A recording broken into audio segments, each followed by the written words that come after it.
Sup? Forget the intro. Just sup.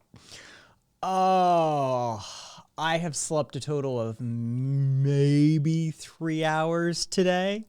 It's not even that. Yeah, good morning, Kai. No. Hello all. I was up until, let's see. I like caught a nap sometime after the show ended last night. Woke up, couldn't go back to sleep, ended up talking to Momo for a couple hours. Well, I laid in the tub. Momo was fully aware of this. Trying to just ignore the neuropathy. And then like I sort of like, you know that Momo combos are anti-sleep. They are. And then you know that like shitty, like I'm not really asleep sleep. That you get when, you know, you've got like an appointment or something. I got some of that like before the stream at like, I don't know, 3 o'clock to 3:45 or something like that. So it's interesting. Yes, exactly. No REM sleep whatsoever. I've had probably 90 minutes of REM well, I've had 90 minutes of sleep that possibly could have functioned as some sort of REM cycle in the last 30 hours. So let's do this. You got some 3%er dude band today. Well, congratulations. Yeah, I'm in the wrong seat for sleep. Fucking, I don't. Sleep is anti-left.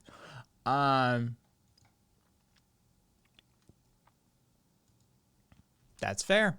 That's fair. Let me get some music on in the background for me. That'll work. So I told, I don't remember, who was it that I was talking to the other night, last night? Because we went through the book, the latest book shipment, and the newest, Grouchy, I don't think, like, that's the thing. Grouchy Kai comes out actually not from tiredness. Usually Weird Kai comes out from the tiredness. Yeah, I tend to get a little wacky.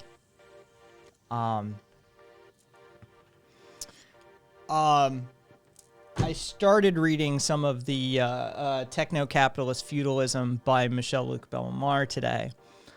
Got 11 pages in, and in Bellemare text, that's a lot, actually. But, you know, also I was really tired, so I didn't get more into it. But just the preface alone was... Yeah, okay, yeah, it was you, Fox. I thought maybe... I don't remember. Yeah, Weird Kai is fun. Ancom, Soccer Mom, it just depends. Yeah, yes, exactly. So it was you, Swamp Fox, that I was having that convo with. Well, then I'm going to do what we talked about, and I'm going to update you as I read it. And so just the preface alone is refreshing, and also daunting. Hey, thank you for the biddies assignment, Earth, but thank you for the compliment more than the currency. And lovely to see you, as always. We're just talking about one of my, I don't know, one of my favorite modern authors, theorists, philosophers concerning, you know, anarchistic circles and writings. And for once, and I'd like to think that, like, I played some small part in this. In his preface, he actually does say that, like, by this term, I will be using this term liberally is a synonym for this and this and this. I will be using this term in synonymous means with this and this. Thank you. Oh, and yeah, I didn't. Ancom Soccer Mom, thank you for the subscription. I didn't get to that. because it was, yeah, Jenny. Yes, I know, but I have to function. Like right now, there's no way I'm gonna fucking. I gotta go with your on-screen username. My brain is not firing on that many cylinders right now. But yeah, I know it's you. I know, now that you remind me, I know it's you, Jenny. Thank you for the sub, and Swamp Fox, thank you for the sub as well. Whose are they? Oh, it's Swamp Fox's own emotes. Oh, they're Darth Maul. All right. Are there any text literatures that I can get that I can look into to get a view of anarchist viewpoints? Linear regression. What is your starting position? Do you want something like this thick that's sort of like intro to anarchism? You want something like this thick that's sort of going to be fairly encompassing, or you want something like this that's going to be the history of anarchism? Give me options A, B, or C, and I'll give you a recommendation. I can put you on track.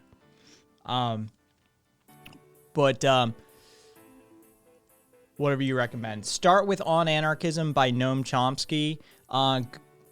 Go to A Government of No One by Ruth Kinna.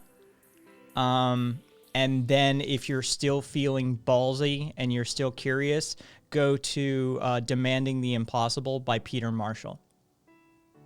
That will be incrementally more reading. By the time you're done, you're looking at like, I don't know, 1,700 pages, maybe 1,500 pages, something like that. Let's say 5, 13, 12. Yeah, probably like 1,500 pages, just so you're aware.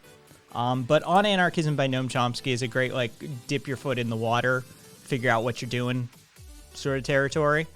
You know, have a little poke around. Ruth Kinna's going to give you a fairly, you know, comprehensive viewpoint. Going to touch some of the high points, some of the major philosophers, some of the schools of, and then Peter Marshall's going to go deep on you. Like, I mean, it is, I keep it, I keep Peter Marshall around. Like, here is,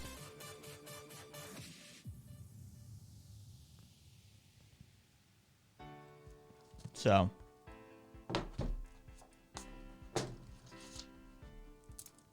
but that'll school you if you're wanting to know. Oh, that tiny thing, yeah. Thick, yes. So yeah. And if you have any questions beyond that, Linear, feel free to ask. Happy to answer, happy to guide, happy to, you know, whatever you need. But anyway, back to my boy, Bellamar.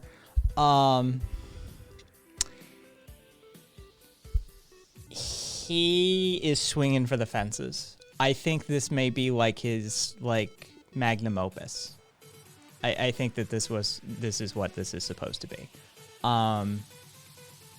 There's also language in here that I won't be reading on stream. It is not TOS friendly. It's inflammatory. I mean, truly, like right out of the gate. Does it feel like Tolstoy? No. Bellamar is very impenetrably academic in his speak, despite saying he has problems with academia and how this is like a shot across their bow.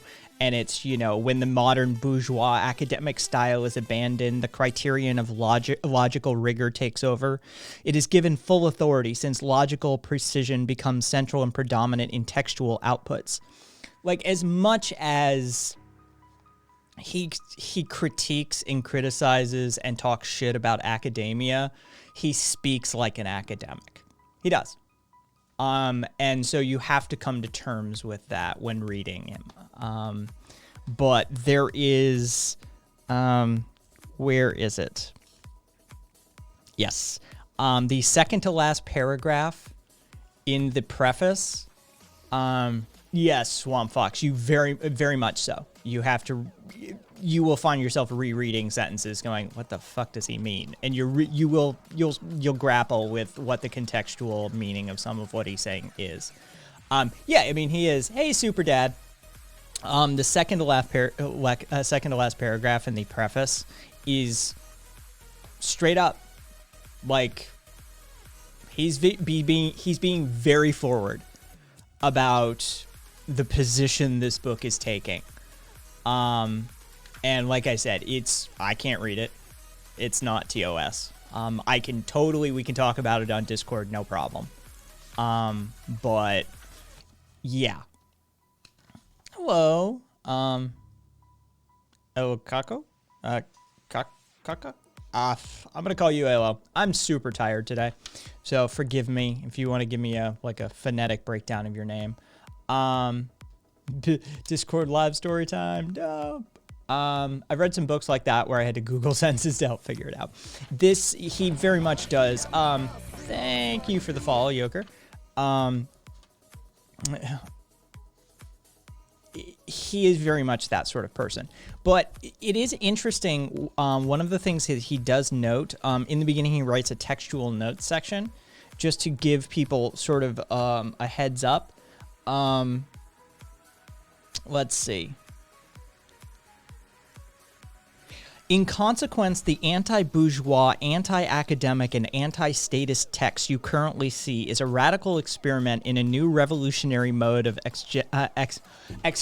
Of course, the sequence of logical ideas reflected and expressed inside are laid out analytically and structurally, one point at a time, each building on the previous, but the text lacks any continuous narrative, and this was done on purpose. Subsequently, the reader can start anywhere or at any point in it, and across this text, he or she will be able to get something out of it regardless of his or her background. Elo is fine. Thank you. Oh, Jesus Christ. Thank you, Elo. I'm calling you Elo.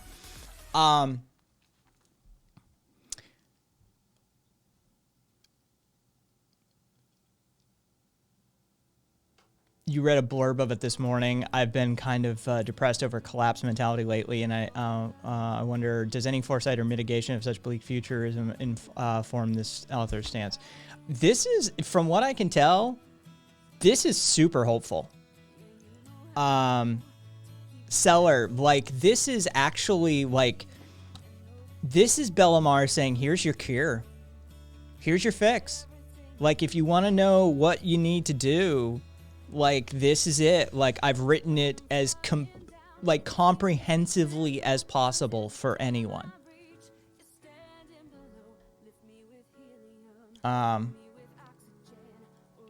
So I would take this not as like this is a shot across the bow of what he calls techno-capitalist feudalism, which is entering its end stages.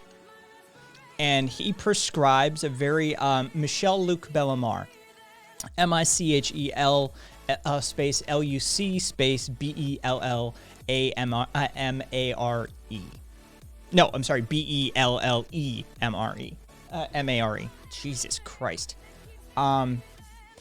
Yes, the same font. It's 2020, Estrella. It's his book from last year. Yeah, the Structural Anarchism Manifesto has the exact same font. This has the exact same font. Serious Twitch. Like, it's his thing. He loves that font. And so, yeah, this is written with the exact same font. The font is a little bit bigger.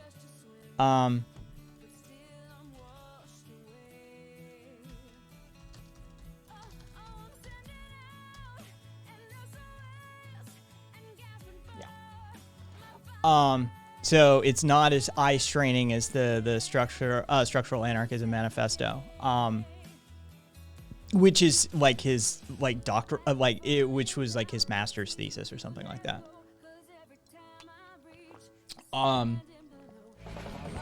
Thank you for the follow, Stealthy Rascal, and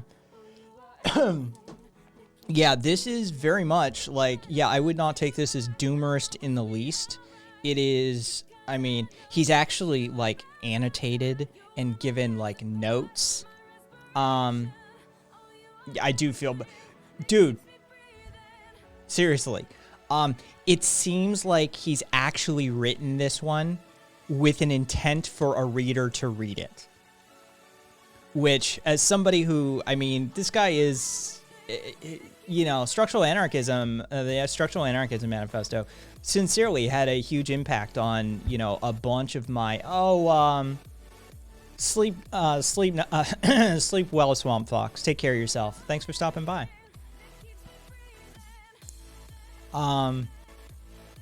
It seems like he actually wrote this one with the intent of somebody actually reading it.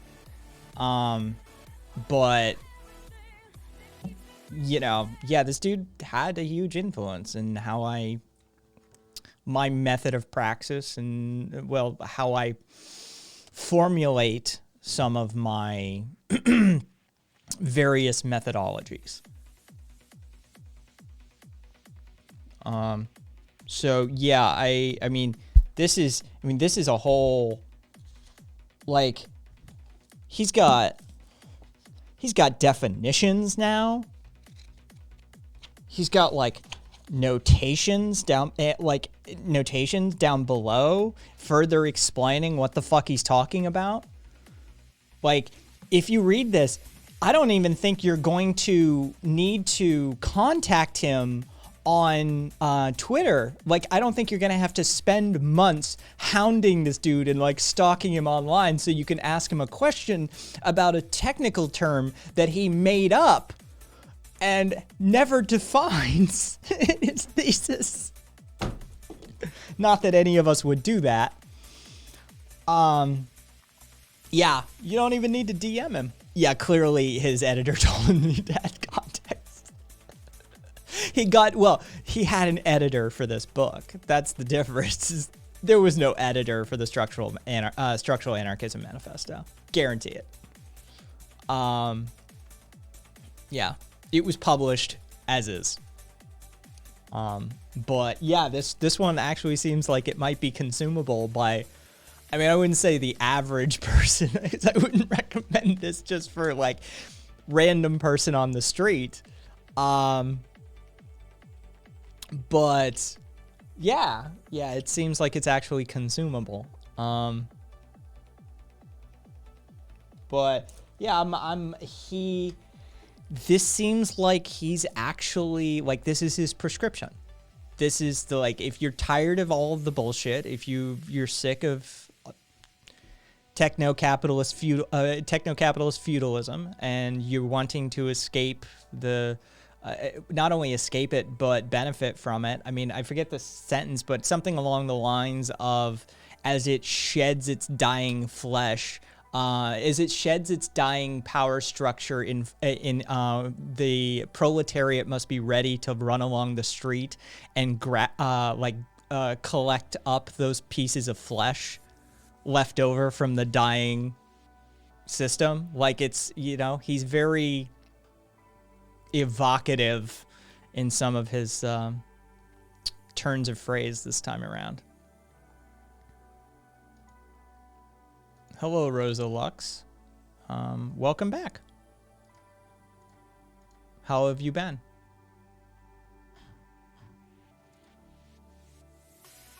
Oh, you came in with the Surfs raid.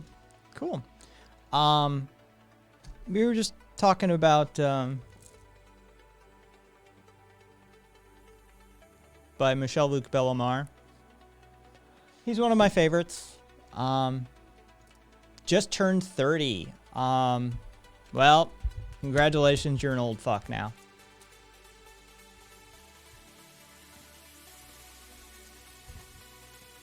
It's all downhill.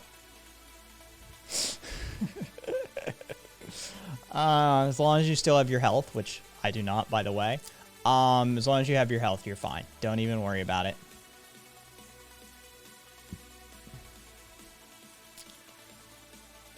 Oh, stellar. It's, well, I mean, as much of a, like, full systemic swap of economic, political, and societal changeover can be, right? Like if you consider that a panacea, but it's going to be painful. Like he doesn't mince words. Like, well, that's take the wins with the losses, Rosa. I'm glad that you're in recovery though. Congratulations. How many how long? How many months? How many days, weeks, months, or years have you got under your belt at this point? Me, 2 years. That's a good string. Congratulations. When's your I forget what they call it, but when's your like sober birthday?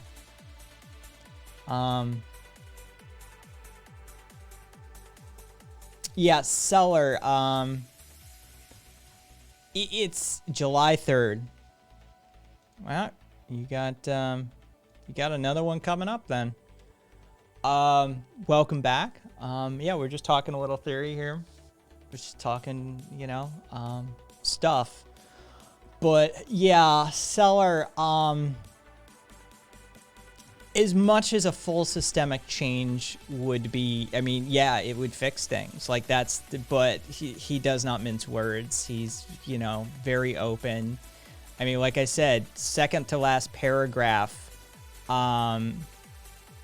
in the preface has some very specific language about what you may be facing.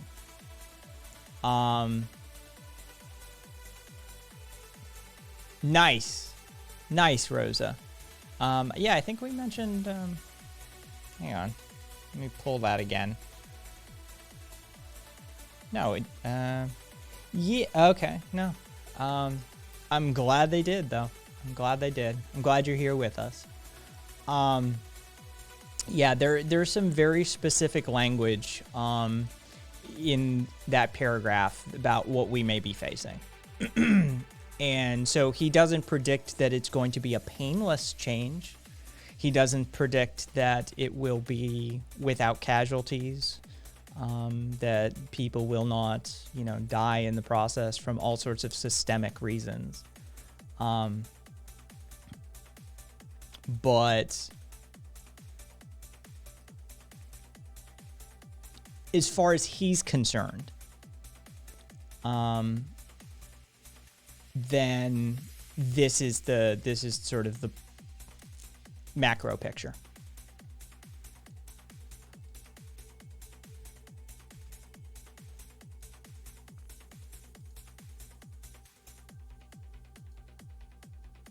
So, I mean, feel free to get it, Seller. Feel free to read it along with me and see what you think. Because let's see. What's Cassidy? Yeah, I know. I'm Twitch serious. Yeah, I noticed that too. Keep an eye on that sort of thing.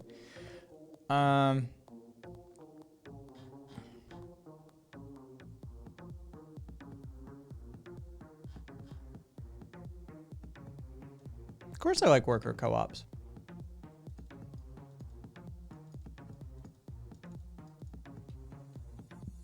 I mean, I'm an advocate for syndicalism. Oh, yeah, don't do that. Estrella, don't do that. I mean, like, I'm the admin of the fucking Discord server and I don't go in there. Don't do that. Don't do that.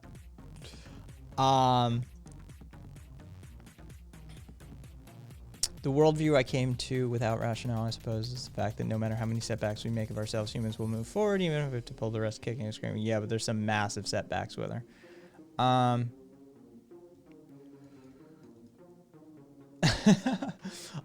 Seller, I'm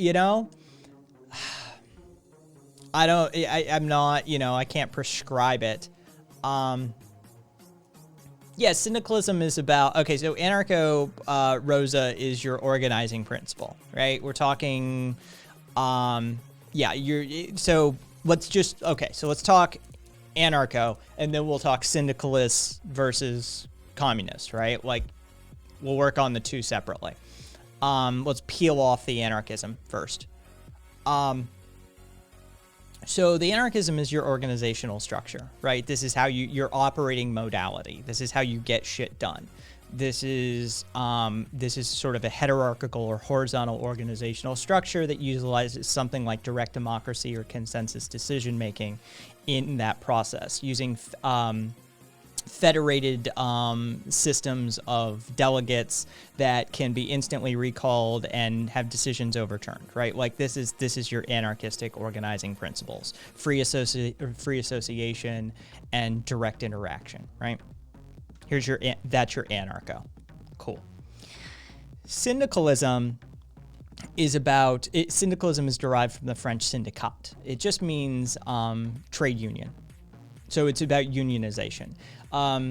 Syndicalism is about a reordering and a redemocratization of the workplace. It's about a re-empowerment of the working class through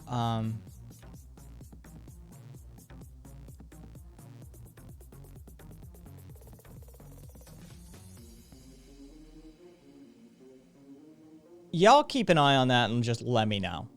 Just let me know.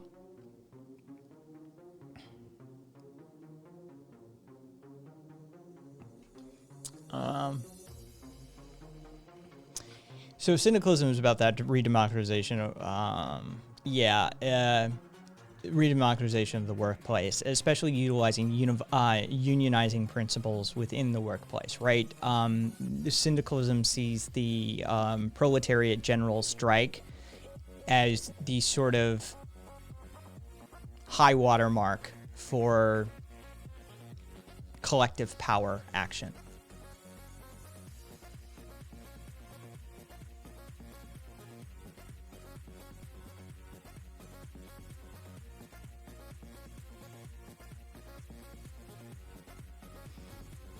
Mitre, I feel free.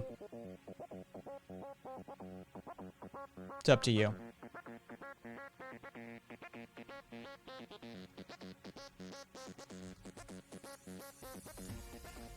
I'm gonna look away from it, and it's all yours, Mitre, one way or the other.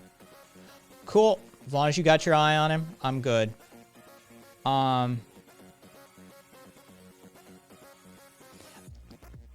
National syndicalism, National syndicalism, Rosa, is literally retooled syndicalism to serve the oh Jesus, my brain is just stuck in gear. I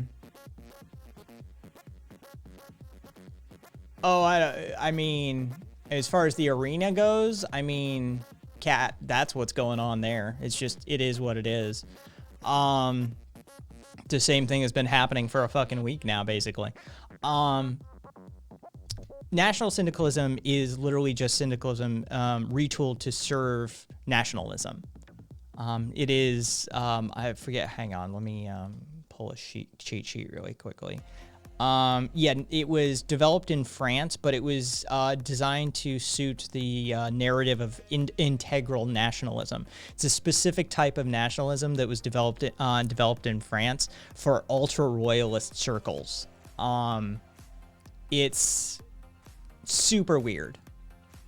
Kat, it is. Now, so we've covered syndicalism. We've covered anarchism as an organizing principle. We've covered syndicalism. And then we've got communism, which is a stateless, classless society built off of the principles of Marxism, but that is the end state of the transitory state that is socialism. So it's this sort of worker-owned means of production, classless state that is reorganized around that principle. But then you can have organizing methodologies for communism that aren't anarchistic and aren't hierarchical. And so you modify that classless, stateless, worker-owned means of production society to have organizing principles such as direct democracy and consensus decision-making and federated delegation methods of decision-making as well. And so this is sort of, how you can utilize that anarcho prefix to modify a subset system. And so you can have anarcho-socialism, you can have anarcho-communism, you have anarcho-communitarianism, you can have, all of these sorts of things. So I hope that explains the differences in those three terms, actually, for you, Rosa.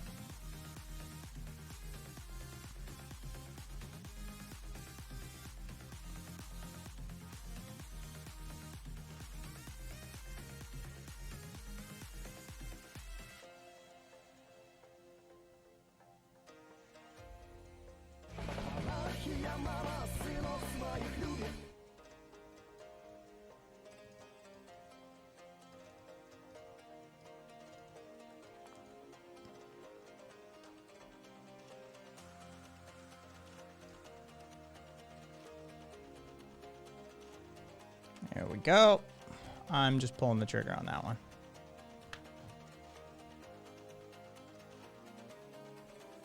Take your National Socialism galaxy brain, Brian, and just fuck right off. You can take that neo-Nazi shit and go peddle it somewhere else.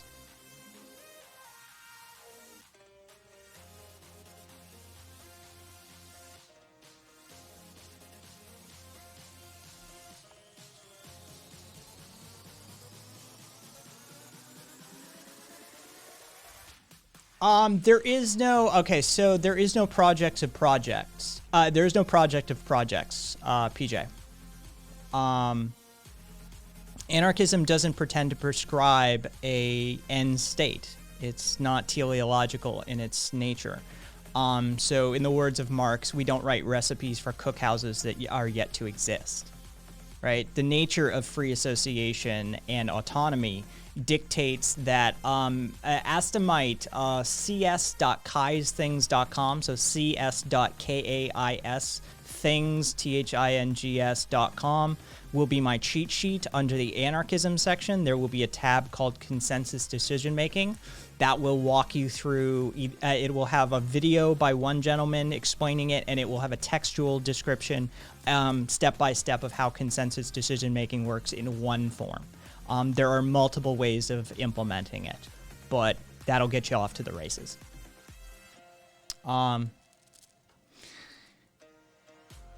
Anyway, PJ, yes.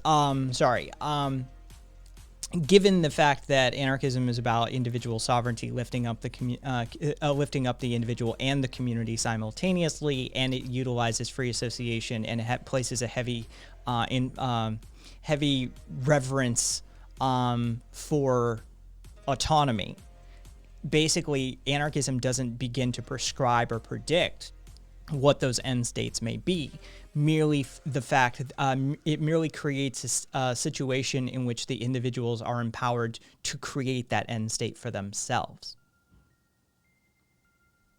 So I hope that answers your question.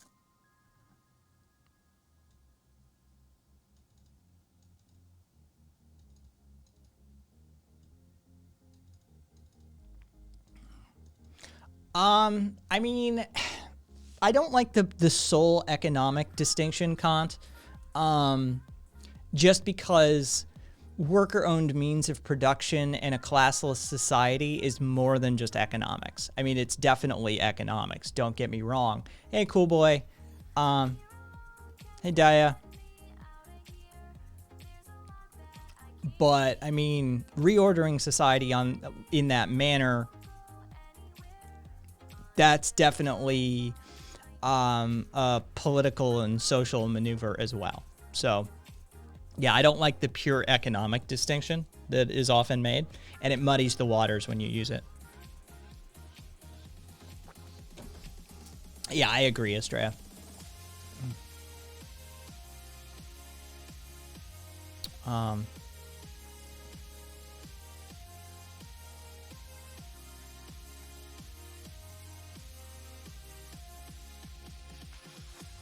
Hit the frisbee. Hey, Neko. No. Yeah, Irish Swede. Did someone say economics? Fuck it, I could just fucking... Irish is just sitting there in Omaha. Fucking... Wait, somebody said economics. Love that, dude. Truly. Super based.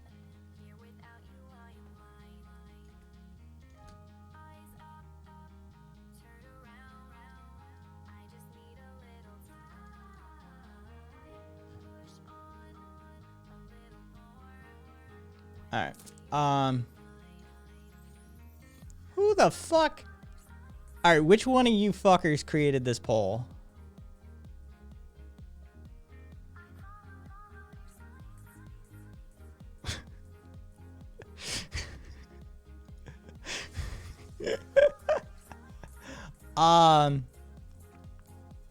We'll see, Daya. We'll see. Head of Romaine. Good name. I like it. Welcome.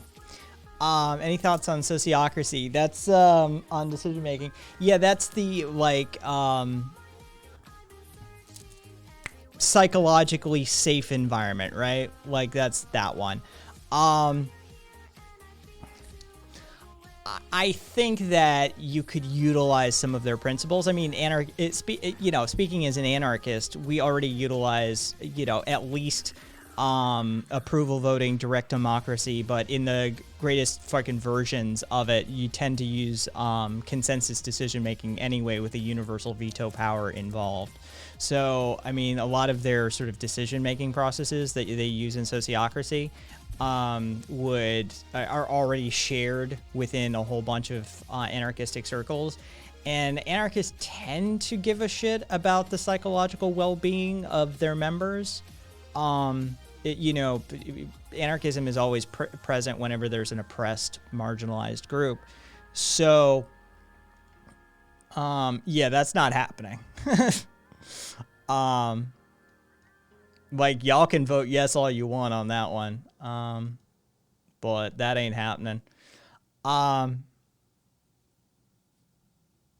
If you do it, please do the most lackluster, uninspired dab in the history of dab kind.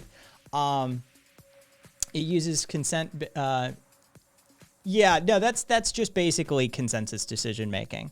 Head of Romaine. That's consensus decision making with a universal veto power. There's a few different implementations of that. Sociocracy just seems to, how do I put this? Sociocracy just seems like a bunch of rebranded ideas. There, I said it. But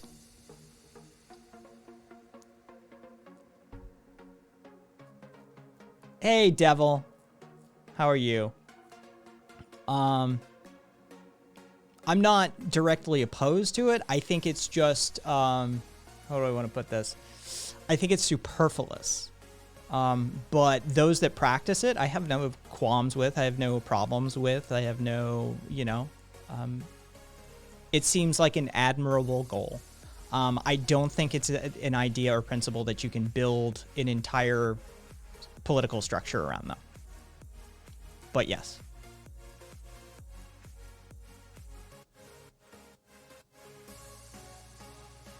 Hey, Viva. And thank you for the follow, Spidey. All right.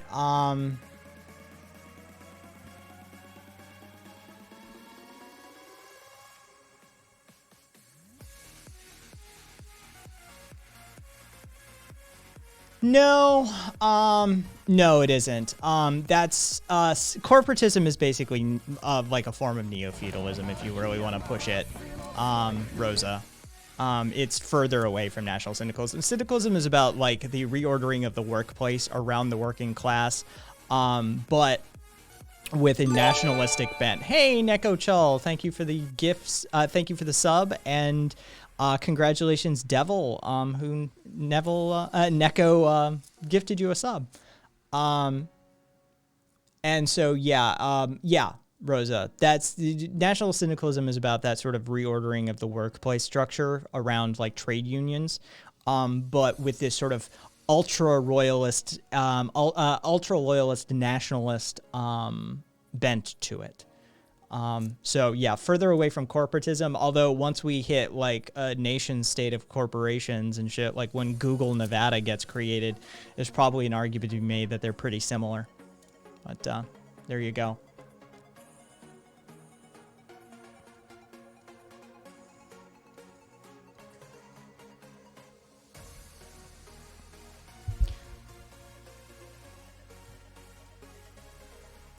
Account created February 8th, 2021.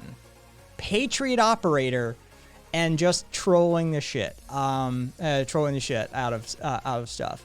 So yeah, we're not going to take you seriously. Like, I'm literally not going to address a single point you make because you're not worth my time. You're clearly a troll. Like, you're not actually engaging in good faith. And so why would I even bother with you?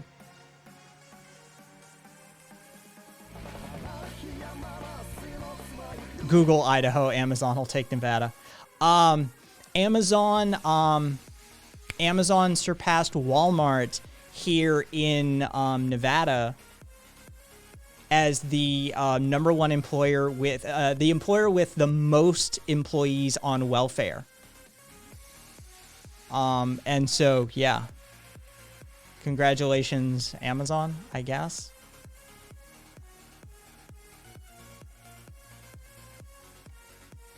Yeah, they just surpassed them. I read that like last week. Yeah. Yeah, exactly. Yay.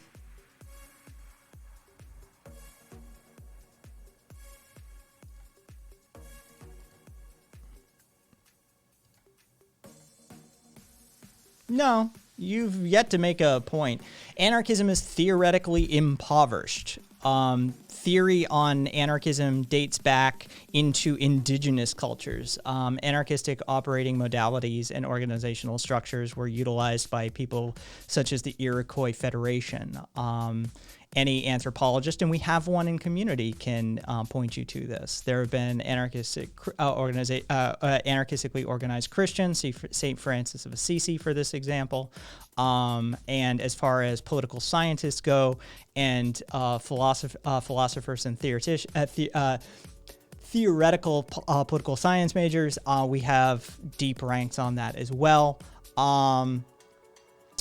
With the exceptions of Ukraine, for almost 80 years, anarchism has played a marginal role in the revolutionary activity. Forgive me, give me one sec here.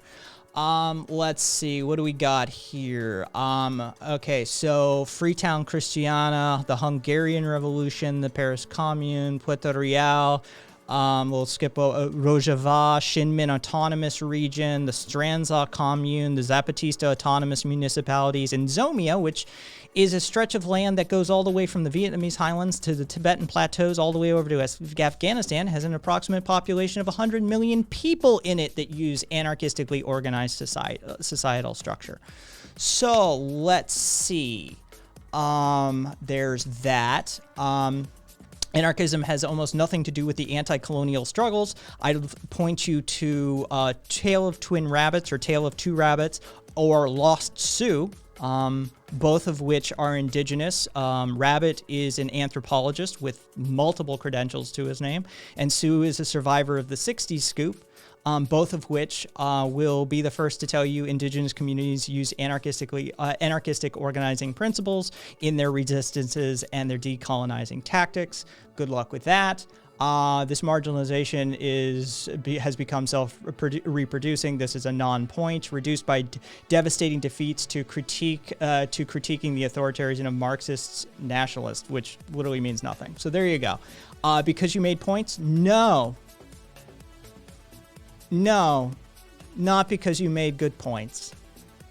Because you're full of shit. You have a brand new account, and you're not even a funny troll, which is the biggest sin of all on this channel. So, good luck, much love, move on.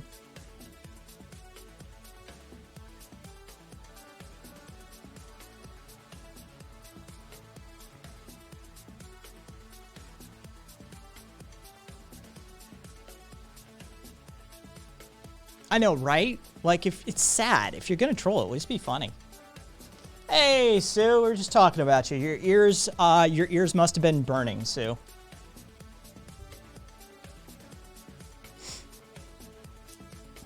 We were just talking about organizational structure of indigenous communities, sharing or basically being the anarchistic principles of organization before the word anarchism even existed, and how they're highly successful and have worked for basically forever. So yeah. Hey there, Sue.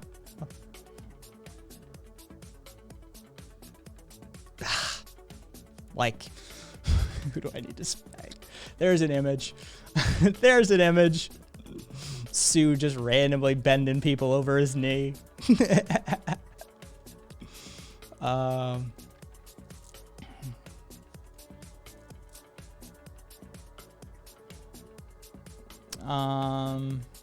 all right. So what do we got here? Next step, Amazon makes the government pay wages for their workers. Well, I mean, essentially they already are.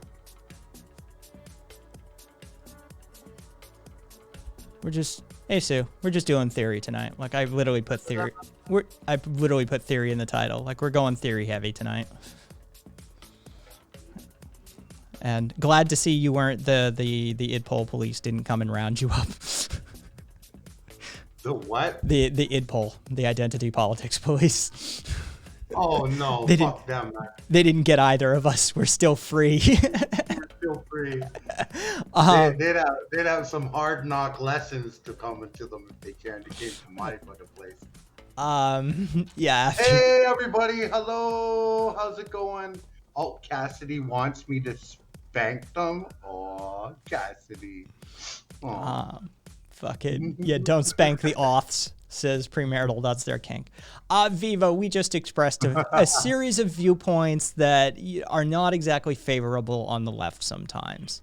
You know, when you tell your family that they're fucking up, oftentimes your family lashes out at you a bit. But it's the adult thing to do is to point out when, you know, the people you love are fucking up.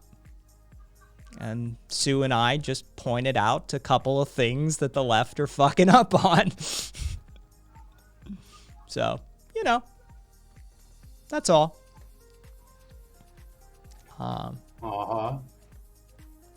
Hey, look at all the love I'm getting. Oh my god. Hello, Jadkey. How are you? Hey, Holly. Yeah, so yeah, we're just, you know, it's somebody. Hey, Holly. We had somebody talking about how, I don't know, it's a while back, about how anarchism is theoretically impoverished and anarchism has nothing to do with anti-colonial struggles, and me explaining how anarchistic organizing principles are the foundational principles for what we call indigenous communities, and the Iroquois Federation or Iroquois League utilize these direct democracy, consensus decision-making principles, and federated, independent, free associated communities, and how it's been working for indigenous communities since time immemorial at this point.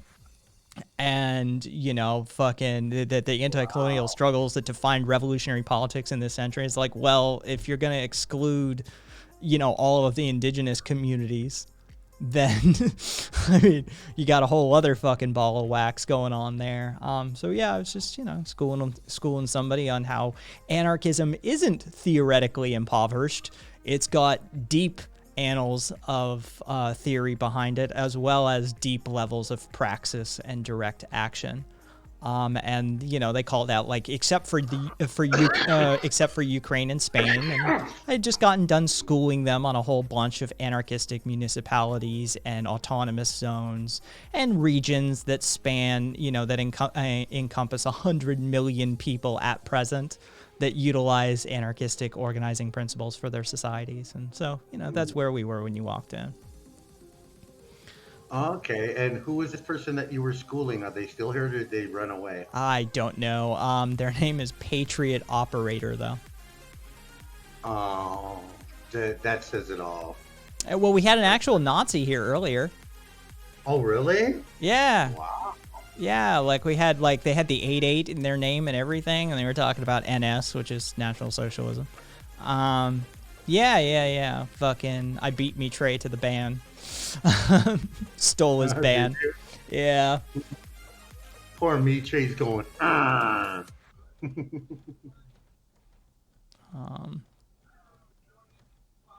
Let's see.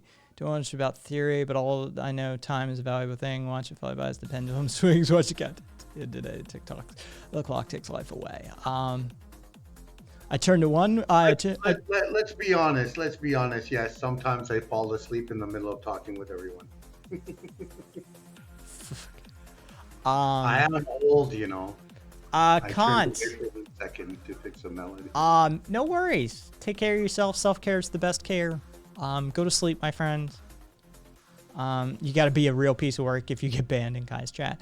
Yeah, usually either you're just like, you're reductive, you're boring. Like boring trolls get banned the quickest. Like that's who usually gets banned the fastest. Like, you'd be surprised, but yeah, he was both boring and a Nazi, right? Like if you're going to be a Nazi, at least come with the hot takes, right? Like drop some shit. You're a fucking Nazi. Like, you know, without a doubt. Yeah, don't be boring and a Nazi. That's just horrible. So yeah, he got banned pretty quickly.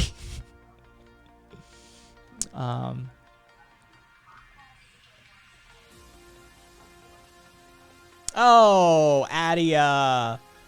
Yeah, an unimpressive troll. Adia, good luck with that. That's the quickest way to figure out if somebody's a fucking tanky or not. Just tell him the Holodomer happened. It fucking happened, and to get over it. And yeah, when they start screaming about how it's a Nazi CIA conspiracy and shit, you got yourself a tanky. Congratulations. Yeah, exactly, Adia. Like, there's no... You drop some hot takes about the Ark of the Covenant being hidden into bed or something, right? Like, let's see. I'm going to accept that what I've got with Nerd... I'm going to accept what I've got with Nerd. At least they think renewables are the future. I'll take it. Fair enough, Estrella. That's fair enough. He started it by messaging me trying to defend tankies. Ugh, fuck me. Hey, you know that group who believes that the starvation of millions of people intentionally at the hands of Joseph Stalin didn't happen? And that the fucking genocide at the hands of Mao didn't happen? Yeah, you know those people? No, they're misunderstood. Okay. Fucking tankies.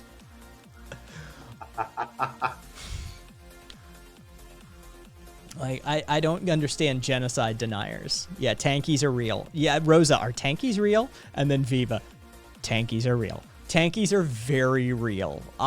Yeah, they're mostly online, but I mean, if we consider all of those like Sino chuds, like the Confucius Institute shit, I mean, there's a lot more of them.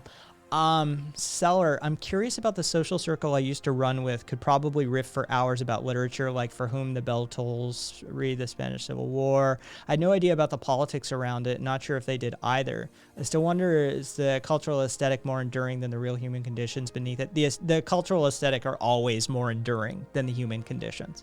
That's the way it works, Seller.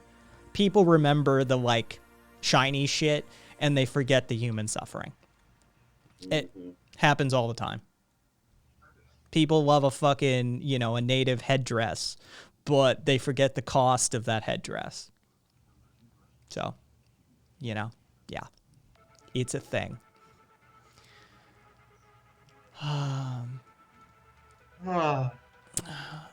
Let's see. I know, right? Don't we get to, they're still mostly online nerds though. Fair enough, Kat. Fair enough.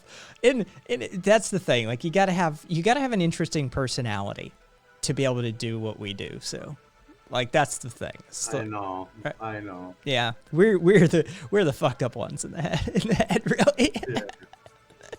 Yeah. Hey, Big Ben. I genuinely thought they were all LARPing. Not that Jesus. Not all of them are. Not all of them are. Oh, Cat, and you find more of that shit in South America than you would be comfortable with. A lot of the South American MLs have tanky leanings. Not all of them, but a lot of them. So just be aware of that.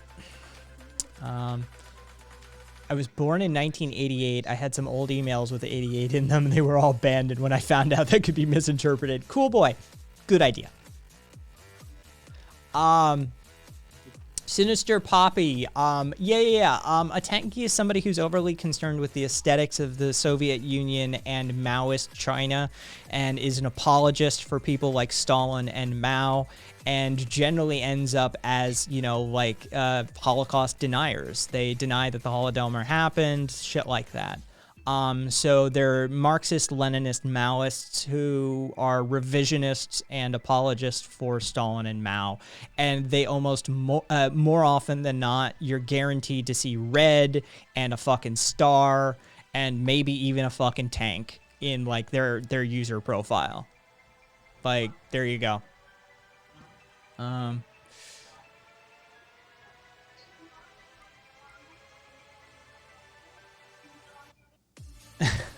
I've seen that. I've seen that before. Gerrymander 2001.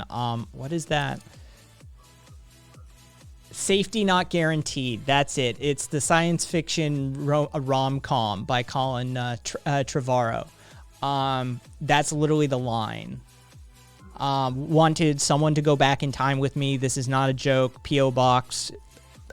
You'll get paid after we get back. Must bring your own weapons. Safety not guaranteed. I have only done this once before. I knew I recognized that line from somewhere.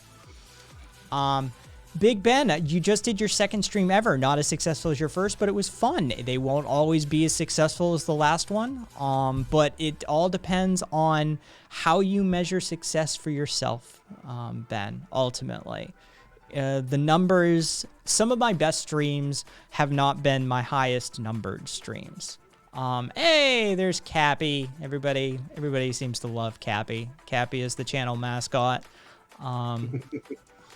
But yeah, like if you teach somebody, like even a one-on-one, if you have just one person in your chat and you really get to teach them something, you really get to communicate, you really get to establish a relationship, super successful. Right? Like that's probably more successful than, something like a Destiny stream with 25,000 people just whizzing by in chat and shit. So when are we going to get Cappy as an emote? Oh, Cappy already is... No, Cappy isn't an emote yet. I'm sorry. I'm going to have to reorder that. Yeah, we can... you know what? We can do that right now. That's not a fucking thing. We have a Cappy lurk, but we don't actually have a Cappy. Okay, so we have to... we got to do a poll. That's the deal. Okay. Because we need to... we need to determine what emote goes where and that sort of thing. So let me go over to the stream manager. We're going to do a poll. Which emote gets replaced by Cappy? And then we are going to do Frustration, which is me. Bootlicker. And let's see. Gay Injana and Meat Tray. Gay Injana and Meat Tray. And so there's the poll. You guys let me know which emote you want to swap the new Cappy, the Cappy one out for, and I will do it. Oh, I should add like none of the above. Like that's the thing. All right. Yeah, I'm gonna have to vote one. Yeah, fair enough. Yeah, Johnny Java, meet here last week.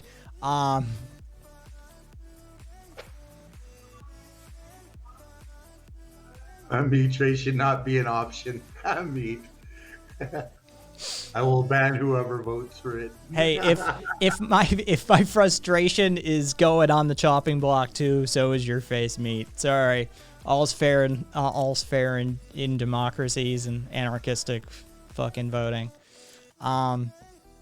Meat Tray actually surged. Like, that was fucking... People were going for Bootlicker way more than they were going Meat Tray, and Meat Tray said, I'll ban anybody, and all of a sudden there's a bunch of votes for Meat Tray. Bunch of contrarian fucks you. They're like, well, I'm voting Meat Tray now.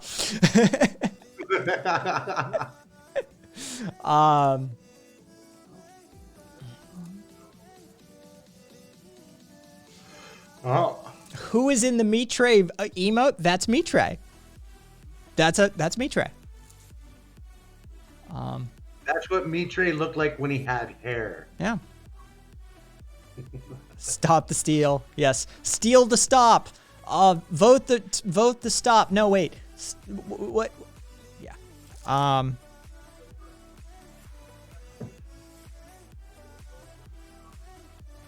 I mean, I could also put it as a bit donation emote. Bootlicker.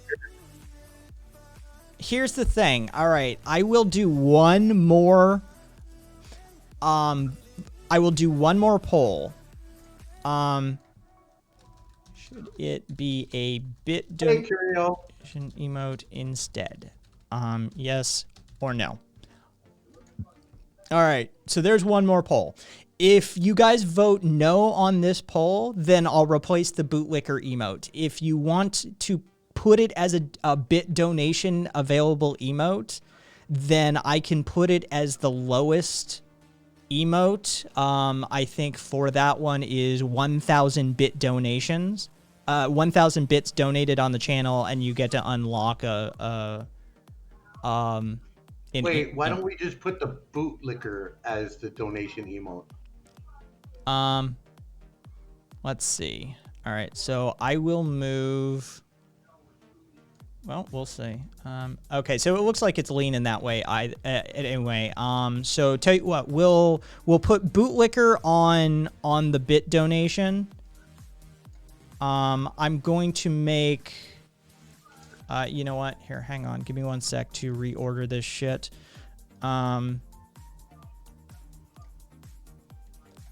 Oops. Sorry if I just did something to your ears there. All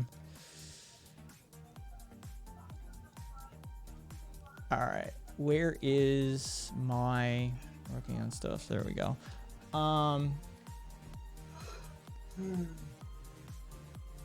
Because I think Cappy, another thing of Cappy would be more doable, like at a tier 1 compared to the bootlicker. Because that would just be like, you know what I mean? Only Witherkeen and Adia seem to be literally the bootlicker lovers here. So, hey, sorry, you left yourself open for it. Gonna place that Windows sound alert like last week. Prior to hurting my ears, yeah. This is malarkey.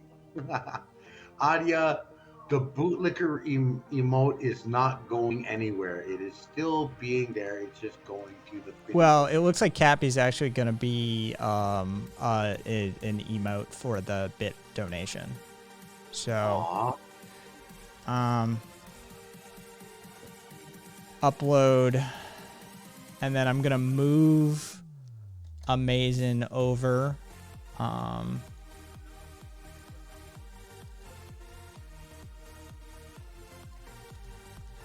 Oops. There we go. And save image to desktop. And then I'm just going to move him up 1 level. So you want to hear something funny? Sure. I just received today first the second screen for my computer. Yeah. And apparently they sent me 2 computer tables. It's not followers, Viva. It's fucking viewer count. I have to hit partner for that to happen. And then we could actually get up to like 50 emotes, depending on like sub levels and shit like that. But I would have to be partner. That means I have to have an average of 75 viewers across 30 days. Hey, Squee. But, so that should take effect.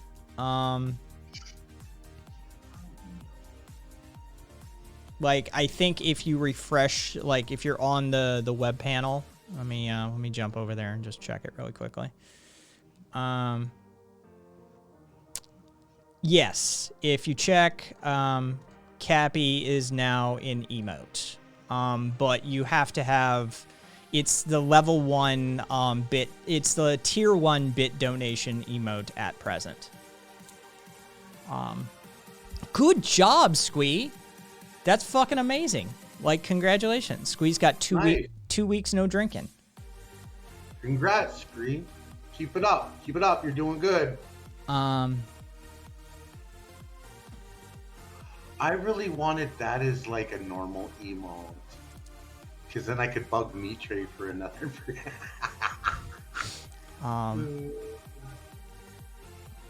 Fucking. That would be like my between the two ego feathers of mine, I'd use Cappy.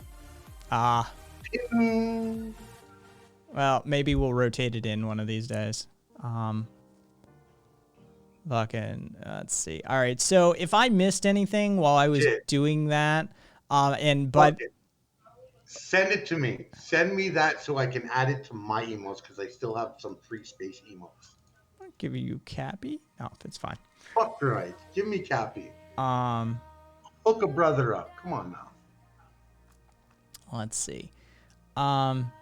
Can Bootlicker be donation if it gets replaced? No, okay. So yeah, Bootlicker's still holding in.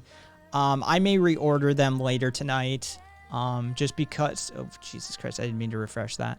I may dump Bootlicker over to the position that Cappy's in right now on the bit tier. But I need to,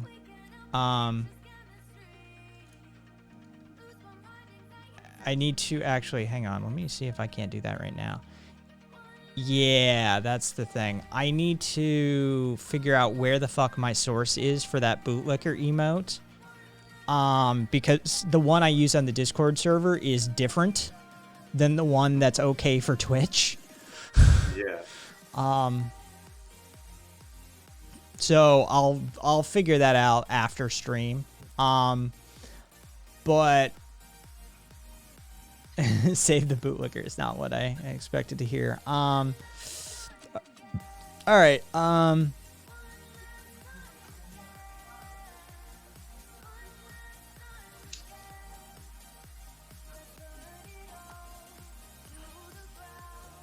So what I've decided to do is, I'm gonna make like a little enclave, kind of like.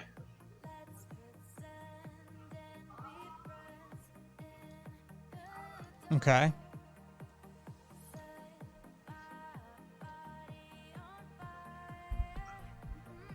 So I can put my sync on one and have my new computer set up on the other. All right. Yeah, that works.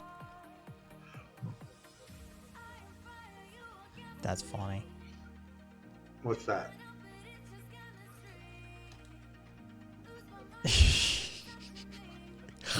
Oh, that's actually kind of funny. Hey, Adia, enjoy your bath. See ya, Adia. What do you mean? Love ya, Adia. What do you mean, Johnny? I don't follow that sort of shit. Link. Cat, did you check that link?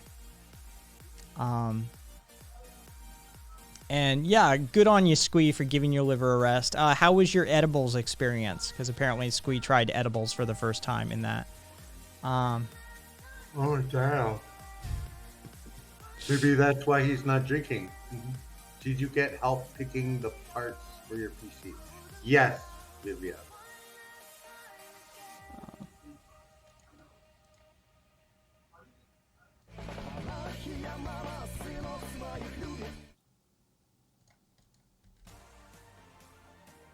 The 10th Legion. Oh my god. I don't know. It could be. It could be. Thank you for the host. For all I know, it could be some nerd shit. Like that's the thing. Like you can never tell. No, that's more along the Roman centurion.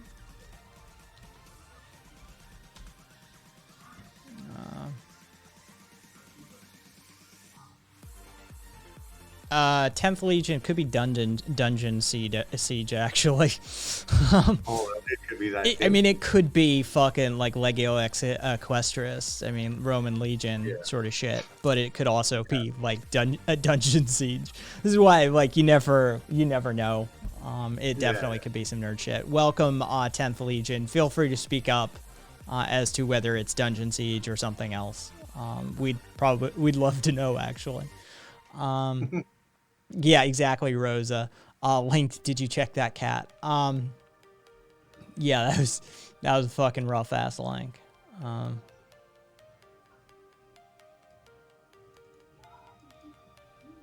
And thank you for sharing that, Reasonable.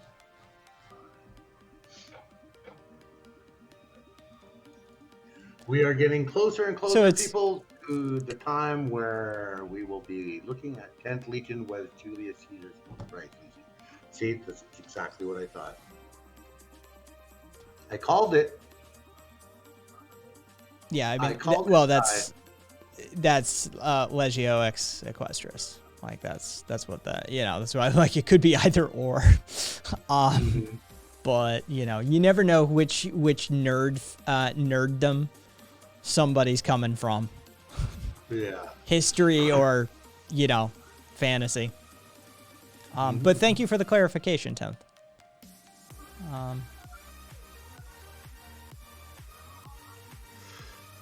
I mean, Estrella said almost all Roman legions were gay. I mean, to be perfectly fair, Estrella, most of history is super gay. I mean, just is. I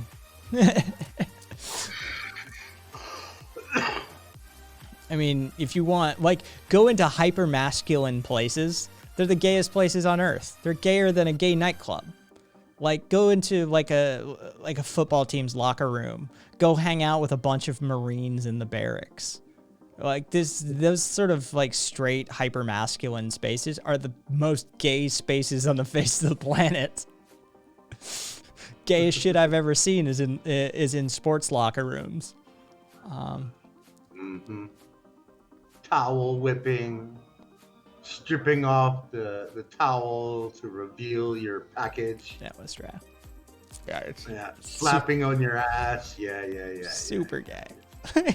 Super gay. Yeah. Let's see. Watching the dude that's supposedly the most straightest cis male you'll ever meet in your entire life, checking out your package while you're in the shower. Yeah. Dude. Nice dick, bro. Sorry, what? Yeah. What the fuck did you just say? Yeah.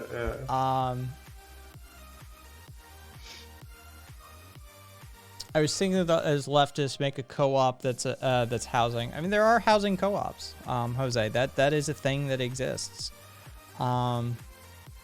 Gayest sports moment off the top of my head. Of course, it's some fighting stuff, but I mean.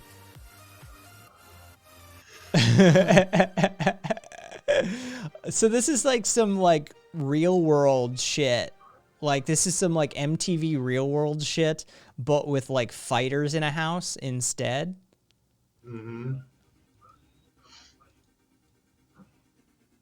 Oh wow. Yeah, I mean they're fucking like dude. Oh my god. Yeah, exactly. Handled her. Hey, nice dick, bro. Got a nice hang to it. Ultimate fighter. UFC prospects get locked into a house and they compete for a single spot in the UFC. Yeah, it's real world, but UFC.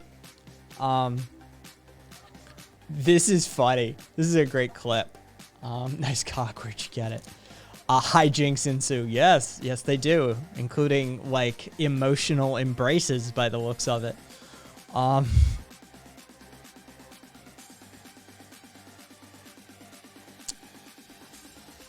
Play the Simpsons clip from the steel mill.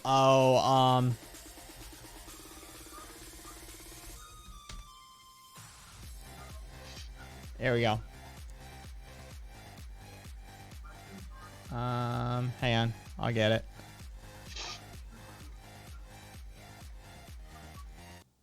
Browser.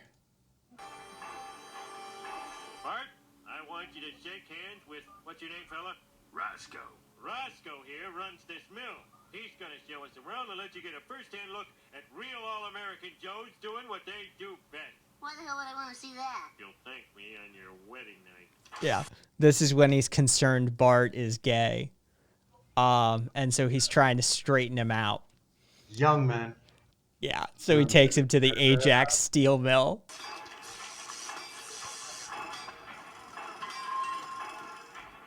Hey, listen up.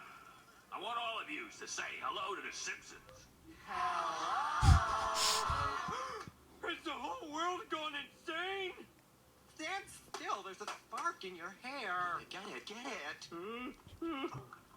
Hot stuff coming through. Dad, why did you bring me to a gay steel mill? I don't know. This is a nightmare. You're all dead.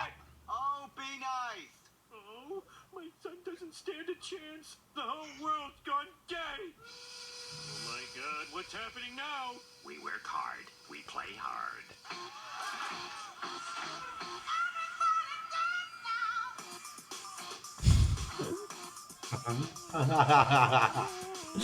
Yeah. Yeah, early era Simpsons, like the early seasons of The Simpsons were fucking amazing.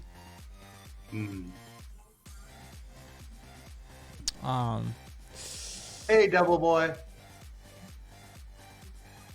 Let's see. Oh, Devil Boy's been here for a while. Let's see. Wait. Somebody's. This needs to be standard policy for all unions. Well, if you talk to some of these right-wing idiots, that's what they fear. Conan O'Brien carried them. Dude, the writer's room during that era of The Simpsons is infamous.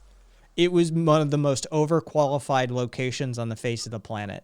I forget how many degrees they had from how many Ivy League institutions. It was absolutely ridiculous. And yeah, hearing Conan talk about those early days, it was a hell of a thing. There's some sub conversation going on here.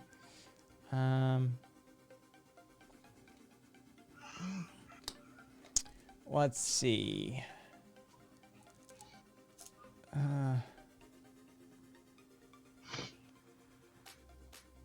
Right. Yeah, Romans also wrestled naked, covered in oil. They weren't hiding it. Dude, I can we bring that back? Like, that needs to be a sport. Like, this is a self-serving interest here. But can we introduce some form of, like, Greco-Roman wrestling that, like, full-on naked oil wrestling again? Like, that needs to make a comeback. Just saying. I'd tune into that. That's a sports channel I'd watch.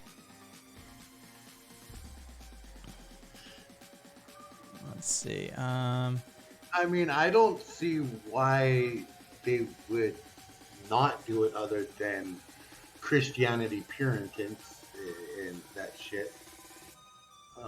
I'm sure you'll have some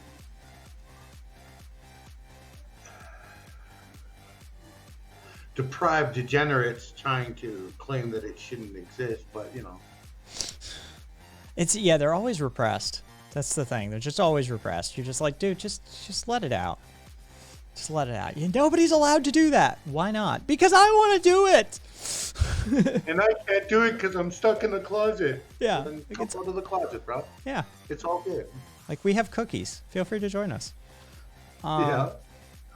Jose, I was thinking we should do a co-op community. It would really show the benefits. If we did this in 5 cities adjacent to the biggest cities in the U.S. and in the United States, it would really help our mission out. This is why mayoral and city council members are needed to do this. We'll run, Jose. I mean, I know that sounds like an insurmountable task, but you're young, and trust me, there's nothing you can't accomplish with, like, youthful vigor. When you're 18, there's nothing you can't get done. Truth. Yeah. It's just truth. You are young. Make that shit happen. Fucking run for city council. I don't want to dox you, but I think I know where you are. Yeah, I know where you are. Run for city council. Go for it. Like, who cares if you win or lose? You're going to become politically active, and who knows? Maybe the next, next cycle you'll fucking make inroads. Or shoot big and go for the mayoral seat. Either way. Or find some random uncontested position that's not even like it's nobody's running for. And just fucking be like, yeah, sure. Like, who cares? It's not related to the thing I want to try and get done. But there's some praxis you can get done in that position for sure. Like, oh, hey, like nobody's running for fucking, you know, head of animal control. Well, I'm going to be fucking head of animal control and I'm going to fix some of this shit. The way we treat animals or run kill shelters or something. Like, there's always something there. And you've got the youthful energy to do it with. But yeah, fucking go for it. And yeah, any organizing, you know where we are. There's no fire exit in this lesbian bar. Gustavo, Patty, welcome, and mutualism. Yes. What do we got?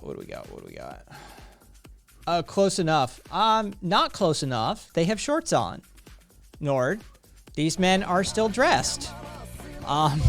This is not close enough to what I was asking for. Clearly, you were not paying attention to the naked part of my statement. I want to see. And yes, Australia, yes, lesbians can have something too.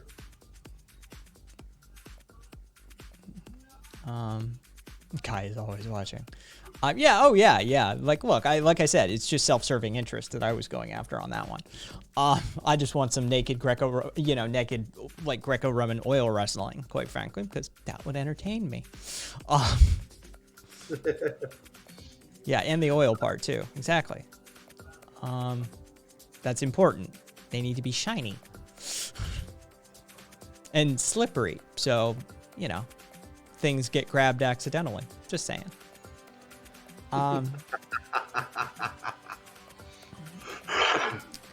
Did a shameful Google gay Brazilian jiu-jitsu is in fact a thing? Search special websites if you dare. Mental note. You should watch Turkish oil wrestling.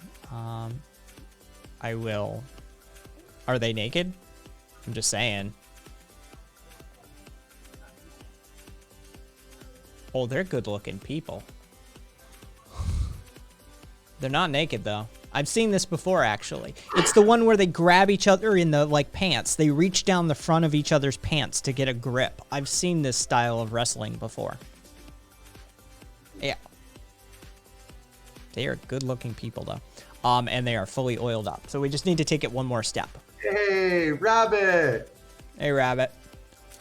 Yeah, we're just trying to get a new form of entertainment that you and I can enjoy, Rabbit. I'm trying to get like full-on like naked Greco-Roman oil wrestling to make a comeback, like on ESPN 3 or something.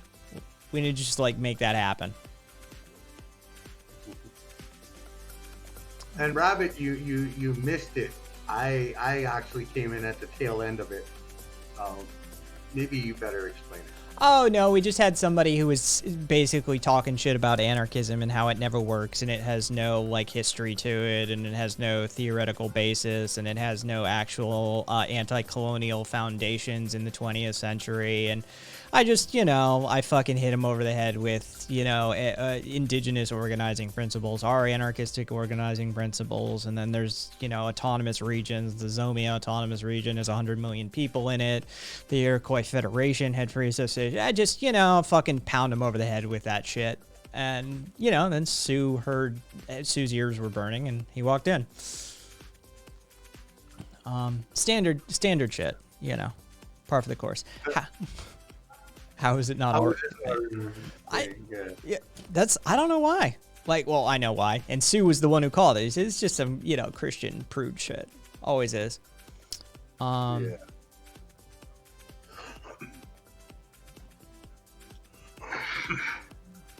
Yeah. Yeah, now imagine if they weren't clothed. Nord, like, you might want to clear your search history on that one.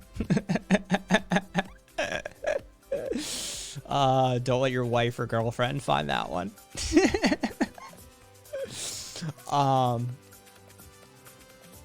Is it safe? Is it safe I mean, yeah. I mean, it's fine. It's just it's a very weird maneuver or a moment in a wrestling match. Yeah, it's clothed. I mean, I wouldn't put it on stream, but it's perfectly safe for you to look at. It's not like you're not going to see anything that you're like, oh, God, I didn't want to see that. It is kind of funny. Oh, my God. Yeah. Oops. Yeah. Whoopsie. Oops.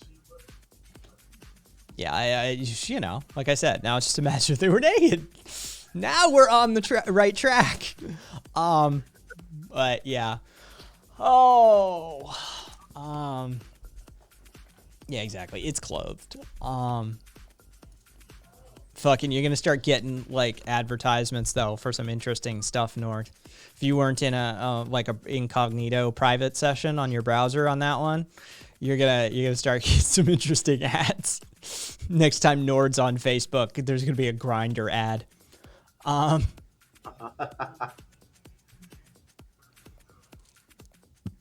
Oh. Viva, you know exactly where. What?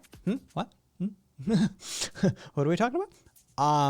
Is this the theory which was mentioned in the title? Yes. We're trying to see this is okay, so Aloe.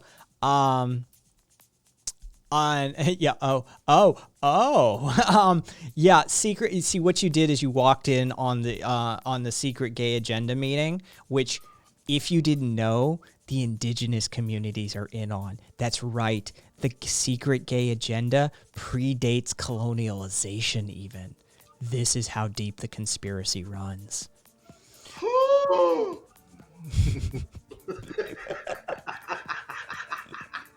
We need to start we need to get that to be a meme. So like now we can really freak the people out on the right with that shit.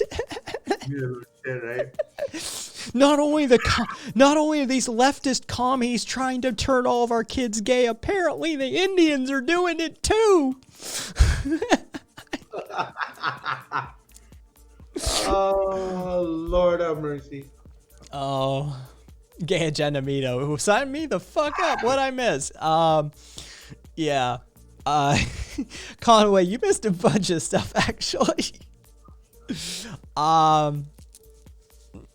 Like the deep state, but gay?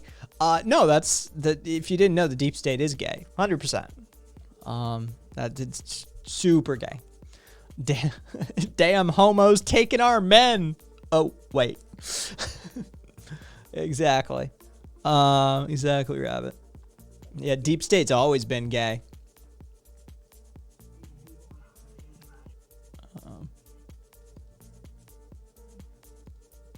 Why do you think it's the deep state? Yeah, this is the thing. This is the level of coordination that we need when we deal with like homophobic chuds.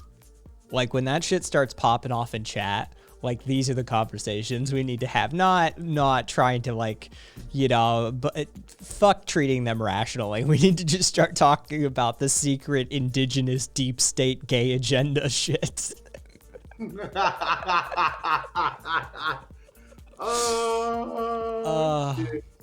That'll cause some fucking havoc for sure. Yeah, Soros posting is also good. Always. Soros pays dividends, right? Like Soros posting is always gold when dealing with those idiots. Fucking deep state. Oh, you mean Soros? Yeah, we get a check from him. 100%. Like fucking dumbasses. I've talked about this before, but the Incas were so fucking gay that the Spanish missionaries were fucking disgusted. Queer and on. Nice, Rosa. They were also disgusted by premarital sex, so they decided to segregate public life along gender lines. Didn't work so well to stop that big gay thing. Nice, premarital.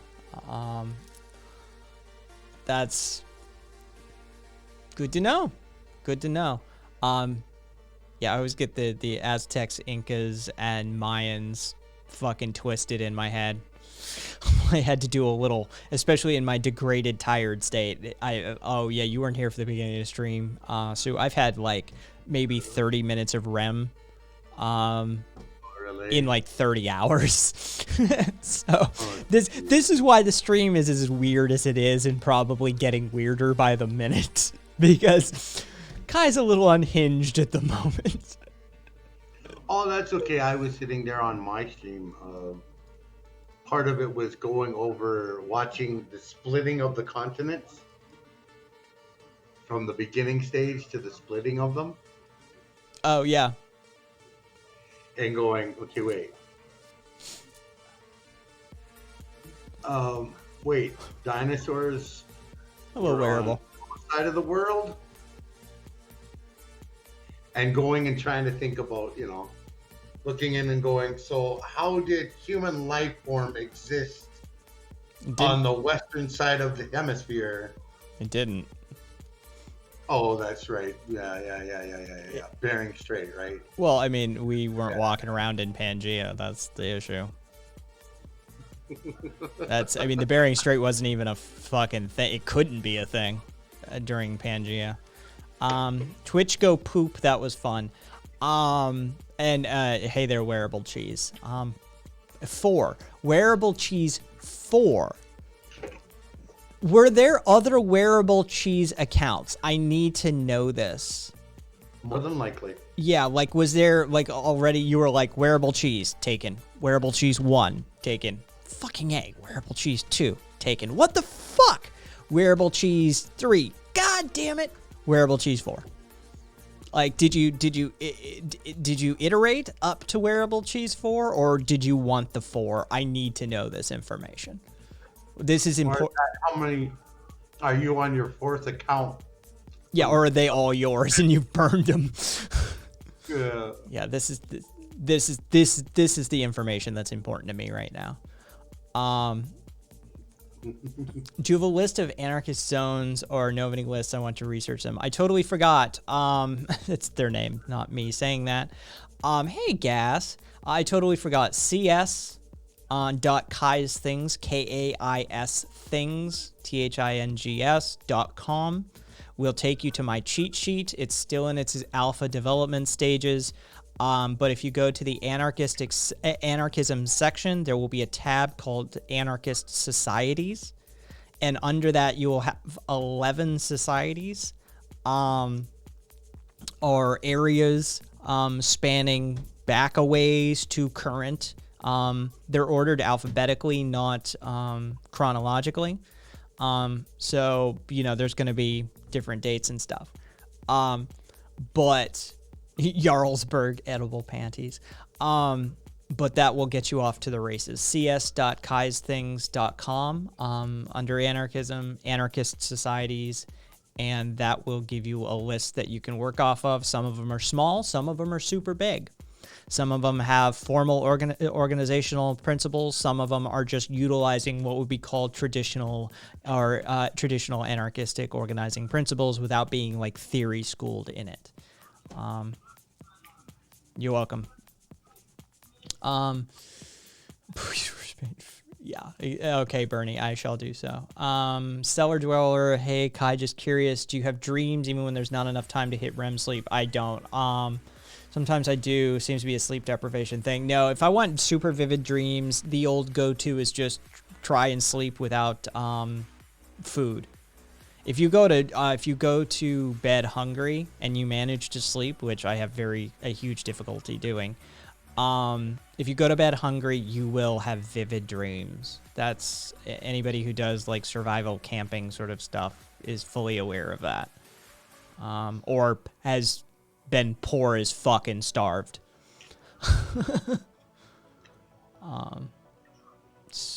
Cat asked you, Sue, where you out, by the way? Oh, where you out by the way? Canada. He's West Coast Canada. West-ish. Yeah. He's not West Coast, but he's like not East Coast. He's West-ish. Yeah. He's an hour ahead of you and I, Cat. That's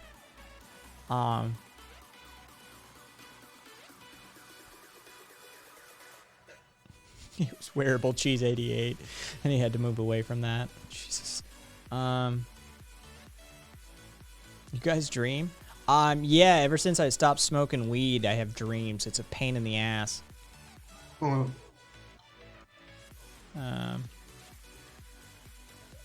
Anarcho numberism. Apparently, there's a divide growing in chat. Those that automatically suspect users with numbers in their names, and those that now there's an uprising of fucking users with numbers in their names. Fucking see, leftist unity is a meme. Fucking can't even come to go over. Now you're fucking dividing society based on whether your chosen username has a number in it. See, this is why we're fucked. Cassie, I haven't dreamed in a long time due to meds. Yeah, that tends to be the thing. When people are in an altered state, they tend to not remember those dreams as much.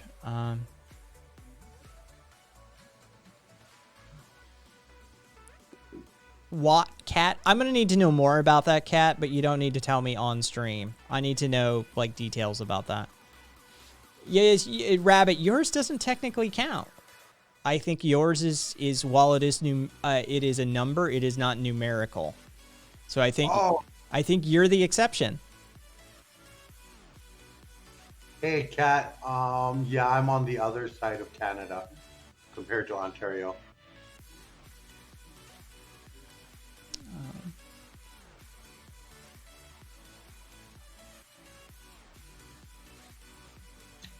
I'll call in for me the memes then. Okay. What the fuck that was supposed to mean, Cat? Rosa, when I was drawing from Oxycontin and Vicodin, I had way too many lucid dreams. They sucked. Yeah, that'll happen.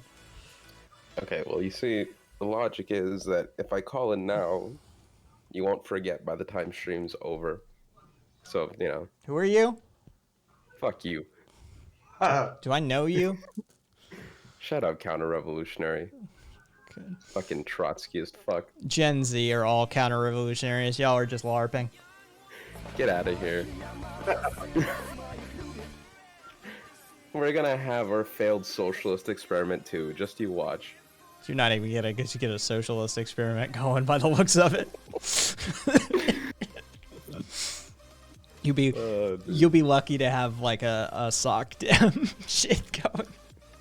We'll just support Vietnam and call it socialist, alright? Fair enough. So why the fuck you going to the Venezuelan embassy in Ottawa? Yeah, because basically, the one out here in San Francisco, they have like a waiting list that is like literally no hyperbole, years long. And fucking the other one, I forgot where the fuck it is, also years long waiting list. So they said, unless you're willing to fucking gamble on the Venezuelan, on the American embassy in Venezuela, you're better off just heading to Canada and cutting the line. So again, I don't understand why we're going to that embassy in the first place. Because a friend of mine needs to renew his visa. Okay, that makes more sense. Yep. So I said, you know what, fuck it. I'm gonna tag along and just treat this like a little mini vacation in Canada, because why not? Too bad it's in Ottawa. But for all the Canadian viewers and listeners. There's the hot take on Canada. Ladies and gentlemen, hang Alex on. Jones here for Proudly Radical.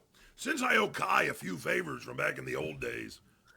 Shit, I probably shouldn't talk about that. Wait, why are you still recording? Fine. Just be sure to edit it out. Anyways, as I was saying, this is Alex Jones, and I just wanted to teach the proletariat a few things about anarchism. Anarchism isn't about chaos. In fact, it's quite the opposite. Anarchism is about the people. It's about solidarity and mutual aid. It's about removing unjust authority and hierarchies. We should all be anarchists. The world would be a better place. Now, I'm going to apologize again to all those parents whose lives I ruined because I'm such a douchebag. Jones, out! All right, Kai, this has got to make us even for that incident you helped me out with. I always love that. I do too. Mike and Berkshire does good work. Yeah, there it was. Rabbit said Gen Z, the Zoomers had their failed socialist experiment. It was called Twitter, and it's a mess.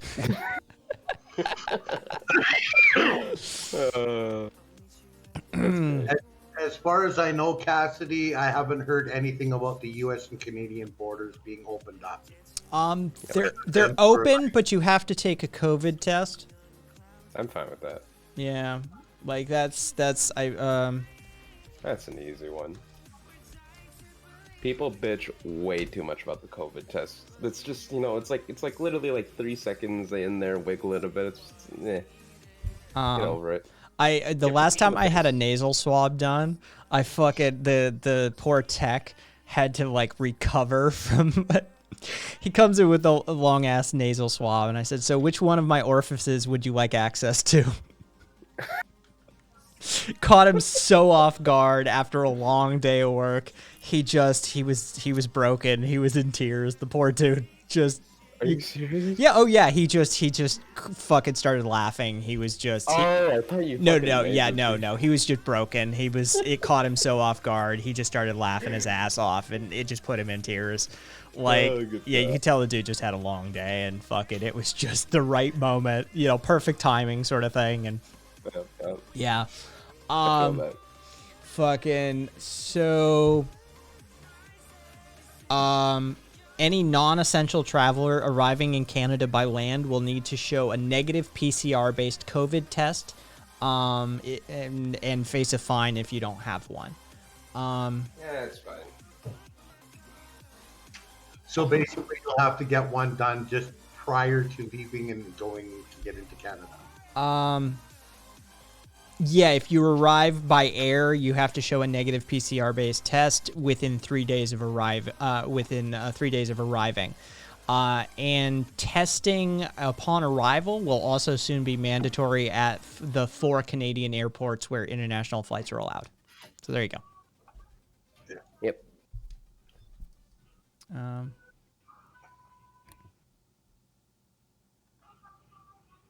I'm part of a weird intercontinental drug community that I've distanced from. That sounds like trafficking, to be perfectly honest, Seller. Yeah. But realized they're crossing borders freely just to hang out. Gross. And then Seller said, drug community sounds so wrong. It's just idiots talking about blow. No, it sounds like fucking traffickers, to be quite frank. Right.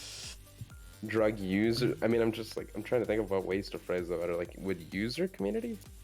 I don't. Enthusiasts. Kaiser, I'm gonna have to say, prove me a source. I just want to hear Rabbit. I don't even need a source. Rabbit, look at what Kaiser said and then tell me something. Thank you. I mean, I don't see why it's fascinating, even if it is true. It's just, people and. Yeah. Fucking drug aficionados. Yes. Urban pharmaceutical aficionados. There. That's the winner. Wait, I think there should be a law if people want to have co-op communities, and it should be given to them like a section for Haida Gwaii. So Yeah. Haida Gwaii it's always been a myth, but Haida have been known to be a very strong warrior society on the BC coast. They did not really take slaves. Being that I've lived out in BC for a nice chunk of my life and spent a lot of time Rabbit. with different tribes out there. I don't know enough to comment on this.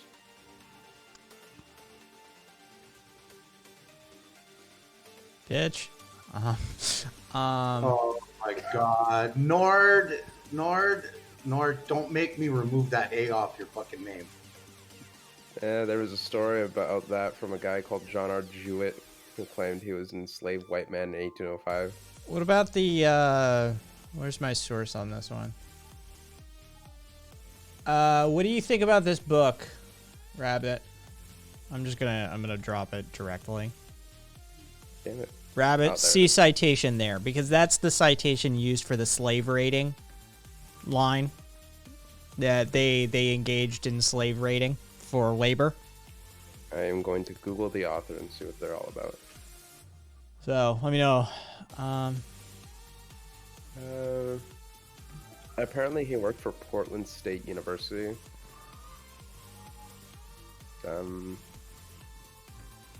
But again, I don't buy into the whole like noble savage myth either. So I mean, I'm people. Yeah, okay, so the dude that wrote the book had a PhD from the University of New Mexico in anthropology, had a PhD from Washington State University, and worked at Portland State University for 2 years and Morehead State University. I don't know, he seems decently educated. Olanzapine, and it works for the best of me. Critical. Is that depression stuff? Yeah, I think that's... yeah, against depression. Olanzapine. What does olanzapine do? Zyprexa. Let's see. What are you? Oh, it's an atypical antipsychotic. Interesting. That's interesting that works for you. I'm glad you found something that does, but wow. Rabbit says, of course, a settler claiming he was enslaved is ellipses. Yeah, it's not even that, like, yeah, we're not talking, like, we're not talking chattel slavery, we're talking, like, labor slaves.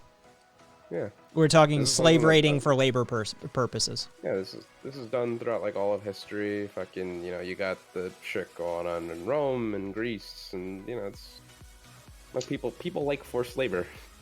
Interesting. It lowers the emotional levels. Yeah, that would seem appropriate. Critical. Yeah, as like an atypical antipsychotic, it would dampen the response levels probably across the board. So as Rabbit says, probably the closest you could get would be the Aztec Mayan slave tradition, where they were free to marry and their children were free. Huh. Yeah, but as an anarchist and an anti-authoritarian, if you capture me and then tell me to work for you, like, yeah, not gonna be a fan of you. Yeah, it's kind of cringe a little bit, tiny bit. Property slavery, seller, chattel means property. That's what chattel means. And the Dutch slave trade that we're familiar with in America is referred to technically as chattel slavery. And again, Rabbit, nobody's talking about chattel slavery. We're talking about enforced labor through slave raiding. So let me know. I mean, I can answer that too, but well, I want the anthropologist's opinion. oh, thanks, bro. I'm playing classicist with the degree on this one. Is it classist? No, not classist. Classicist. Yeah. White people in words. White people. I know, right? White people in words. Hey, Zealot. All right, cunts. I'm home from work. Shit's fucked for you now, says Zealot. I love you, Zealot. And yeah, Zealot censored all of that, which I sort of undid instantaneously. Yeah, it hurt to read that. Right? Juicy anthropologist is up for demand. Well, Rabbit, you're in luck. Hey, Rabbit, you want to pop in here to voice chat? Oh no. Or you want to just put that ass up for on-demand use, apparently. I like this option.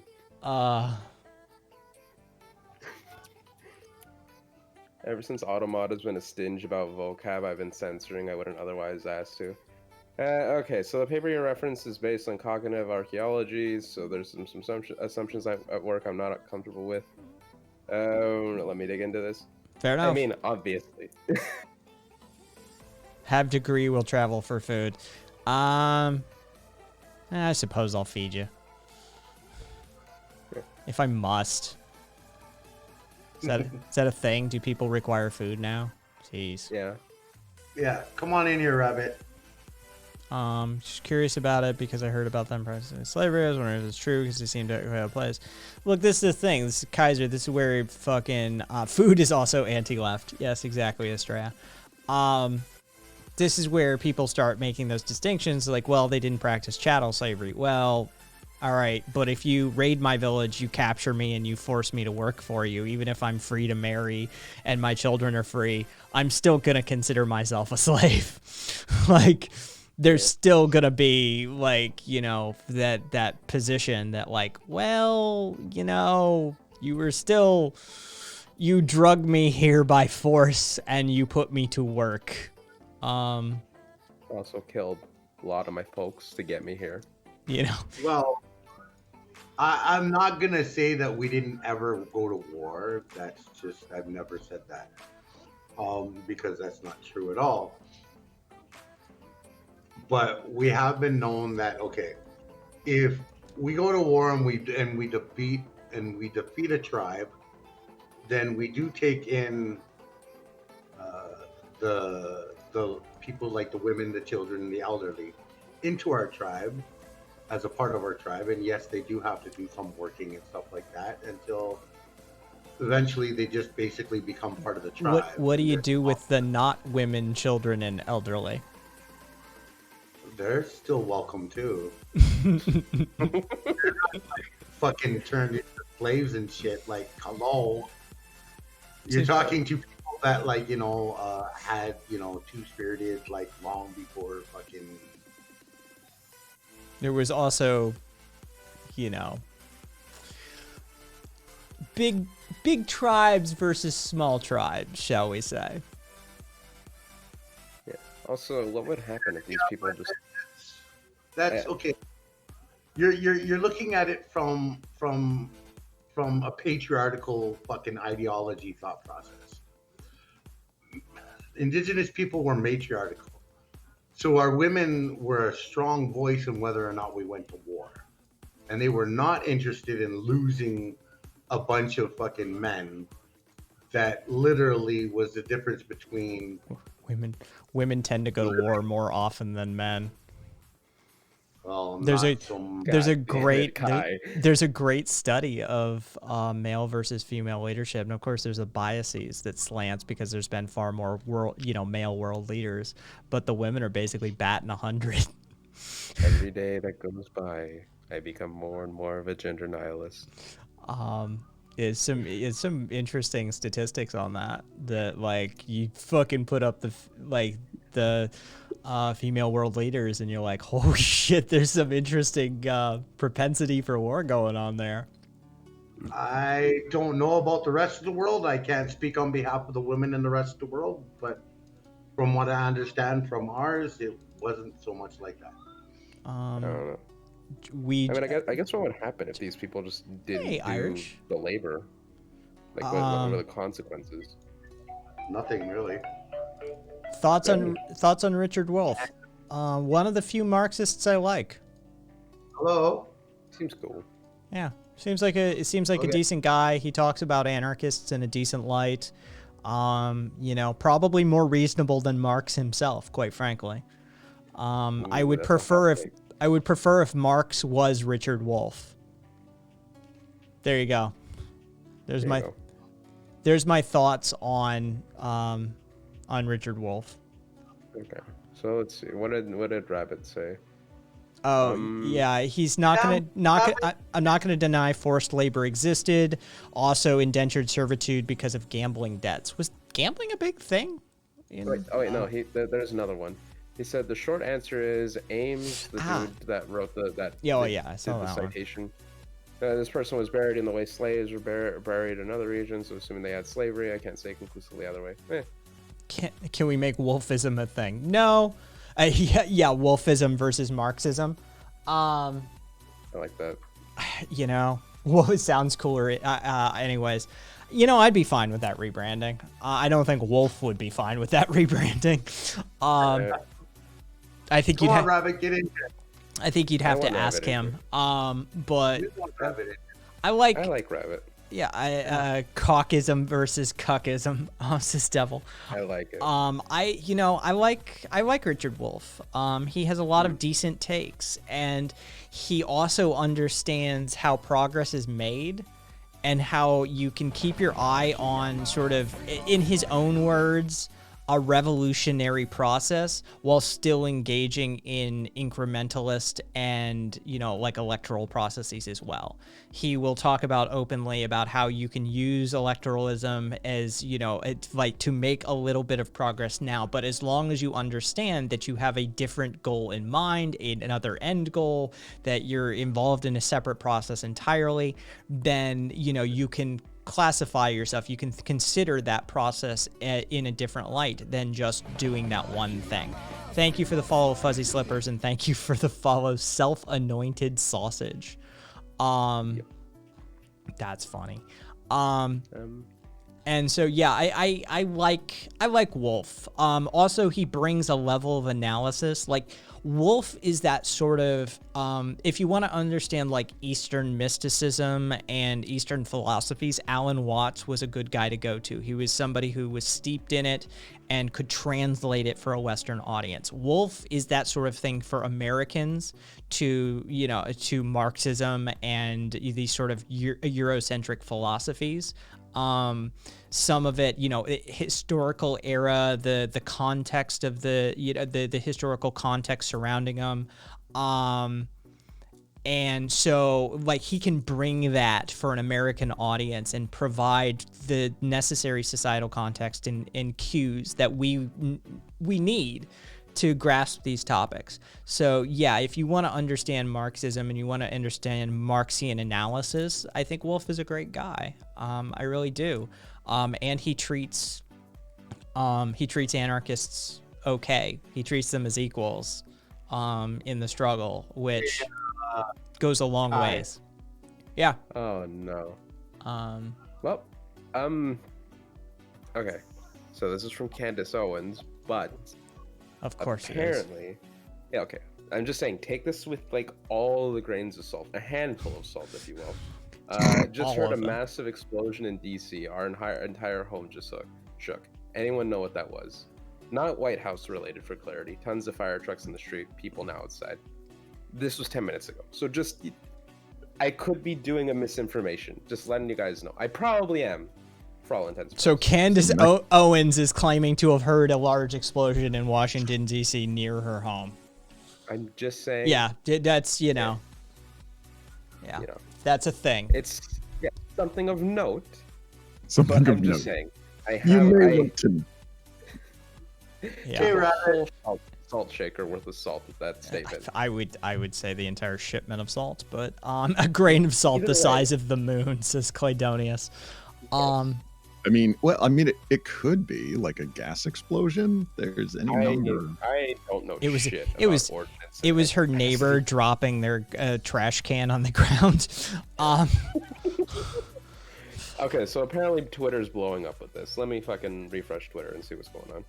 In other news, a bird hit my window. Oh God, the apocalypse has come. Okay. Also, Clydonius actually raises a question to your previous comment about women engaging more war, which was those women are women in a patriarchal society, though. Don't know if that is a variable. We'll let to see more. There's no way we could separate out any of the data. Like I said, like statistically, there's no way to ever pull that data apart. There's just no. Disagree. Well, I mean, based on the like world leaders who are women who have like world leader status, like, I mean, who have been in charge of ships and. You'll like this answer. Okay, shoot. So there's this anthropologist in the 1920s. Her name was Margaret Mead. Oh, I know that And name. one of the very first things that she did was prove that gender doesn't exist. And because that's why I know that name. That's why I know that name. And because she wasn't getting enough hate mail, apparently, she went into, I believe it was the Amazon, but she just basically went on a river raft tour of these regions. And like 3 successive villages. The first one, the men were in charge and fairly warlike. You know, they were the ones who were the soldiers. They were the ones who killed the food and all that crap. Second group, Killed the pretty egalitarian. Like both men and women raised the kids. They both did an equal amount of hunting. They both did an equal amount of warfare.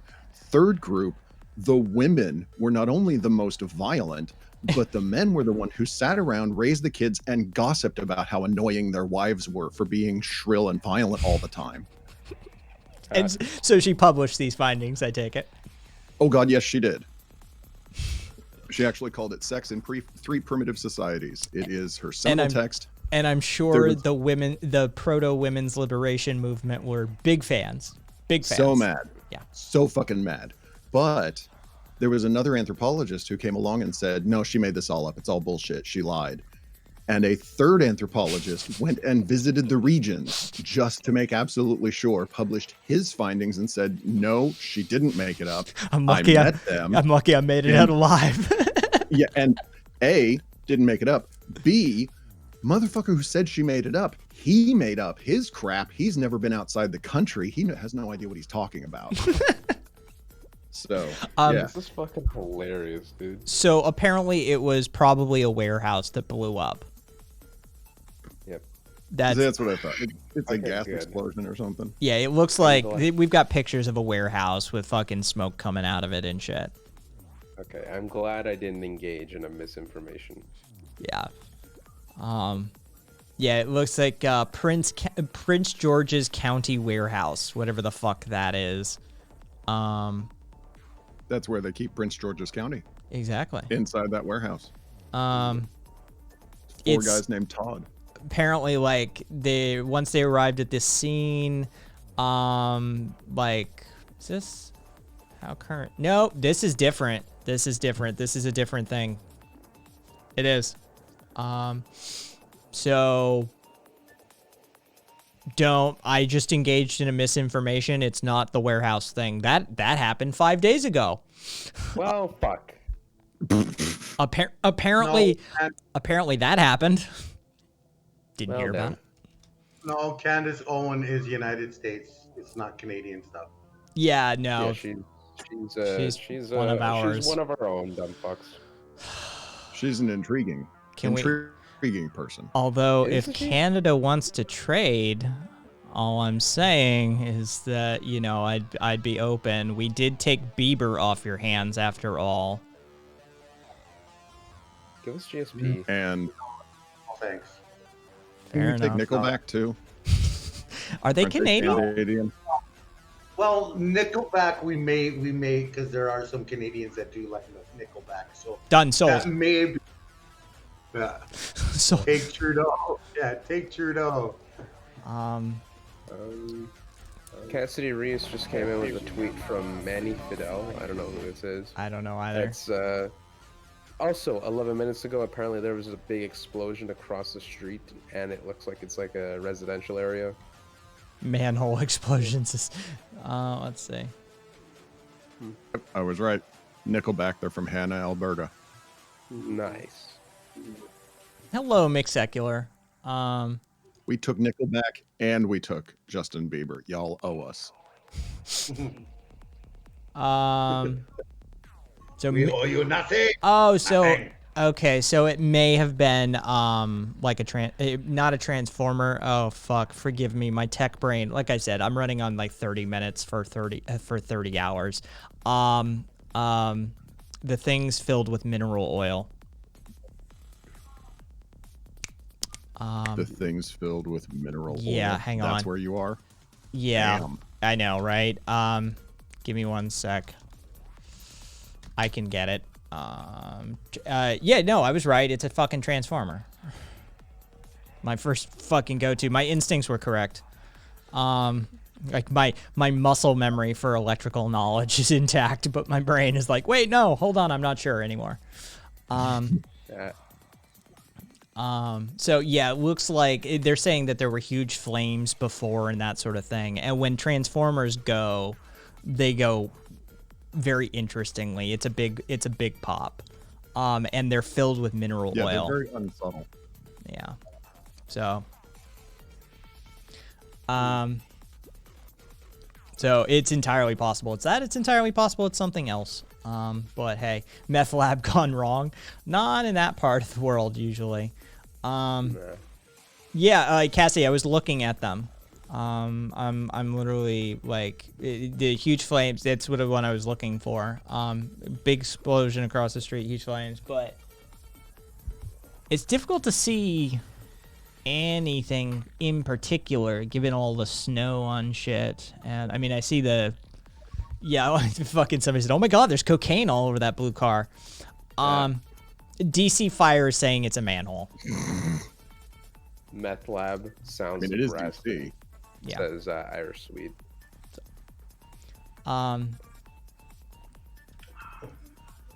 Candace brought us Steven Crowder and Gavin Canada brought us Steven Crowder and Gavin McInnes as well, and Tim Pool. Oh dear God. I'm just saying, y'all are starting to rack up a bill here. Southern too. Hey. Speaking of paying off debts. Holy shit. We'll just call it square. Although in my opinion, you gave us Letterkenny, so you know. No, that is not a fair trade. I don't even know who that is. Letterkenny's great. It's a show. Well, It's a show. It's a funny show, and that's all that matters. yeah. No, Kai, it was Antifa who did it. Crowder is Canadian? Yes, Crowder is Canadian. So unfortunately is what's his fucking name? Jordan Peterson? Well, that too, but See? Kermit. Proud Boy originator. Yeah, Gavin McInnes.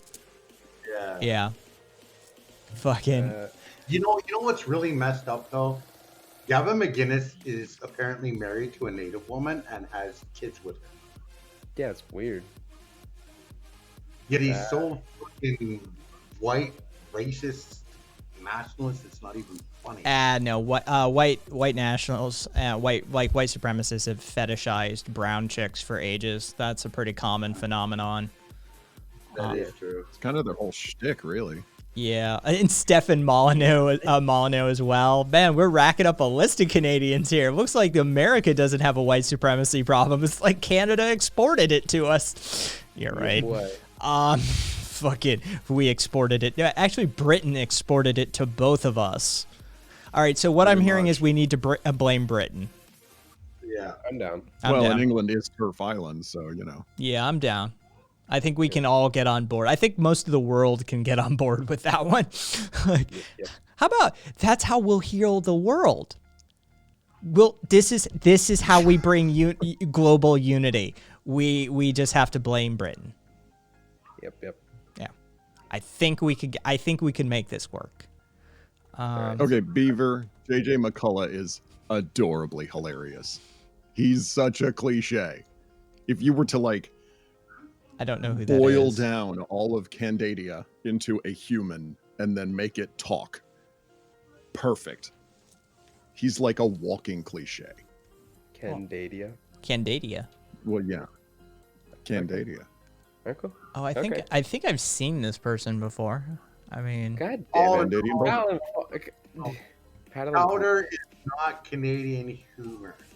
You want to know Canadian humor? Watch Bob and Doug McKenzie or Kids in the Hall. There you'll find Canadian humor. Oh, God. Kids in the Hall. It's like Monty Python with more LSD. Oh, my God. And Crowder isn't even funny. I'm just saying. Mike Rowe is super conservative, lift yourself up by your bootstraps fucking douchebag. Trust me, cool boy. I adore Mike Rowe. I love his voice. I think it's one of the best voices period on television and narration. And well, that's how he got his start. He was on QVC. TV ordering. If you roll it back even further, do you know what he was before that? What, you mean when he was getting his master's in theater at university? He was an opera singer. Yep. Yeah. He was an opera singer. Motherfucker has a master's degree in fine arts and he's out there bitching about how bricklayers are the foundation of the world. It's like, dude, Yeah. no yeah, hate on bricklayers. I mean, Meredith said you know, Lawrence Southern Wing. what you gotta do. Foxtrot. God, I hate names like that. Cladonius. Fucking William the Conqueror started this shit in 1066. Nice. Robin Williams sings the Blame Canada song. Oh, I miss Robin. Well, Weller, just let your dad know that Mike Rowe is a classically trained opera singer with a fine arts degree. Yeah. 100%. He's as like fruity tooty as they get, quite frankly. Yeah, but yeah, exactly. Good host, bad human. That's the thing is, unfortunately or fortunately, we have to separate some of these artists from their art. And I know the left is really like super against that in some instances, but I mean, if they produce good art, like, we can condemn them as a human being, but we can take the creation and separate it and be like, hey, this actually stands on its own. It was created by a horrible human being, though. So let's acknowledge that a horrible human being created it, but it's also a badass piece of art, and we're taking it. Because if you started doing that, I hate to break it to you, but historically, a lot of the shit that is foundational done by pretty shitty people. So. Okay, but see, Kai, have you considered postmodernism? I love how you frame that. But have you considered postmodernism? Have I God damn it. We just need to reject all of it. That's a legitimate philosophical position. I am of the position that I'm of the position that we reject postmodernism for all of the shit postmodernism has caused. Okay, so I we're in postmodernism. All right, I dig it. Yeah, we're like end stage postmodernism. I would like to apply some critical theory analysis to postmodernism. I find it wanting. Okay, can we enter then postmodernism? Oh, you fuckers think I'm joking. That's really how deep the rabbit hole goes. That's not like, fuck. There's like, what's all like the different like? There's postmodernism, there's postmodernism, and then there's like, fuck. What's the other one? Okay, now we're getting into like Insomniac at 4 a.m. territory. No. Meta. Well, that's where I'm at. So cool. Let's do this. Yeah, and then there's like meta postmodernism and shit. It's weird as fuck. Oh, I love meta analyses. They're always fun. Yeah. Well, you know, there's like, I mean, there's other non-modernism bullshit. There's neo-Marxism. There's all kinds of other crap. I like Sweet's take. It's like Heidegger, Nazi douche, but decent philosopher. He wasn't decent. He was a shit philosopher. Oh, we've got the anthropologist versus the economist. Who will win? 2 enter, 1 leaves.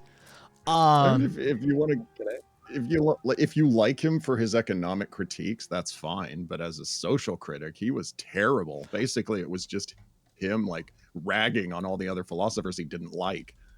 Okay, so he was basically just a fascist. Gotcha. Jose, yeah, we know why Robin Williams took his life. He had Lewy body dementia, which is horrific. It's LEWY body BODY dementia. If you want to look it up, it's a terrible thing. It's a terrible affliction to have. And I'd kill myself too. Oh yeah, he is absolutely life choice exemplified. Yeah, it's a terrible thing to have happen. Hey, it's Super Dad. Hey, Super Dad. I like both Rabbit and Sweet. I want one to die. Okay. I've only ever read Heidegger's economic stuff. I don't even know who this person is. Keep it to that. The Nazis were a big fan of Heidegger. The Nazis were a big fan of a whole bunch of stuff that they, like, shall we say, misappropriated. Yeah, like. Oh, they weren't. In his case, they weren't misappropriating all that hard. Well, I'm just saying, like, you know, Marx a couple things from Marx. Some As stuff of right from- now, it's exactly 69 days until 420. Okay. Curio This just is- giving us the this is news that, important. yeah, the important news. Okay, so what I'm hearing is that somebody here needs to get laid. Somebody in chat. Do it. Do the So, thing. are you volunteering, Kat? What? I mean, I'm not really in a position for that. Oh, and it's 69 viewers too. So, Nice. Okay, so Oh. all right. So we got Sellard, who's a possible candidate. Kreiser. Okay, come on. Somebody. Come on. Who else? fucking. What are we doing? What are you doing? Oh, we're doing we're- doing mutual aid sex. Yeah, we're 69 Yeah, days away from 420, so it's like somebody just needs to somebody in chat needs to get laid to honor the date. Really, this is what people don't realize about orgies is all the scheduling. Oh, dude, it's such a pain in the ass. But It really is, both literally and figuratively. yeah. Good God. They were big fans of Wagner, and he was a big-time anti-Semite. Had to study some of his writings on the subject in grad school, says Beaver. Yeah. Wait, that's not surprising. Nord, are we having an orgy? Seller, we're doing sex. Well, that's why the Vanderbilts never planned orgy. All the thank you notes. Rosa says they'll sleep with anyone and everyone. We got to get that good Catacillo genitalia. Look, I'll open the OnlyFans if there's enough demand for it. I just don't think there is. left- All right, guys. Have you never I seen got- OnlyFans? Oh, Sue, you going to All bed? right, yeah, I'm gonna go take a nap, so I'm tapping out for now. And if I wake up and you're still on, I'll pop back in. All right, cool. Sleep well. Get some sleep you on my sleep well. behalf. Yeah. Sleep is good. Yeah, It's tasty and I love that. Aloe, left-wing orgies be like, have you got any numbers in your Twitch username? Oh no. Left-wing orgies would just dissolve into fistfights. Tell me I'm wrong. Somebody tell me I'm fucking wrong. I've never been to a gay orgy where it devolved into a fist fight. Rabbit? No, we all knew why we were there. Chatting was not on the menu. Yeah, we're pretty focused on that one. Yeah. Like, I can't Well, speak like, for all what you was people who mix genders and shit, like, having women and stuff there, but when the gay dudes get together to have an orgy, Okay, but We- this doesn't count. we're on You know point. it sucks. Well, you heard about that politician who jumped out of the window, the big anti-gay politician, got caught. still love that. The reason the cops figured out that it was an orgy in the first place was they got a report that it was happening. They went to the house, and the guys at the orgy thought that it was strippers, so they started taking off all their clothes. And like serious? later, Yes. they're interviewing one of the guys that got arrested. He's like, "Well, what the hell were we supposed to do? We don't have driver's licenses. We're naked." God damn. It is. It's an orgy, dude. What did you think you were gonna get when you walked through the door? Yeah. The Eastern Bloc is just it is filled with some of the craziest shit I will ever hear in my life. Yeah, he defenestrated himself, threw himself out the fucking window. Risky Dragon. We're gonna Yeeted talk, his ass right out that window. Yeah, okay. So Risky Dragon, we're gonna talk impeachment just because you brought it up. It's not fucking happening. No. All right, done. There it is. No, He's why? gonna get away with it. People are gonna get fucking mad. Just don't put any stock in the system actually working the way it's intended.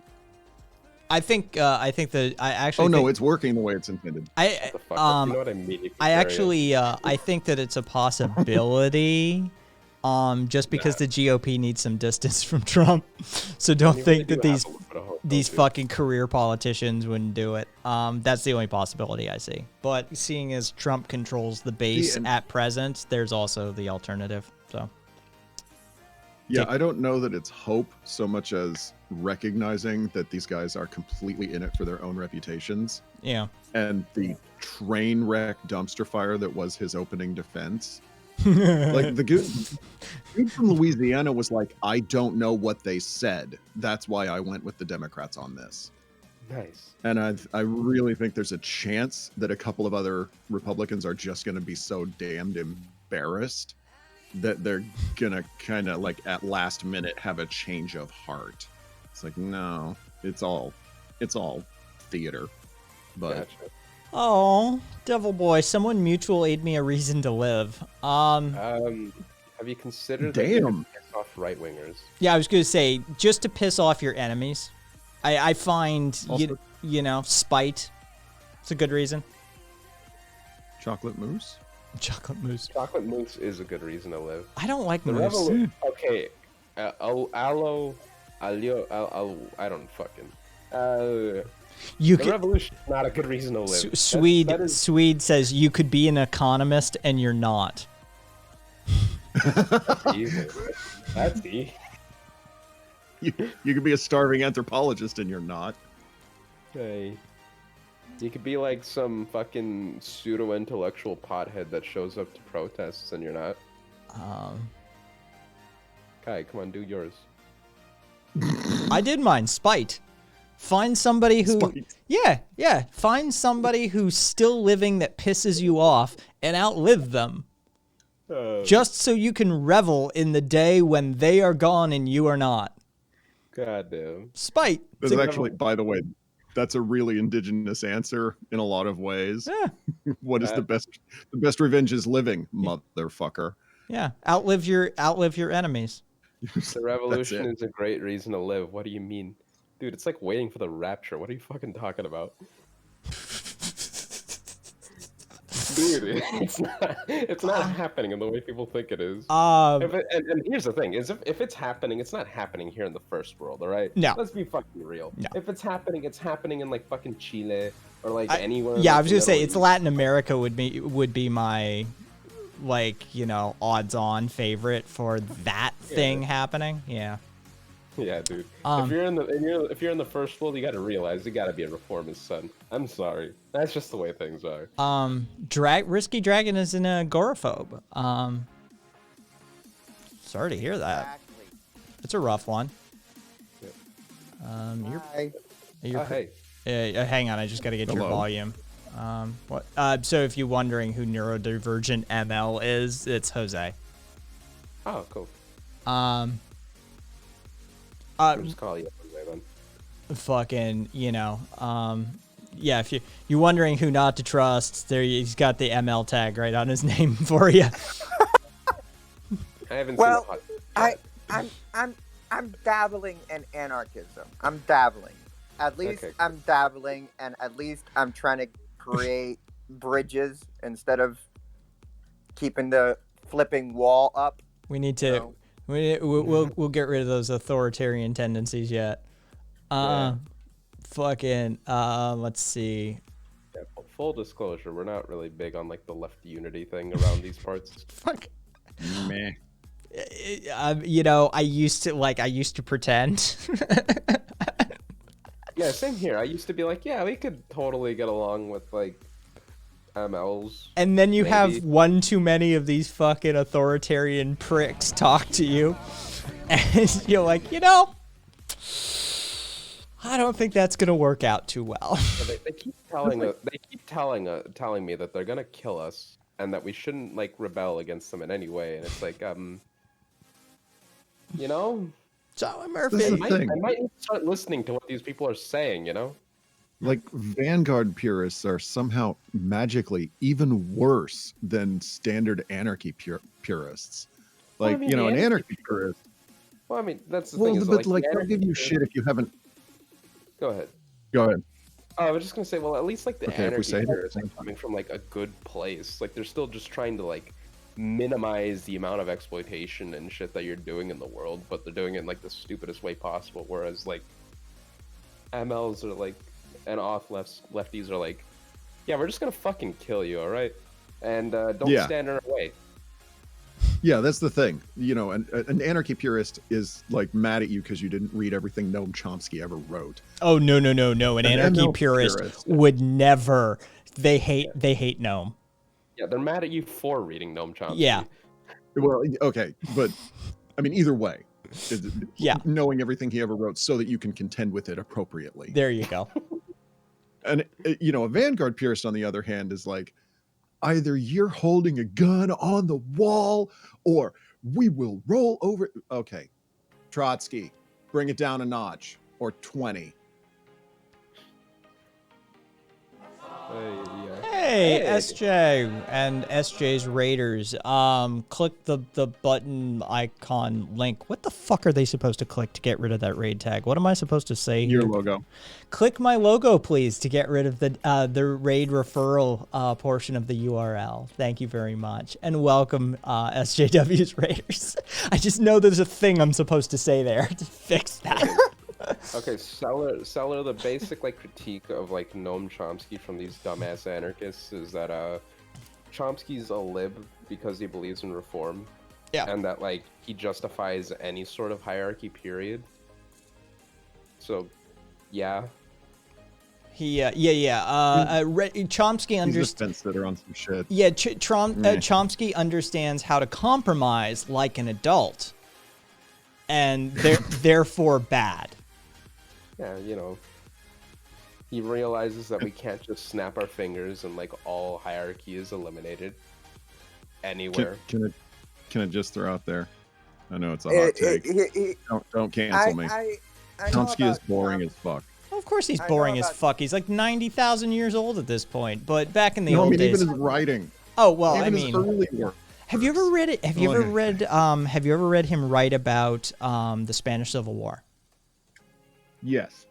That's interesting. He's got a passion for that. It's less dry when he's talking about that.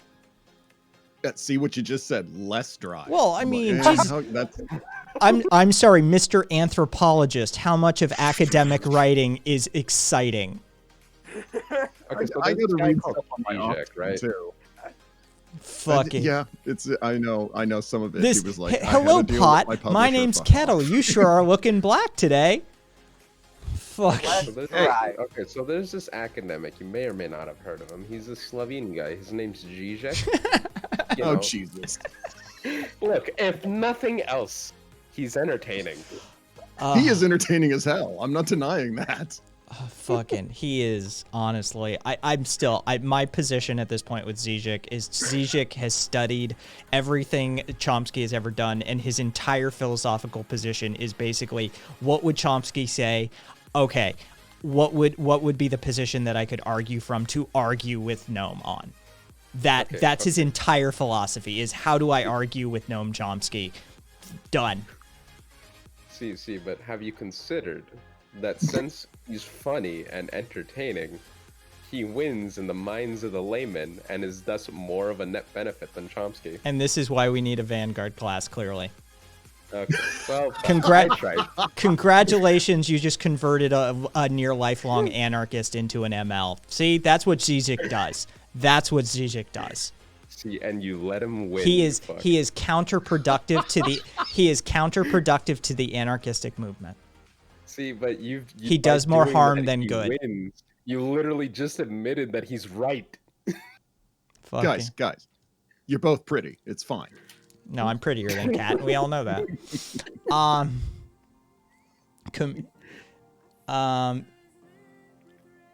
Fuck it. I'm just looking at what Seller wrote. Fucking Zizek is like the fucking glasses in the John Carpenter movie They Live. He's fucking useless. You could just that's nail harsh.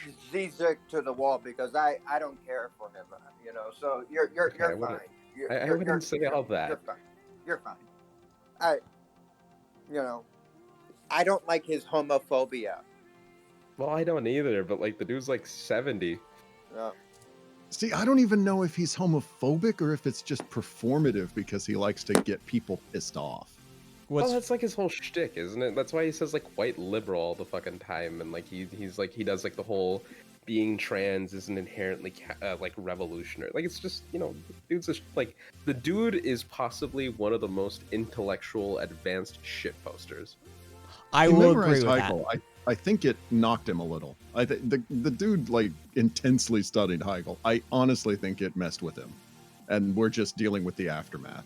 Who's homophobic? Zizek, skeptic. And asking me, what's your deal with Chomsky? My deal with Chomsky is I like him. I am super thankful to Chomsky for shaping some of my anarchistic theory and teaching me that anarchists don't have to be fucking puritopian like dickheads who refuse to compromise and see progress in a game of like, if I don't get 10,000 miles worth of progress, then meh, I don't want any of it. Like, super thankful to him. I love the guy. My favorite philosopher is actually my philosophy professor at college. He is an anarcho-communist. Cool. And he actually also believes in nihilism. That's a weird thing to believe in nihilism and also believe in the two others. You'd be surprised how well nihilism pairs with a bunch of stuff. Not that weird. Yeah. Yeah, no, not at all. Not giving a fuck ML, is useful in philosophy. Yeah, Oh, but that's not true.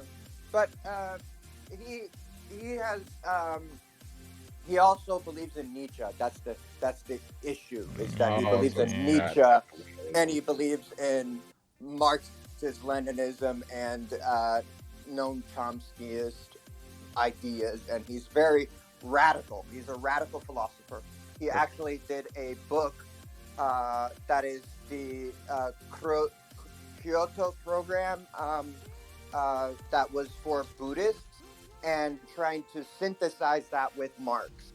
It's just so fucking good. So fucking good. It's like Buddhist communism, and that's what he's trying to do. And it's amazing. Gotcha. I always like to I mean, remind. I don't know how I feel about that. I'd actually have to like read his work. I always like to poke fun at Yeah, Buddhists. same here. That If we're being serious, I don't have a problem with Noam Chomsky.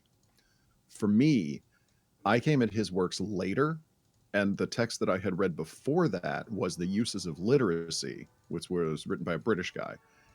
And a lot of the same critiques that are in Manufacturing Consent are in The Uses of Literacy. So by the time I got to Chomsky, for me, a lot of what he was saying was already reviewed.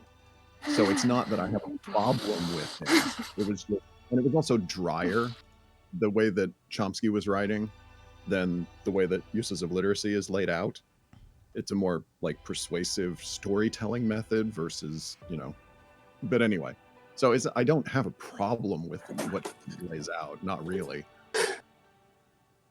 At an email that I sent him because I was so frustrated at a stupid son of a bitch who wrote about me in the American Conservative. You know Rod Dreher? I don't know if you guys know Rod Dreher from the American Conservative. Well, I'm a part of CPUSA. So I was in there because my photo was picked from them, from a membership thing. And I was so damn mad. I said, here is the title that I'm going to write this email to my professor to see what he thinks on how to argue against this stupid fucker who wrote an ad hominem piece about me, thinking it's pretentious. And I said, someone is illogical. And it was so damn funny. Sorry. Skeptic, yes, the Khmer Rouge bit. There's even there's a New York Times refutation of the Khmer thing. Like that was published in like 1986 or 88 or 89 or something like that, late 80s. That is a refutation of the Khmer Rouge thing. Yeah, some guy fucking, I forget the guy's name, fucking made an assertion, that Noam basically said that that the Khmer Rouge genocide was nothing more than like wartime starvation, which was patently false. And yeah, even the New York Times published a refutation of that statement.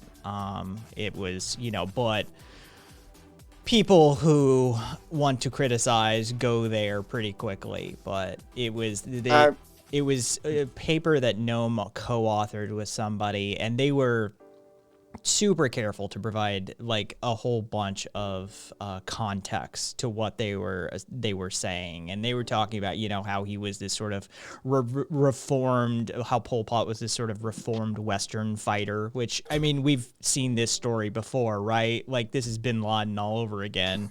We've seen this story play out a few times, and, you know, from a modern perspective, it's far easier for us to contextualize and grapple with these sort of topics. But in the late 80s, it definitely was a position. And so there is sort of this like generation that of people who within leftist circles associate Gnome with that hit piece, as it were, basically. And it has yet to die off entirely. I see it crop up from time to time. And yeah, those Puritopians like to bring it up out of context as well, because other than that, the dude's pretty inoffensive. I mean... Well, and by the way, the idea that Chomsky forwarded, that this was someone we created, by the time, you know, 90s, early 2000s rolled around, this became an embedded idea. That there were terrorist cells that the United States had basically created out of thin air. They made a movie about it with, God, who was it? Was it Tom Hanks? But it was Charlie Wilson's War. Yes. Where they talked about how we created Bin Laden and the entire Afghanistan thing. So, yeah, within a generation, people were completely on board with what Chomsky had argued at first. And so, like I say, I don't really have a problem with him. Yeah, and caught a lot of fucking shit for. I also wanted to post the link to the book. It's right here, and I'm going to post it also in the Discord of the book that he wrote. And I don't know where you want it, Kai. Do you know where you want it? Well, there's so many jokes. My brain just froze. There were so many jokes there. Book from his professor. Yeah, I know. It's not the book itself, so just put the link in shared content.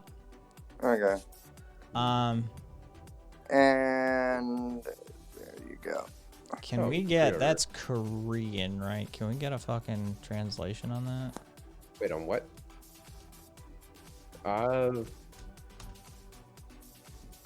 Yeah, I have no clue. Persian owl. Interesting. It might sound better in Korean. Yo, I'm sure it does, but I mean, we also need to like check that sort of shit to make sure, because most of like Twitch, like the algorithms that filter usernames for obscenities and, you know, horrible shit, only check English. Gotcha.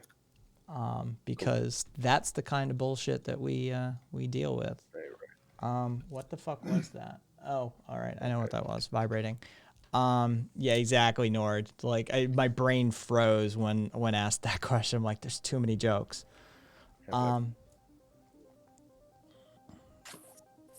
that's right. Kaiser's got that ethnic heritage for that part of the world going on. So. What is Kaiser? What? What is Kaiser? Kaiser is a human being, and we should value him solely as Shut that. the fuck up. You know what I mean. You fucking. You race reductionist. Russian title. It's look. I literally battled everybody in goddamn the comments and in shared content about identitarianism. All right, I think I get to say that every now and again. All right. Kaiser himself volunteered. I'm Korean and German. Okay, cool. And apparently it's anglicized to Beda Si On Bu Ang I, I guess. I don't fucking. Nor said I can only pronounce it. Yeah, isn't Korean like the easiest language in the world to learn? Like, yeah, it has. It's like it's an alphabet system, a singular like phonetic alphabet system. It was designed. Yeah. They realize that learning multiple alphabets with like several thousand characters is fucking stupid. Very early on. Yeah, they did the same thing that Cherokee did. It's closer to a syllabary. It's the sounds that exist in this language. Yep. So if you read the word out loud, you are speaking language. Yeah. Every language should do that. Tried learning Japanese for like a long time. I could speak it, can't read it for shit. Took Mandarin in middle school. I realized that this system's fucking stupid. Why do we have several thousand characters to describe phrases, words, and things, and places? And why do they change based on like the other characters that are like in there? And then like why do we have to like modify pronunciation based on tone? And it's insane. Aloe, My favorite fact about we have a couple Germans. One of my mods is German, but he's not here right now. Anyway, continue. Ironically, I'm eating Chinese food while talking to you. Oh. So I'm laughing. Chinese food or American food?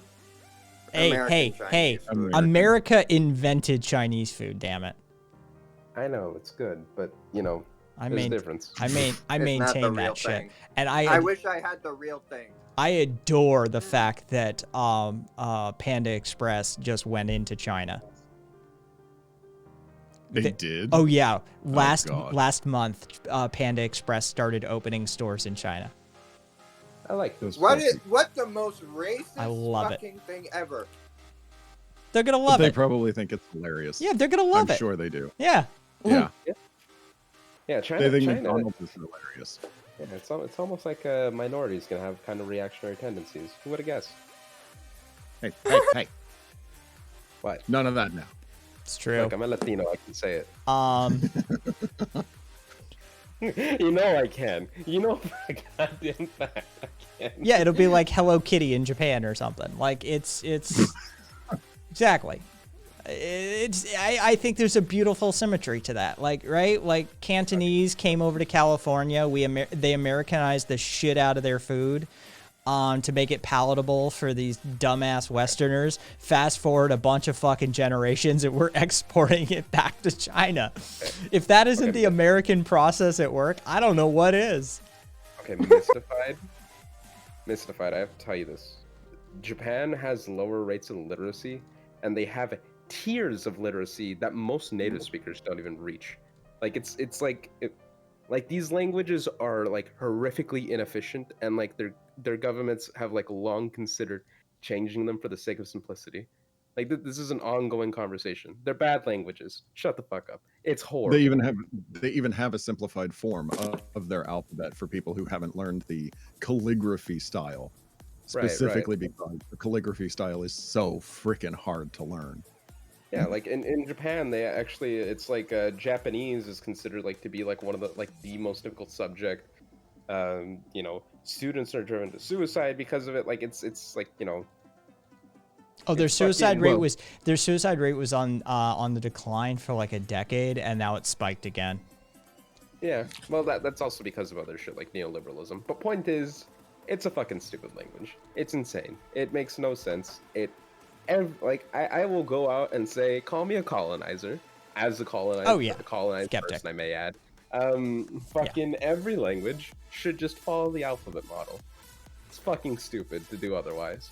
Language is that serious? Yes, it is. I love languages. That's why I feel very passionate about this. Languages that follow an alphabet system are just better. They're more efficient. It's easier to learn. You learn the alphabet, you learn the pronunciation of the letters, you learn the words. It doesn't have to be more complicated than that. What's the term? There's a term for that, Fax.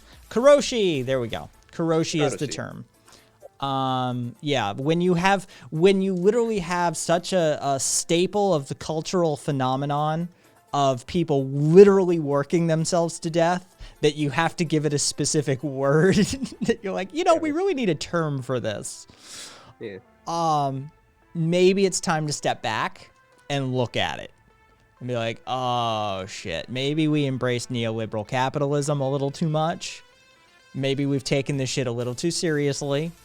And we need to maybe, unwind a little bit. Yeah. Nord at Cat worldwide phonetic alphabet now. Oh, that would be amazing. Nah, fuck that. I like different alphabets and shit. I think it's cool to have different alphabets and shit. It's that's as long as they follow the alphabet system, I'm cool with it. How about intercombinational? No, I want the Different- I want different- global Esperanto now. Like language is about communication and getting shit done. I'm sorry. Like it's for me, it's functional. Yeah. What I was thinking. Like, Language doesn't determine how you perceive the world. I was thinking the symbology of languages that people love, that they could have that as a portion of their alphabet, like at least one letter from it, and stick it into this phonetic alphabet that would do the same thing. It would really. It would really. Okay. Galactic Basic. Let's pick this apart just a little bit. First of all, no, language does not determine how you think. That's not a thing. That's called the Sapir-Whorf hypothesis, and it was based on studies that Whorf literally made up. Like, genuinely, he invented studies in order to defend his thesis. So the Sapir-Whorf hypothesis is wrong, Tower of Babel. flat out. But you can have a language that is complex and people respect it as a historical artifact and still move forward. Like, modern Egyptians don't read or speak in hieroglyphs. As a matter of fact, the hieroglyphic alphabet itself, which it wasn't even an alphabet, it was hieroglyphics. Yeah, it was Was reserved pictographics. entirely for the king. Even regular people out on the street couldn't read hieroglyphics. That's why the Rosetta Stone exists, because the king wrote an edict, it was recorded in hieroglyph, and then translated for everybody to read. Because it was nonsense if they just looked at all these pictograms. They couldn't make heads or tails of it. I mean, mystified. I hate to break it to you, but what do you think math is? Like, there are global universal languages. Like, I mean, everything in technology works off of the same way. This is what binary is. Like, all of our technology works off of a singular global language set. Nobody's saying kill off the other languages. What we're saying is, it'd be super useful if we had a global shared language. Well, I'm not even saying that. I never said fucking just destroy Japanese. I just said that their writing system is just fucking stupid. It leads to lower rates of literacy. It's literally like so complicated that most Japanese speakers won't even reach the higher tiers of fluency, and they literally can't understand sentences that are read with more like rare kanji and shit. It's bad. It doesn't work. And by the way, there are many Japanese who are arguing that same point, that this original calligraphic language is in fact a way for elites to maintain power. In fact, if you go back to when the warlords were still running Japan, the calligraphy language got even more stylized intentionally to create this tiered system so that the modern, so that the plebs couldn't really understand So it. what you're saying and that's how is, you knew that they were poor. So what you're saying is these like super stylized versions of the Japanese language are actually classist. Well, Yeah, they were art. It was something that the rich class did because they had the time to sit around and over stylize their own language. Like, we do the same thing in the United States right now. You can find signs that are practically unreadable because they've stylized the letters to the point where it's just gibberish. And we don't consider that, a classic piece of our linguistic heritage. We consider it some jackass who got an art design degree and was bored. Right. ASCII supremacist. Let me put it like this. My point is, like, there's like several thousand kanji. I think it's somewhere in the ballpark of like 6,000. Each kanji can have multiple readings depending on how they're read, in a sense, and in context with like how the other kanji like interact with each other. So if you just don't know a kanji, that whole section of the language is just dead to you, and you have to learn it on the fly. Pre-technology, those people were just fucked, and they had no clue how to read that, and they basically were just, completely lost. Nowadays, we have like really finicky like technology that doesn't really even quite know it either. Like, it's just a bad system. And by the way, I kind of adore that bifurcation in the chat right now is either Cat is saying all language must be destroyed and all people are dumb, or it's like, what? I've been here the whole time. I didn't hear him say that. See, Rabbit, this is the left. This is why I don't like the left. They're fucking stupid. Like, I've never said that like Japanese should be destroyed. I'm saying kanji as a writing system is fucking stupid. Kanji, people should just be writing in hiragana and katakana. Fuck off with all the other, like, with kanji. Kanji is like, it's inefficient. Stupid. Just give me the sounds in an alphabet, and then we just make words out of those sounds. Fuck you. It shouldn't be more complicated than that. We should have a global language, though, by the way, and it's shaping up to be English. Quite frankly, I'm fine with that. Fuck it. That seems to be what Britain. That's going to be their legacy, is they just went around and basically fucked English into every part of the world.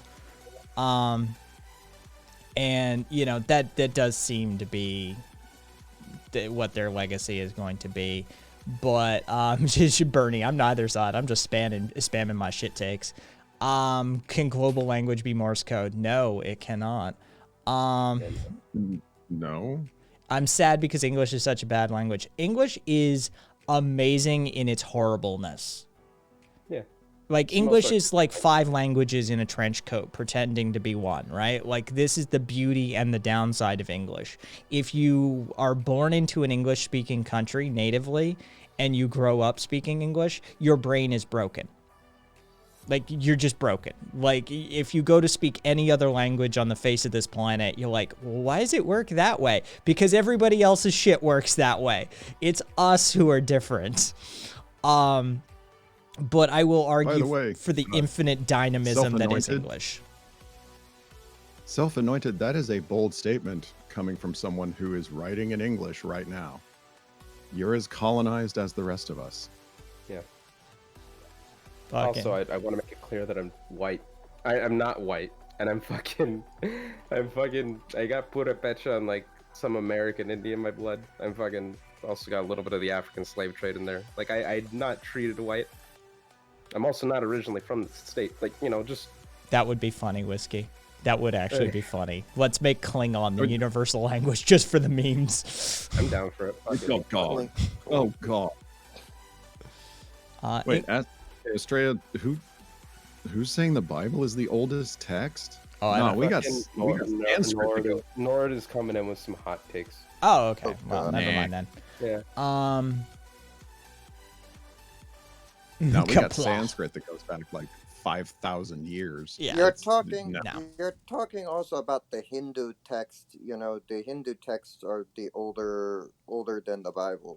You know. Am I correct? Yeah, there was the Sanskrit. Yeah. Hammurabi. I mean, yeah, you could go with Babylonian if you really want to, but I like the Babylonian. If we're changing up number systems, can we get the Babylonian system? I've always been a fan. 60 base. 64. No. I just like the way that they counted on their fingers. They used each knuckle. I have demonstrated that on stream for people. Like how you differentiate different base counting systems, and how they're like, well, I don't have that many fingers, and you know, it's like, I'm sorry, it's not. You do. Yeah, it's 60. It's sexagesimal. And yeah, it's I love that. Like, it was a super efficient system. That's why the Greeks. The favorite fact about the Greeks were so obsessed with the idea that a vacuum cannot exist in nature, that the Babylonian and Sumerian counting system had placeholding, so they had a 0. So the Greeks would translate their math into Babylonian, perform the equation, and then translate it back into Greek in order to publish it, because their numeric system didn't have a 0, so it didn't acknowledge vacuums. So they needed the vacuum for the math, but philosophically they had issues with it. So their math texts are philosophy statements. Um, Oh, I love that. and I'm a philosophy major, so and start wanting to dive into political science when I'm done with my bachelor's stuff. I'm currently wanting to bang my head against a fucking wall because certain professors, you know, you'll see it in Discord chat what what happened, but like if you scroll up. But anyway, to answer your question, Kat, hold up your 4 fingers. Okay. 4 fingers. Okay. How many segments are on each finger? I see. Okay, so, all right. I got fucking 3. Okay, so what's 3 times 4? 12. Fucking yeah, okay. And you need 5 iterations of this to reach 60. And now we reveal that you've been doing this your entire life, because how many hours are there in a day? 24. What's half of 24? 12. There are 60 minutes in an hour. It's been a part of your life your entire life. And everybody counts in the base system that was invented by the Sumerians. yeah, we've been doing it the whole time. It's just nobody's taught it. Gotcha. This is the kind of shit you build conspiracies out of. Like, sincerely, like if all you need to do is say like there's a controlling group behind the scenes, done. You're there. Like you're already to the conspiracy. Yeah. The Babylonian counting system is superior. A sexagesimal counting system, a base 60, is superior for how we operate in this world. It is. To the point that that's even how we divide our calendar, because you have 360 and a few more days in the year, because they divided the hemispheres of the Earth into 360 degrees. It's super efficient. It's a great way to count. Ooh. Okay. Also, yeah. I was horrifically wrong with my original sentiments on Japanese. It's actually even way more stupid than I thought. There are 50,000 kanji characters in Japanese's existence. Let that fucking sink in. An alphabet with 50,000 goddamn characters. It does seem excessive. So, fun fact, Sequoia, the one who helped to create the Cherokee syllabary as it currently exists, he had studied Latin, Greek, and a little bit of Chinese. And so when he was first creating the syllabary, he tried to go with Chinese as a template, like just make a symbol for each word. And it got so complicated so fast that he couldn't remember what symbols he'd used. And he said, no, I'm not doing this. So like within a week, this guy already figured out this is an inefficient method. Yeah, I'm looking at it right now. Like, it's, they tried to do the fucking... It's even on the Wikipedia page for the Cherokee syllabary. It's like, yeah. Oh, yeah, his story is quite well known. Now, there's... Tempted to do this. Shit about, yeah, well, see, and they throw in some shit about how, they thought it was witchcraft. It's like, no, most of them were literate anyway. They just didn't have a standard system, and he helped to standardize a system. But it's just a syllabary. Here are the sounds that exist in our language. Here's a symbol for each of them. You sound this word out, you have said it out loud. Oh, Congratulations. what's their Unicode? I love the Sumerian text, like their way of carving into clay and through clay tablets, and the way that it's set up, I think it's extremely amazing. Compared to our alphabet, it's just a bunch of sticks instead of it being,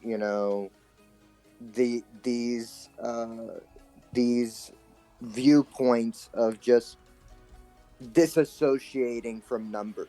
Because what I've seen is that they've also used those sticks to represent numbers as well. So it allows for alignment of the two. And I think that that's amazing. Well, in Adia, there's no reason to front load the question. Like, what should happen with Japanese? Well, I mean, ask the people who are Japanese. If you've got this population in Japan who is saying this way of writing was forced on us by the upper classes, by the shogunate, who no longer exist. Why are we maintaining this system? Yeah. If like, I that think critique is being offered by the people who are having to learn it, I'm willing to at least ask them what they think the solution could be. yeah, I mean, I mean, Korea's like right next door. They're not exactly unfamiliar. And Korea apparently said, you know what, let's streamline this a bit. Yeah, let's just have an alphabet system that describes the sounds in our language, and then we can make the words. Like, you know, like, this exists. There's other languages. Like, come on. And as Rabbit pointed out, it's been done before, all the way back to the fucking ancient Egyptians. Like, you can keep it. You can keep it as artistic merit, as cultural practice, that sort of thing. But there does come a point where I think there's an argument to be made about, you know, efficiency. Right. I mean, that's the thing is that, like, I'm looking at it right now, like, at least on Wikipedia. Kids are kids in like throughout their high school are supposed to learn 2,136 kanji as of 2010. So out of 50,000.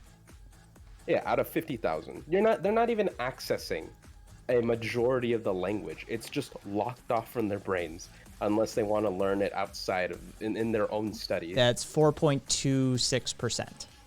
Yeah. So, and even then, those 2,136 kanji are extremely complex. They're all written in an extremely unique way. You have to write the stroke in a very precise manner, or else you're learning it wrong. You know, each word can be read like 3 different ways, and the word and the character's meaning can change based on whatever words are nearby it. And you just have to, and then on top of all of this, you just have to know when to sprinkle in some characters from the other 2 alphabets in the language. Fucking stupid. It's insane. I don't like. I'm looking it's needlessly complex. I'm looking at Cherokee. This is an interesting looking language. So yeah, it's a hell of a thing. So Korean, you can actually pick it up and learn it easily compared to Mandarin and Japanese. Written Cree did something similar. Interesting. Most Japanese people only use like 10 to 15k kanji in everyday life. That's fucking insane still. There's some really interesting characters here. Oh, kanji's cool as fuck. No, I'm not talking about kanji. I'm talking about Cherokee. They can keep their insane writing. Let me see what's have a look at Cree. The written Cree language. Here, the link to the Unicode page for Cherokee is in chat. If anybody's curious about what I'm looking at. Well, and here's the thing. Okay, relating to what Kai is saying, and what Habel just said. Yes, the spoken language of Cherokee is incredibly difficult to learn because it's based on particles, which means you have a root word like fish, and then every prefix or suffix that you add to that word changes the meaning of the word. So the spoken language of Cherokee is incredibly complicated, but writing down what someone just said means that you've not only preserved exactly how they spoke it, but you've also preserved their accent. And so we can identify texts that go back over 150 years, right to the point where the syllabary was first popularized, and identify where the person speaking was from because of the way that they spoke the word that they're saying. Facts. This is an interesting website. Thank you for bringing this to my attention. Okay, so can someone please tell me why I'm wrong about like the alphabet system again? Last night Sue and I were joking around. It did reminded me. Nord said that like they're like supposedly 1/16 Cherokee and fucking because everybody's Cherokee. Everybody has the great grandmother who was a Cherokee princess, which wasn't even a thing. That sort of fun one. So yeah, we decided that I'm 1/64 Cherokee last night. Nice. Like, sure, why not? By the way, the term for that is generic-y. Generic-y. Oh, nice. Yeah. We're like, since, fucking everybody claims it. Like, I looked up, we at least had regional specific. we were gonna do it was the Abenaki, which would have been my like where the region I was born in, but we would just we're like, well, it would have been my mom's side, right, and fucking that sort of thing. We're cousins. My people are the Lenape. Nice. Yeah, There you go. yeah, and so fucking, I was like, yeah, why not? Oh, hey Doc. Oh. Okay. Time for me to hibernate another 3 months. Peace. Take care of yourself. Okay. A lot of learning Arabic is making informed assumptions based on context clues and regional, even within country distinctions. Different words for same thing depending on it. If informal, concept, environmental. Okay, so see, that's actually fine for me. Cree is super Like, simple, by the way. I kind of have to do that shit with Spanish anyways, so it's like I can deal with that. As long as the alphabet is standardized, I don't give a fuck. Rabbit, your Lenape. I actually used to live in Pennsylvania, where the Lenape was in Philly area, and I went to a native place and for a school field trip, and I remember that I took that you in the native traditions, you have the tradition where you take tobacco and you bless the earth with it. And I remember that, and I remember the experience of doing that and the experience of that religiosity. It actually was interesting to me that you would place certain herbs to bless nature. That always fascinated to me. That it's the worship of nature itself. The Spinoza effect was before Spinoza, so it always interests me in that fact. Yeah, the tobacco gifting is fairly common, especially now that Pan-Indianism is more common. They were within the Calumet tradition, like collectively, which is a really broad section of the contiguous United States and up into Canada. For those of you who don't know, Calumet is more commonly known as the Peace Pipe Ceremony. So that's the Calumet ceremony. But they had a version of the Calumet ceremony, so tobacco was considered a sacred gift for a lot of different things. Less so, I'm related to the Lenape, but my actual heritage traces from the Kalinago, because the Lenape are matriarchal, and the relative that I tie to the Lenape is male. So I wouldn't be considered direct family to the Lenape in their system.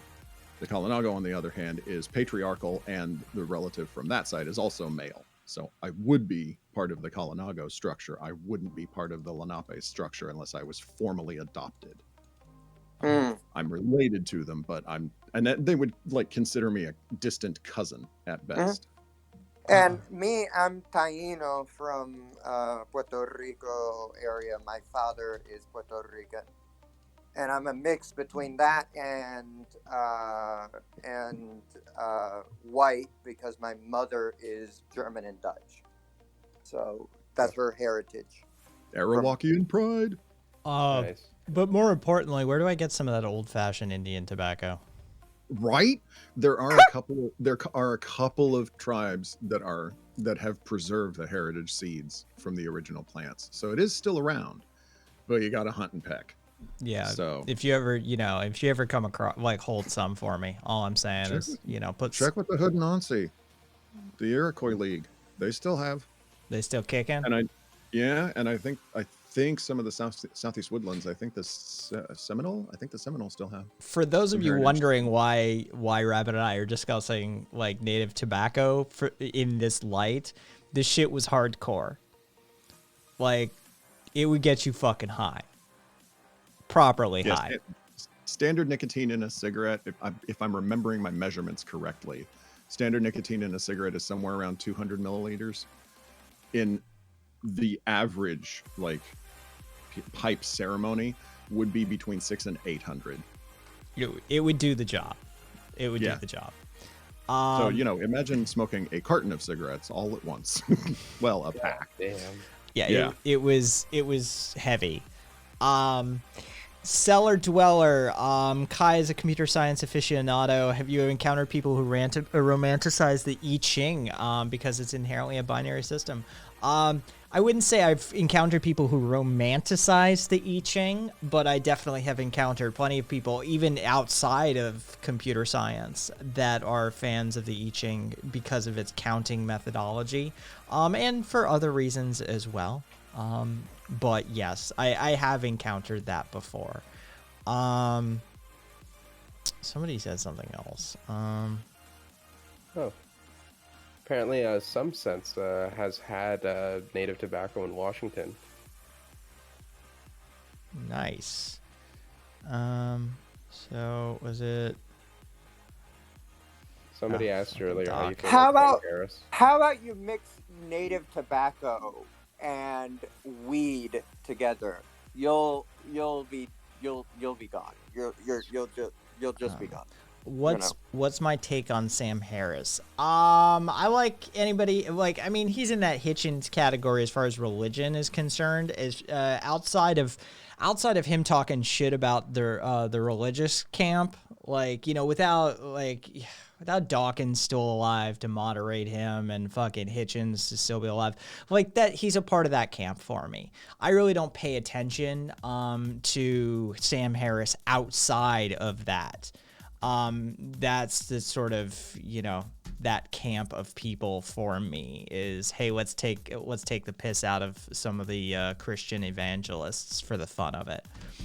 I enjoy him for that. But to be perfectly honest, I'm not that familiar with any amount of his work, professional or otherwise.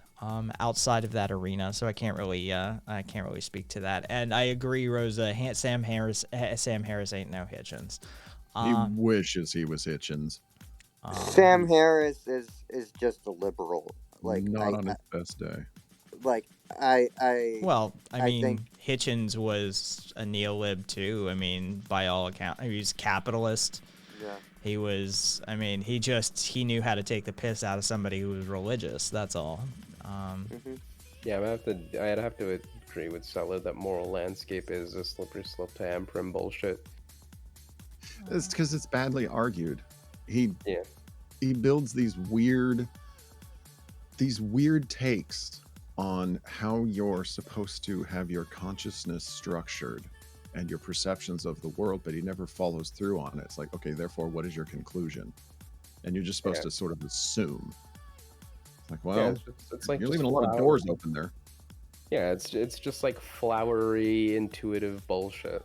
Yeah. Oh, and Prims are fucking psychotic. Nord, they're fucking genocidal maniacs. Basically, we must return to pre-agricultural society and just be hunter-gatherers. Yeah. Some even say pre-language.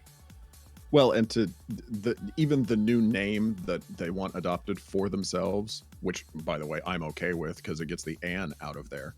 But a lot of them have said that they want to be called anti-civ.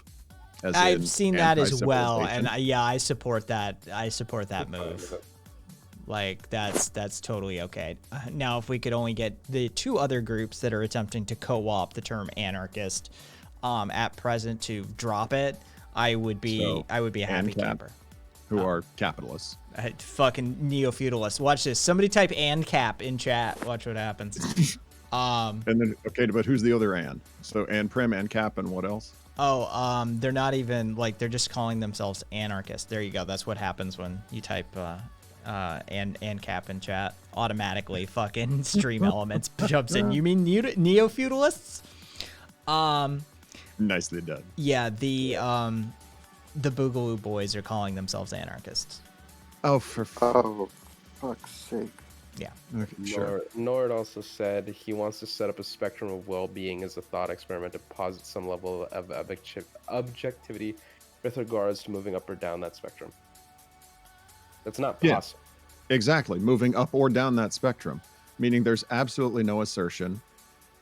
Okay, you literally title your book Moral Landscape and then argue, well, it doesn't really matter which direction you go as long as you've gotten there through thinking. What? Right. So conclusions are irrelevant. Just the steps you took, that's what matters. Okay, dude. There is such a thing as a bad conclusion. Right. I mean, and like that's that. the thing too, is like you can end up at the right conclusions through bad like processes and vice versa. If you like went like super like logic lord, but you ended up becoming a neo-Nazi somehow, like what is it like? You know, like what did that like? What does that accomplish? Yeah. And just because you've made your argument persuasively does not mean that it was a good argument. Right. Returning to Noam Chomsky being boring. Just because he's boring doesn't mean he's wrong. Yep. Which You know, I would prefer, quite frankly. I'll take boring and correct over wrong and entertaining. I don't know. Okay, you know, a hot take. Personally, I feel like Noam Chomsky's like cadence and like general presentation is just like super fucking relaxing.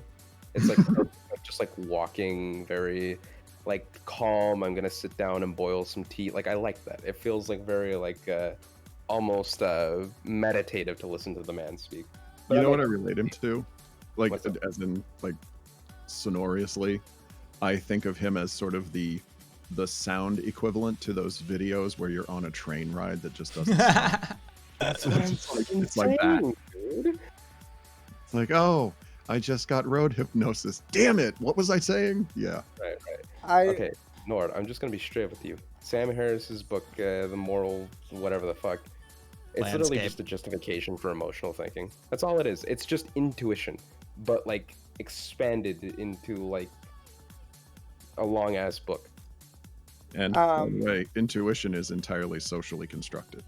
Yes. The thing on the on what you were saying before on the I had it and lost it. What were you saying before the Sam Harris comment? I forgot what you were. I forgot About to. trains? Huh? About trains? No, before Sam Harris. Oh, so, Noam Chomsky. Now I got it.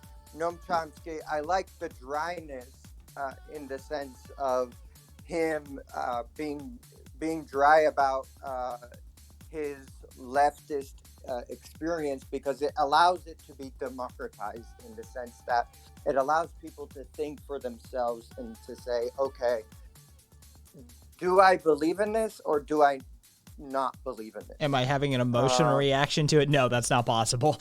No, you're not having an emotional reaction. You're having an actual intellectual reaction, and I actually agree with that. And for instance, me, I actually came from emotional thought to the left, but it was through religion, and religion did that for me. But not everyone can go through that. So. And not everyone can go through that to an actual reasoned account. For instance, once I got deep into like Christianity, I was reading Thomas Aquinas, and Thomas Aquinas said that faith and reason are equal, and that reason is faith, and that equality there actually deepened my understanding of what deity is, what a god is, what a theology is. And the issue with emotional thought just for emotional thought, it doesn't have a tie to a organized set of thought, an organized and correct structure. You know, and you have to have a structure that is correct and a philosophy that is that can stand on its 2 feet. You can't have spaghetti philosophy. you know, what you go towards is this spaghetti monster nonsense. You know? Yes. Okay, so there's a couple of fucking questions here.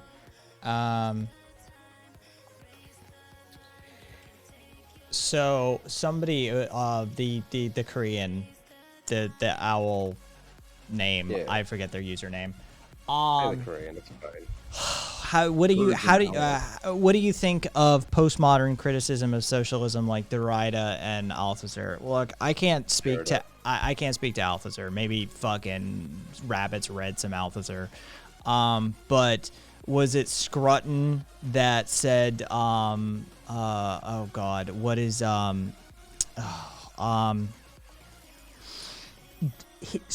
Sir Scruton said, because he was an English philosopher, he said of Derrida, he's difficult to summarize because it's nonsense.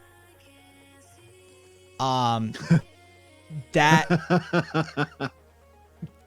sort of... It's like a variation on For God's Sake, just act. Yeah. You know, yeah, like, and I know Chomsky had some, he, like, took the piss out of him, too. You know what? Let me find Chomsky's. Do you know anything about Althusser? Because I sure as fuck don't.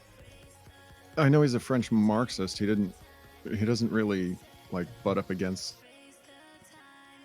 Wait. any anthro that I need to know. So it's not something I'm familiar with. Well, no, the Korean person is apparently saying that this Althusser guy is postmodernist. So I don't get how a Marxist could, you know what? I'm not even gonna question it. Oh, okay. So here's Chomsky on Derrida. I found the scholarship appalling, based on pathetic misreading, and the argument, such as it was, failed to come close to the kinds of standards I've been familiar with since virtually childhood. Well, maybe I missed something. Could be, but suspicion remains as noted. Damn. That's bordering on cold. Yeah. That's mean. Like, that's Well, yeah, I just for know. Chomsky, that's Yeah, oh yeah. For Chomsky, that's a pretty fucking, like, that's coming to blows. Like dancing, Yeah. I tried. All right. Yeah. But yeah, like, that's Derrida. Like, it's always that Scruton quote, that pops into mind about how, you know, how he's difficult to summarize because it's nonsense. Like, yeah. Why are we doing Wikipedia links about age of consent, for the love of God? I don't know. Nord. You know, Sam Harris would probably approve of the logical machinations that those people took to get there, right? That's the problem with the. Well, and What do you fact, call this philosophy of people? What do you call this phenomenon of people just reading philosophy for the sake of sounding smart but not getting it? I call them image of the good. They're imagers of goodness, but not goodness itself. Just quoting Plato. I don't know enough Plato. Plato, he in the allegory of the cave, which is in the Republic, said that there are people who are images of goodness, meaning the images of reason, because he took goodness like an ethical approach, that ethic and reason are equal. And he said that that if you are just doing or reading philosophy and trying to sound smart, or reading a couple sound bites and not being able to think for yourself and to act that way, you're just being an image of goodness, basically being plastic instead of the reality of being. This is. I think the word for that is liars. Okay, so what he linked was, do you remember, Rabbit, do you remember the 77 letter that Foucault wrote about the age of consent? Yeah. Okay, so Derrida's a signatory on that letter. Oh, for fuck's sake. Yeah. Derrida.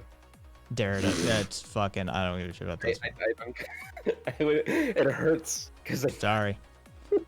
Fucking French names, I don't give a shit about. I'm sorry. Fucking like this is where I just pull Fructus onto the fucking line and be like, "You correct my French, please." He would. I'll do the same thing. Although I probably would have like put like a French spin on it. Yeah, your pronunciation is lacking too. Damn that. I'm sure he'd say Derrida. Fucking needs an accent mark over the A. Okay. Oh, sweet yeah, Jesus. see, yeah, fucking. This is where I've got French community members to handle these sorts of things for me. I'm not going to, for 1 second, pretend that I'm pronouncing this person's name correctly. But yeah, he's a signatory on that 77 letter for Foucault. Right, but I mean that doesn't shock me. Yeah. Like I'd have to be surprised by this. Okay, let me throw this out here.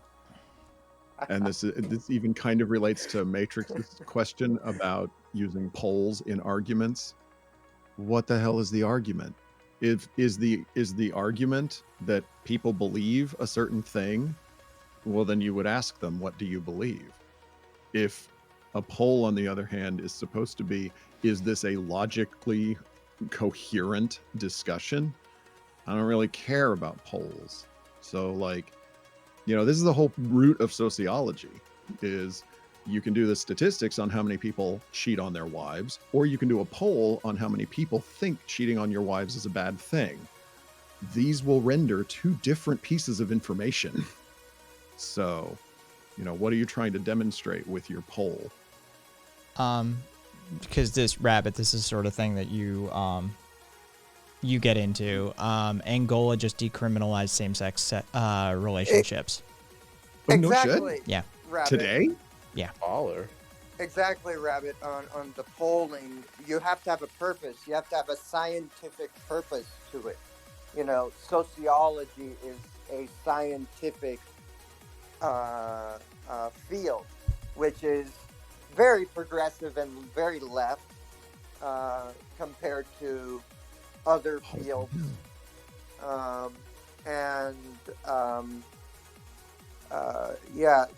Polls must have purpose, Oh, Jesus Right. Christ. Yeah. Well, and by the way, polls have to have content. Like, if I polled everyone in the room on if they're male or female, and that was the only two options, I would be able to say with a significant degree of accuracy what my poll reflected, because I've limited the number of options that people can answer. So there is such a thing as sampling bias. All right. So look at this shit. As Chomsky is not a continental philosopher, he does not know enough about the context of the continental philosophy, and I'm going to do it again intentionally now, Derrida, such as how he is influenced by Foucault. So Chomsky cannot make an informed commentary on continental philosopher. Wait, so because he didn't make out with Foucault, he's not allowed to speak on whether Foucault is full of crap? No, he's saying that. Did you literally just argue that we're not allowed to comment on anyone we haven't met? No, his argument is that Foucault isn't a substantive enough in introduction to postmodernism, thus he can't really comment on Derrida's work. Oh, that's such bullshit. I mean, I think See, that's kind of hot take. Hot take. I will actually kind of defend this. If somebody's only introduction to leftist philosophy was fucking Caleb Maupin or fucking I don't know, fucking Stalin or some shit, then you know what? I would say might not be the best position to critique leftism from. Might be worth seeking out other bodies of work. Here's my argument. On the other hand, I mean, okay, first of all, if we're saying continental philosopher, we're already saying that there is a divide between British philosophy and continental philosophy, an artificial divide if ever there were one. And then on top of that, we're saying you can't have any substantive critique of anything that they say unless you are steeped in every word they ever published. And wow, we're right back at that purity testing crap again. And might I add that, I don't know. Look, there's a few people I trust to do their homework in this world before they run their mouth off. Noam Chomsky would probably be one of them. Right? This isn't some Twitter debate bro who read the first line of something. this is Noam fucking Chomsky. Right? Like, this is somebody who is the definition of credentialed and of academic experience, and has, you know, the highest rigors for these sorts of processes. He's not just doing a hot take, right? Like, that Noam Chomsky isn't gonna just like walk out in front of the mic and be like, hot take. You know, it's Noam fucking Chomsky of all people, right? Okay, first of all, we know he never did that because you said it way too fast. Yeah. Hot. He'd take take. your hot take and bury it in the ground. It's like you saying know, Albert spit at it. Einstein doesn't get to comment on something because X, Y, and Z. For fuck's sake. He would have done his homework. It's not like he wouldn't have read the guy beforehand. It's not like he wouldn't have said, you know, hey, okay, so he references this. Like, have I read that? It's like Einstein can't comment on philosophy, although his social political philosophy was socialism and communism. Yeah, I mean, he was a trained physicist. Why the fuck was he talking about socialism all the time? He has no... I thought Einstein was a Georgist. No, he was just, he used the term socialist to describe himself. So. Really? I thought it was just in favor of like introducing like land taxes and shit. No. Nah. I swear to God. No, he actually has a work on. His 1949 issue, the 1949 May issue of the first issue of the Socialist Journal Monthly Review, contained Einstein's article "Why Socialism," in which he advocates for directly and argues for a socialist political position. All right, I guess I'll just add that to the list. Yeah. I mean, he was self-described, so I trust the man to self-describe. Like, if there's anybody that's going to be like, hey, again, this is this category of like, hey, if you're going to trust somebody to self-describe themselves accurately, maybe Albert fucking Einstein would be one of those. Right. Well, it's just like I've seen things where like it seems that like he was very like favorable of like Henry George's like philosophy, which was like more akin to like just really radically extreme social democracy as opposed to like means production being spread out to the workers, that sort of thing. So it's like, I don't know. I have no idea one way or the other. I have no shame in saying I don't know anything about Einstein's political leanings. Yeah, he was pretty cool. I mean, he was pretty open about them. In those later eras, Yeah, and you could see in quantum physics, not to interrupt, but you could see in quantum physics his materialism. You could see that he's a materialist about quantum physics, and it's very interesting how he could get to the abstract and to the natural just through quantum physics, you know, and you could find it through his work. Literally, you could literally scientifically see his socialism through his work. Here's just some takes out of Why Socialism, just some captures of sentences, right? All right. I've now reached the point where I may indicate briefly what constitutes the essence of the crisis of our time. It concerns the relationship of the individual to society. For the sake of simplicity in the discussion that follows, I shall call workers all of those who do not share in the ownership of the means of production. Private capital tends to become more concentrated in few hands, partly because of competition among capitalists and partly because of technological development and increasing division of labor. The result of this developments is an oligarchy of private capital of enormous power. The situation prevailing in an economy based on the private ownership of capital is thus characterized by two main principles. First, the means of production and privately owned, and the owners dispose of them as they see fit. Second, the labor contract is free. Production is carried on for profit, not for use. There is no provision of that all of those willing and able to work will be in the position to find employment. So, I mean, Yeah. Yeah. He Alright, was. well, shit. Yeah. He was firmly in that camp. Goddamn George I mean, is trying to water down the discourse. Yeah. He had a template. You know, the atomic bomb was a product of a lot of his research, and he was appalled. So he knew what concentrating knowledge in the hands of the few meant. He was no fool on that one. So it doesn't surprise me that he went that direction. I think he would have thought that knowledge is a form of the means of production, and that people should have the open, full out freedom to full transparency of knowledge. And by doing that, it would therefore democratize everything in society, not just consolidating it into the hands of the few.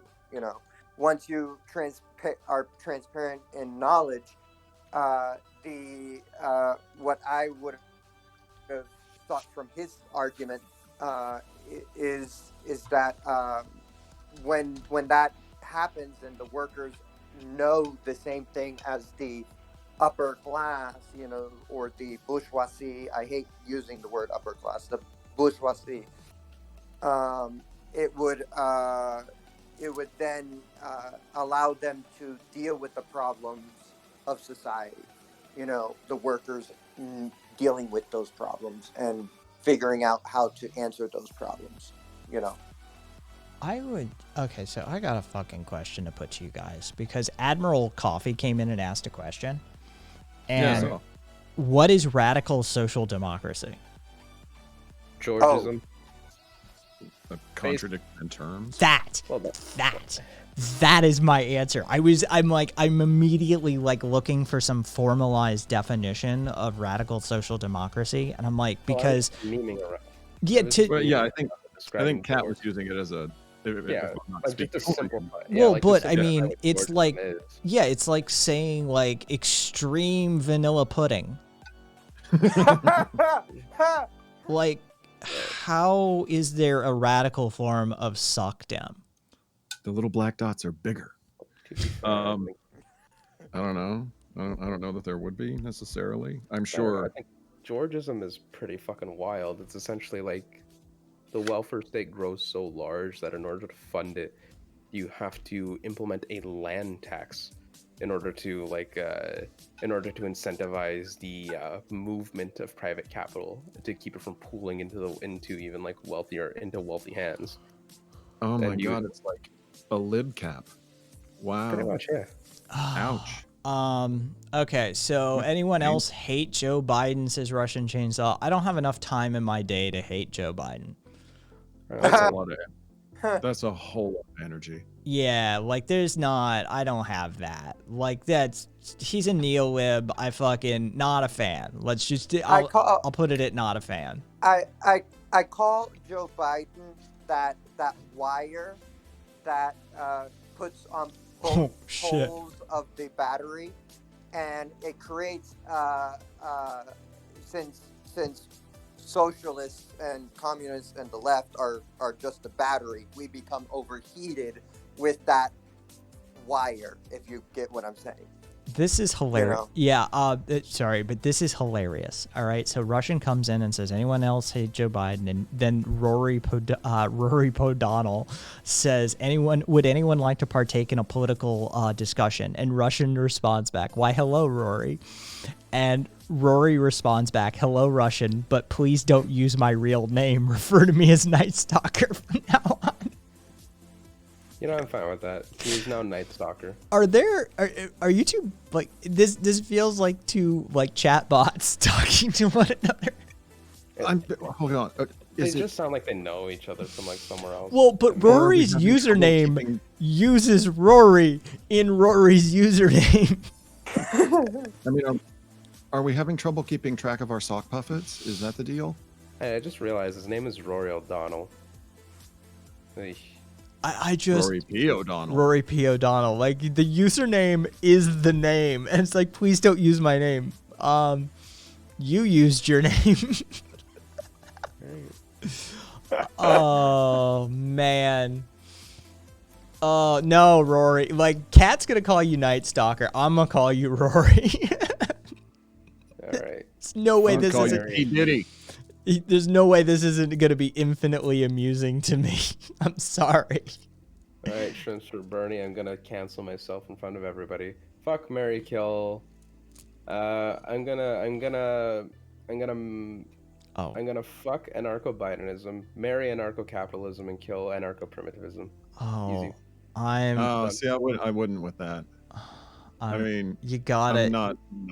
You're right. You No, got to I'll take out marry the the end Bidenists. prims. I'll marry the You're Biden. marrying the Bidenist? What the fuck's wrong with you? Marry the Bidenist for the money. Yeah. Okay. Fuck the Anprim, because that dude is gonna lose his mind. That is gonna be Return to the Wild right there. And I mean, kill. Well, there's only one option left. So I think it's pretty Interesting. obvious. Look, okay, so here's because this is purely just this weird philosophical, like, hypothetical, right? I have to take out the Anprims because they're genocidal maniacs. Yeah. I'm gonna fuck the ANCAPs because nobody will fuck you harder than a capitalist. That's true. And That's true. I'll marry the Bidenists for the same reason as fucking Rabbit. That's what I'm saying. Yeah. Trophy wife during the day. Yeah. And then one of the other two for actual excitement. Yeah, I got it. Just moral grounds. Fucking Jose, you got an answer? I would go with Rabbit, but in the sense that it's like a Kardashian effect, where I would just yell and scream and shout at the partner in order for me to get what I want. You know, that's me.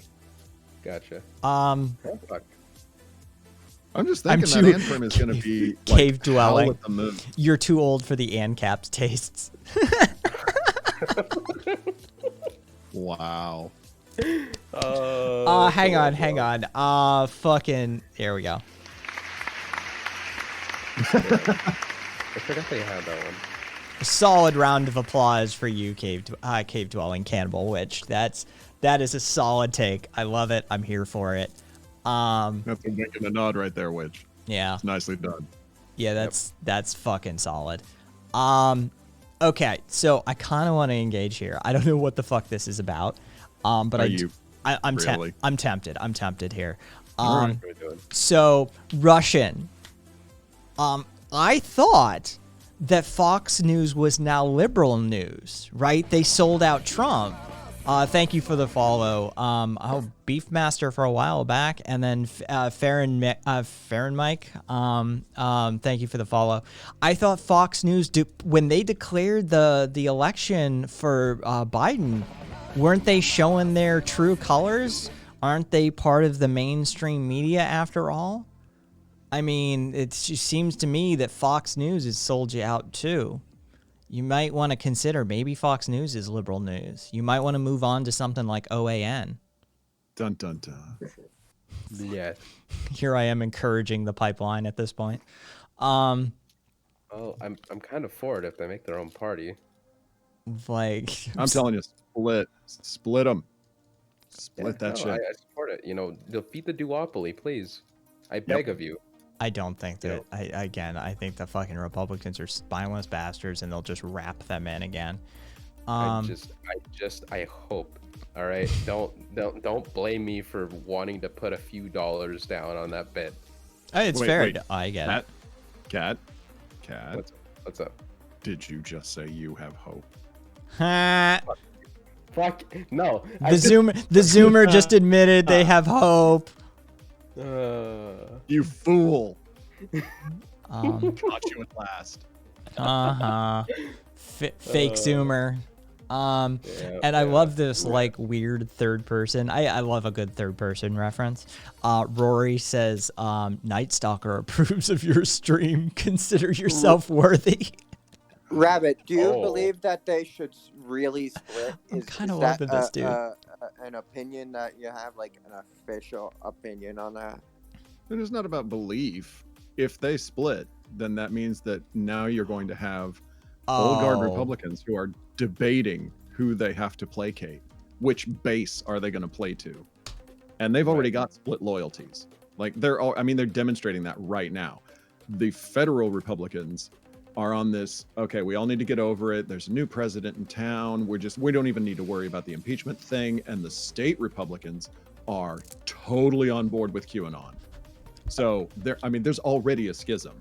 Just solidify it. Just have the QAnon party and whatever the hell the Republicans want to turn into. Okay, so I'm kind of falling in love with Rory here. This is hilarious. I like them too. Yeah, I'm kind of digging it. I like the commitment to the bit. Yeah, I do. I appreciate commitment to a bit. By the end of this, I may actually start calling you by your chosen name. You're earning it. Seller just fell in a snowbank, by the way. Nice. No. Also, did you see Russian Chainsaw's explanation of Biden winning the shit? Okay. This is like way. No. This is amazing, and fucking Estrella. I'm thinking we may have a new copy pasta because that's the deal. Like we have one channel copy pasta at a time. We rotate them out. And so fucking this is a hell of a copy pasta. So what I'm going to do is the old one was Trump was an anarchist by subjugating an anarchic organization under the noses of the commission of the ruling classes while simultaneously spelled horribly, undermining the inherent flaws of neoliberal capitalism, right? W. Colt fucking wrote our old one. Yep. So this is Russian Chainsaw's explanation. This is amazing. Basically, Reddit's infiltration of the stock market devalued the textile industry in India, causing the Indian rupee to become devalued, causing ex-president Nam Nadeem al-Hadar to meet up with shapeshifter gray alien Barack Obama to influence the Venezuelans to create the mail-in voting ballots to make the dead people vote for Biden when Trump actually won by a long shot. Libtard. Wow, that one off the I like rails. how they just ended it with libtard. Yeah. Just period. Libtard. Yeah. That is. Those are words that you can put They together. That is a a lot of words. thing that you can do. Good night, Seller. No, take care of yourself. Sleep well. Get yourself warmed up, dry and warmed up. Drink some green tea. Yeah. Oh, well, I mean, cave dwelling. I think once you invoke like gray alien shit, you could probably invoke time travel. I agree. I immediately noted this inconsistency as well, that the game stonking thing happened after the election. But once you invoke like grays and shit, I think you can like just wrap in some time travel as well to make it work, right? Seems to me. Yeah. I think that both the storming the Capitol and the Wall Street thing was both the Republican Party doing the stunt and blaming the left, because that's what they're great at, is, you know, getting a level of extremism, you know, and instead of understanding what radical is. Radical is, you know, helping people. I hate to cut you off, but anybody see Matrix? I'm gonna say several. yes. Yeah. That's like the only correct answer. If they identify and dress as women, then yes, they're a woman, and therefore, if they sleep with women, they are lesbian now. Oh, Yeah. Kaiser, it pisses me off to the degree that you know it does. Do you think that my opinion on that stonks and the Capitol have a correlation? No. That no. No, Just I mean, the offhanded. They're two different groups. You know, it's just like two different groups, two totally different aims. I mean, obviously, like, what the fuck is it called? What are they fucking called again? The boys, the Wall Street bets. Like, obviously, they're like an offset of like 4chan or whatever. But like, you know.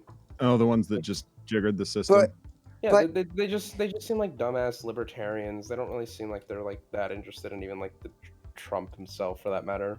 But you gotta understand that you don't know if they are a part of Proud Boys, and part of They're just the Wall Street betters. Boogaloo Boys. I mean, They're here's my not. thing, is I don't like treating like the right like a monolith.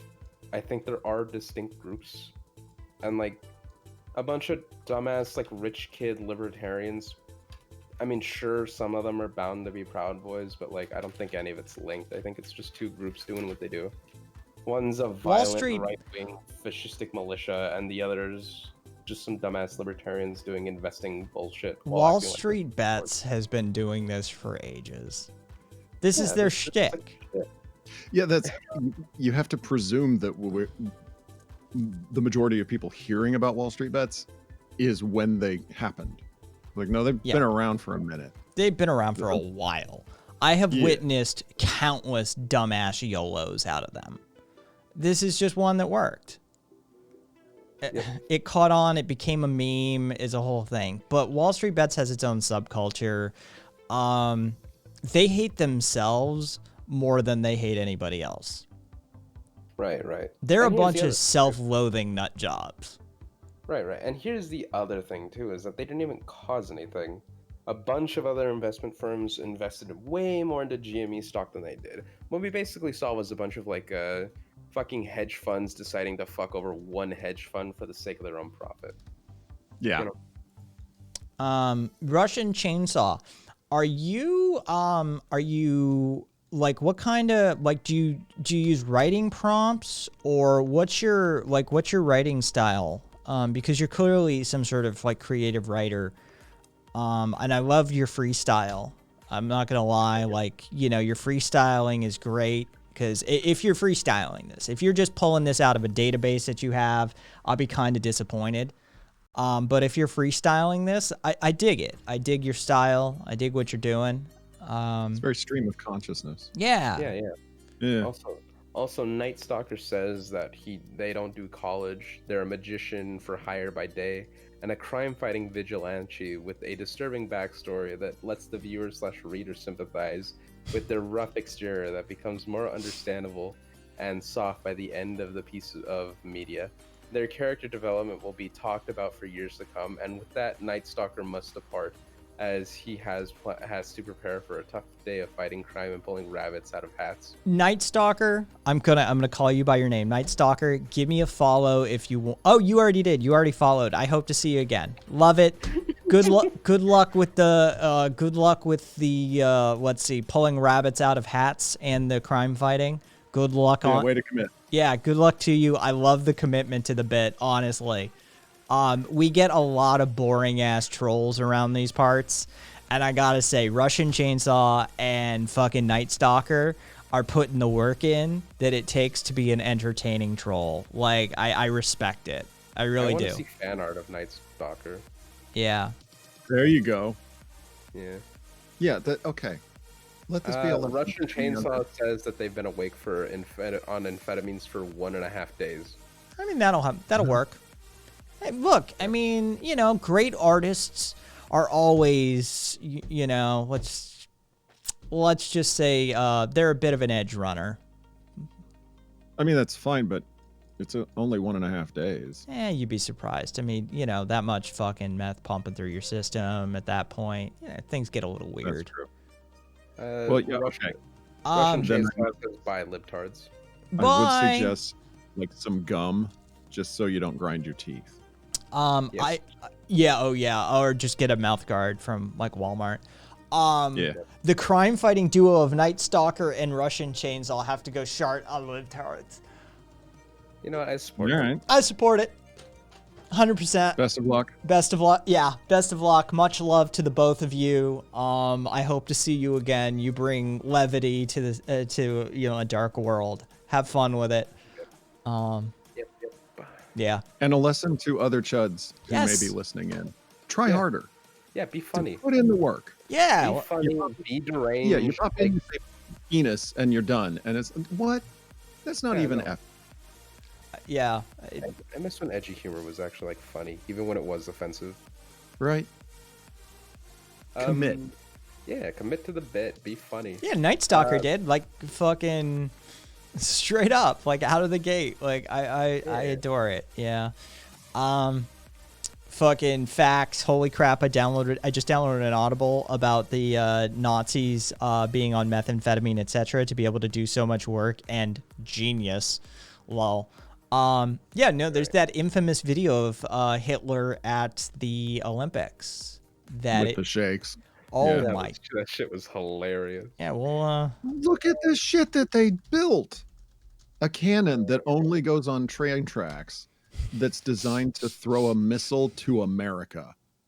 Like, that is meth 101. That is meth physics right there. Look, I made a bicycle tire that also distributes, Coca-Cola cans. Like, what are you doing? for anybody who's unfamiliar with the video, like, here he is. Right. Oh, Jesus. Yeah, just take this in. See, the only thing that he's missing is like that jaw grinding. You know what I mean? Oh, Like, just there's the- actually, like, you can catch scenes. Like, right there, you can sort of see the shading changing on his cheek, where he's clenching hard. God. Oh no, I know he's clenching, but I'm saying he's not like moving it back. Yeah, and he's forth, that you know the what I'm bruxism isn't going. saying? Yep. Fucking. Also, to answer Matrix's last question, are male and female social construct now, or man and woman? Man and woman have been always social construct, and they are now. Hamsters. They're all hamsters. Yes. Let's We would- see. we Hey, would J have- Miles. We would have won if we hadn't wasted so much Reichsmark on the Wunderwaffen. Is that Charlie Chaplin? I do love that Wonder Weapon is now a pejorative in German for anything that is so outlandish that it's guaranteed Just to fail. stupid. I Yeah. love that. The Wunderwaffen. Can anyone, I don't understand the stupidity with this fucking, with neo-Nazism and Nazism at all. Why do they do that salute thing? It was based on the Romans. They were supposedly going to create the third great empire of Europe, so Yeah, they but- based all their crap on Rome. Yeah, so that's the way that they do that, that symbology. Yeah, it was the Roman salute. Yeah. Oh. Kaiser says that they smoked a Xanax and now they're gay. All right. Yeah, they. I mean, I don't recommend smoking Xanax. God, that would smell terrible. Oh, it would be horrible. That would be extremely harsh. I'm. Hang on. I am Kaiser. I smoked a Xanax and now I'm gay. Yeah. I'm pretty sure that benzodiazepine would be heavily degraded by high temperature like that. You would be inhaling like just byproduct of filler binder material. How did you know that you're talking about one of my pills that I used to take? Because benzodiazepine. Well, that's what Xanax is. I like self-anointed's fucking take. What's it called? Somebody said Hitler is a what's it called? Hitler is a dire warning from history about the suppression of sexuality, and he follows that up with, look, straights couldn't have designed uniforms that cool. Oh well, I they were mean, designed by Hugo Boss. Yeah, Hugo Boss designed the uniforms. Somebody had. Yeah, It no, was- it had nothing it to was do a- with suppression of sexuality. They hired the right people. Credit I where used credit's to due. They take- know who to outsource to. I used to take Xanax for the development. I have developmental disability as I have autism, so it was used for a portion of my young teen years for my development, I miss You know. Xanax. like small doses. The whole You know. opioid crisis, they got all fucking clinchy in the pants. They should have stopped doling out everything basically. Xanax are a good one. Okay. Anointed, you realize those two statements are not mutually exclusive. They're a little nonsensical, but they're not mutually exclusive. You can kill someone that you've hired to do a job for you after the job is done. That's not hard. And B, Hugo Boss still exists. Like, whole design empire. Like, so does IG Farben. They're called Bayer. I'm confused. J Miles, I did see your message, by the way. I wouldn't even know if that's a good analogy, because I'm not a Tolkien guy. I'm not a Lord of the Rings guy. I wouldn't know if that's a good analogy or not. I'm gonna trust you that it is, and go from there.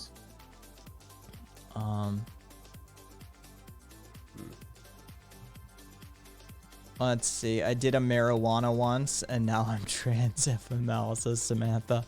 Damn, that's rough. I feel you though. Let's see. It must have been startling. Yeah. Tolkien, Tolkien was a Christian. Did you know that? Yeah, he was friends with so- C.S. Lewis. They used to talk. They had expansive like letters and conversations. Yeah, their whole text. They were are just professors at the allegories. same university, right? Yeah, they're just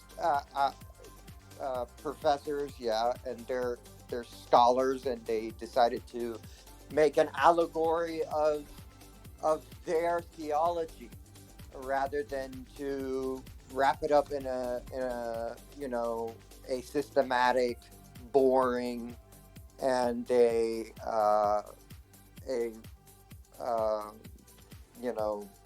stupid other ways of demonstrating theology. But Yeah, it was Tolkien that wrote led quote unquote led C.S. Lewis to his faith.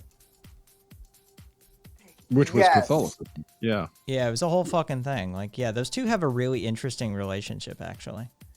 It's an amazing relationship. I actually So what have y'all the whole guess set here? of books. What y'all's guess? Is Anointed only hearing every fifth sentence? Or are they just not good at trolling? I mean, based on it's based on the fucking like top shelf, high grade trolling that we just had. I mean, everybody's gonna pale in comparison, I suppose. But Yeah, that's true.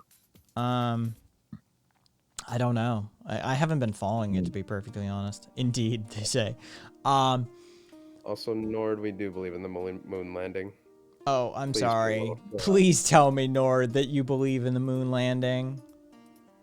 See, and this Come is on. why Sam Harris's thoughts and consciousness are inherently flawed. Oh, no, hold on. We just got some grade A trolling. Can we please have a good quality conspiracy? Come on. Oh, Don't let me down. Okay, Tell me that the here it moon is. landing was accurate. There it is. Yeah, I don't think we landed a craft on the moon with people inside and had enough fuel to retake off. No, I need more than that. I need this to be Is the moon real? Because the French government convinced the Kennedy administration that the moon actually exists. I need you to commit. Come on. I just, bro. Don't let me down. God damn it, Nord. This is why I fucking, that savior shit was pissing me the fuck off over the weekend. Like, I was already raging anyway, but there was that contingent on the server that was like firmly like, if we just, a certain level of discourse and that sort of thing. It's like, motherfuckers know when to cut your losses. I've been really like blackpilled on like debate. Like I don't think like it's a good method for like convincing individual people. I've never felt that way. It's purely about just appearing well to an audience. What do you mean black-pilled? Well, no, it's Nord, just, you like, let me down. I don't think discourse is a way to like move people politically. I think people are just like moved over by being like just friends with people that have political beliefs, and then they just kind of like find them smart, and then like over time they just kind of like move to your positions. If you're, like, one smart like friend. There or is set of friends. no fucking way I'm touching that link. Me on the complete discourse, because for instance, I'm in college, and having academia, it allows me to look at things better than just going with whatever some motherfucker on the street tells me. You know what I mean? Moon is real. We just didn't land on it. Is the claim from Nord at least. And yeah, whatever fucking owl put in chat. Like, there's no way I'm touching that link. Yeah, no kidding. I have no clue what the fuck that is. All right, Joel, I gotta bail. My video just finished compressing, and now I get to upload it. Nice. You know the deal. Yeah. Posted in shared content. Yeah. Do what? You know the Post in deal. shared Post the link into shared content when you're done. Yeah, we want to see it. I mean, I can. It's a movie. It's called that's fine. Cannibal Tours. It's basically a bunch okay, of we- natives saying, yeah.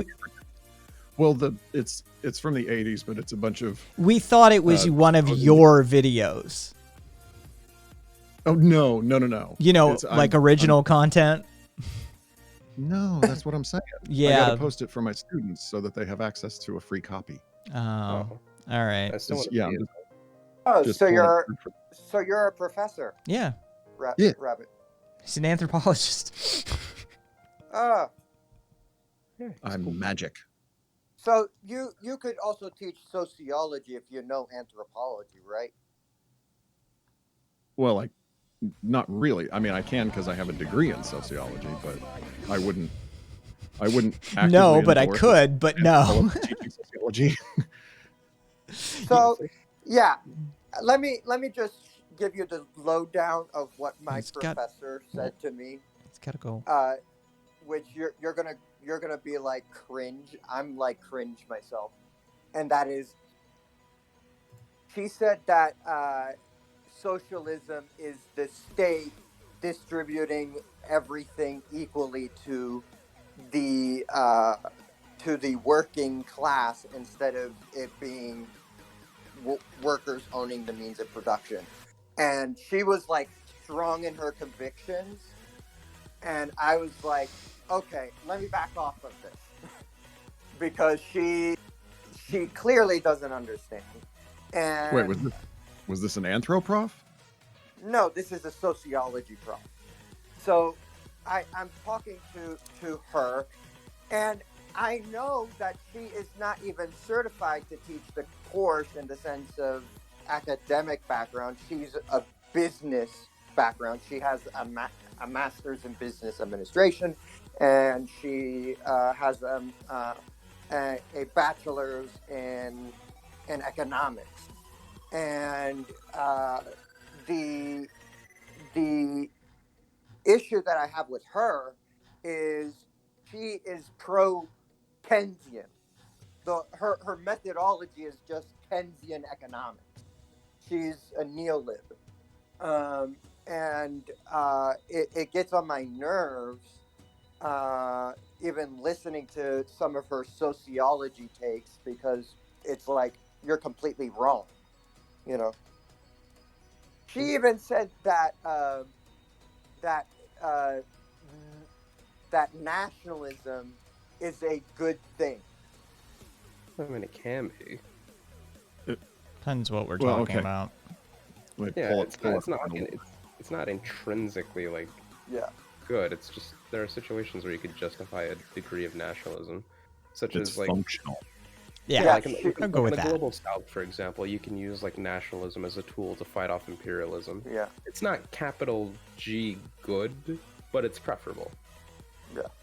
Well, But and she can went part- and laid laid it on thick like honey. You know. Kaiser, thank you for checking the link, and I am looking at it, by the way. So it was cringy. I texted people on Discord. Not only that, I texted on Bleep Blop Ben's Twitch on the thing, and he was like cracking up, like, fuck her. Just get away from that thought process. just I mean- go and give her what she wants in the test and just move on. You know. I'm kind of the same opinion, but I mean, you can be an excellent sociologist and a terrible human being.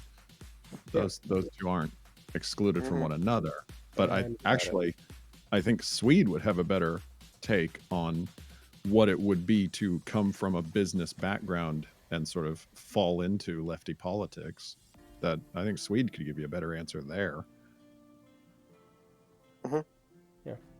But yeah, I mean, sociology is a method, and it has some theories underlying some of its conclusions. So you can still be a pretty good theoretician even in sociology and still have some really odd ideas about what a viable economy looks like. So I just take the sociology theory that is being provided and leave behind the social theory, which those are different.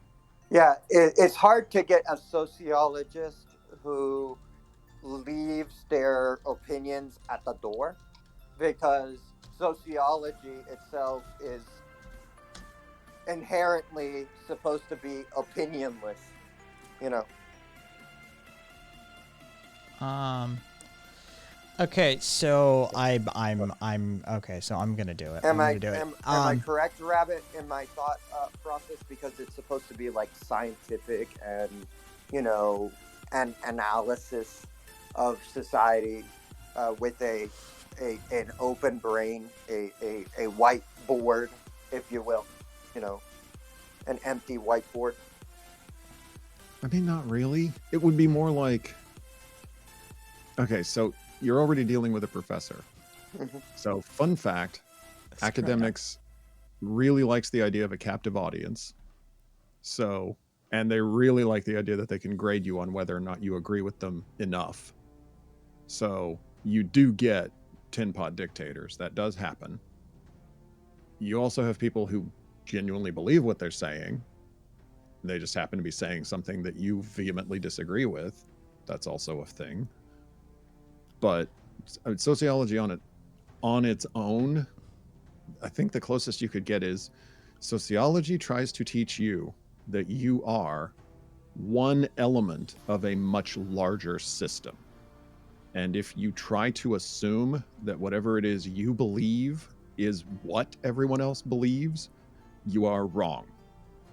Past that, I mean, there's a couple of assertions that sociology will make about the way that society is structured that, you know, take them or leave them, you may agree with or disagree with. But I wouldn't say that it's like a whiteboard for your brain, you know, wiping away all your preconceived notions. I think the best, at its like ideal form, sociology offers you, here's what you may believe, but here's what's reflected in the behavior of the people around you. So are your beliefs consistent with that? Because if they are, then that's a social expectation, not a you came to this belief through rational analysis. It's like you speak English because everyone around you speaks English. It's not because you woke up one morning and thought, you know what the most logical language on the planet is. So that's, to me, that's like the ideal form of sociology, is you figure out you are surrounded by other people who are behaving because that's the way we behave. So it's basically like, it's not like you woke up in the morning and you were speaking tongues. You know what I mean? Like Christianity, it's more like it was forced onto you by your social environment. I think even forced is... Or... The implication with forced is that you're A, doing it against your will, or B, that everyone like demanded it of you until you finally conformed. I don't think that sociology on it in its raw form would be able to defend that very well. It's more like you learned English because everyone around you was speaking English. And if you wanted to communicate, then you spoke English to communicate. So there was no force onto you, and you did not enforce yourself on others. It was a shared experience. Okay, so... Which is also why social change is so difficult, because you have to get others to agree with you. Otherwise, Oh it's not God, change. that's going into Marx and class analysis. You know. All right, Not Rabbit. really. I release you. Go go take care of your students. Your students' Yes. needs. Well, post to YouTube anyway. Anyway, Yeah, boy. thank you for stopping by, Rabbit. And Y'all have a good night. yeah, catch you later. Yeah. I'm gonna do this. Nord. No, you're not coming on the air, Nord. But Nord, have you guys considered how much fuel it would take to achieve escape velocity from the moon? And they had to take that fuel with them when they landed on the moon.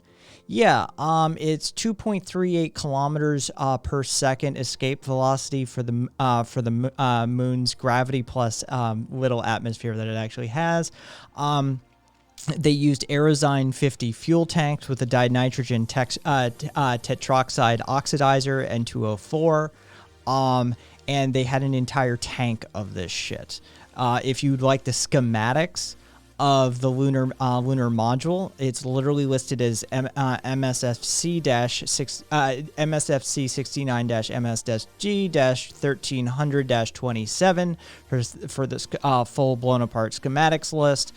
Yeah, people have considered it because we built it. Just wanted to put that out there. I think I just realized. I just realized Nord might actually just be trolling. If he is a troll, I kind of respect it. There's a dedication. I'm in denial. I do think he's a climate denier, but I think he might just be trolling here. Because I'm watching the video he sent. It's just the moon takeoff, and I think he like, either he doesn't understand. He doesn't understand. You can stop there. I understand climate change in the sense of my personal experience because, for instance, when I was living in Pennsylvania, winters were much warmer than what it is in Western New York, in the sense that I understand that there was a change that was due to the environment, what is known as the lake effect of Lake Erie and Lake Ontario. So I understand that there is environmental changes in that sense.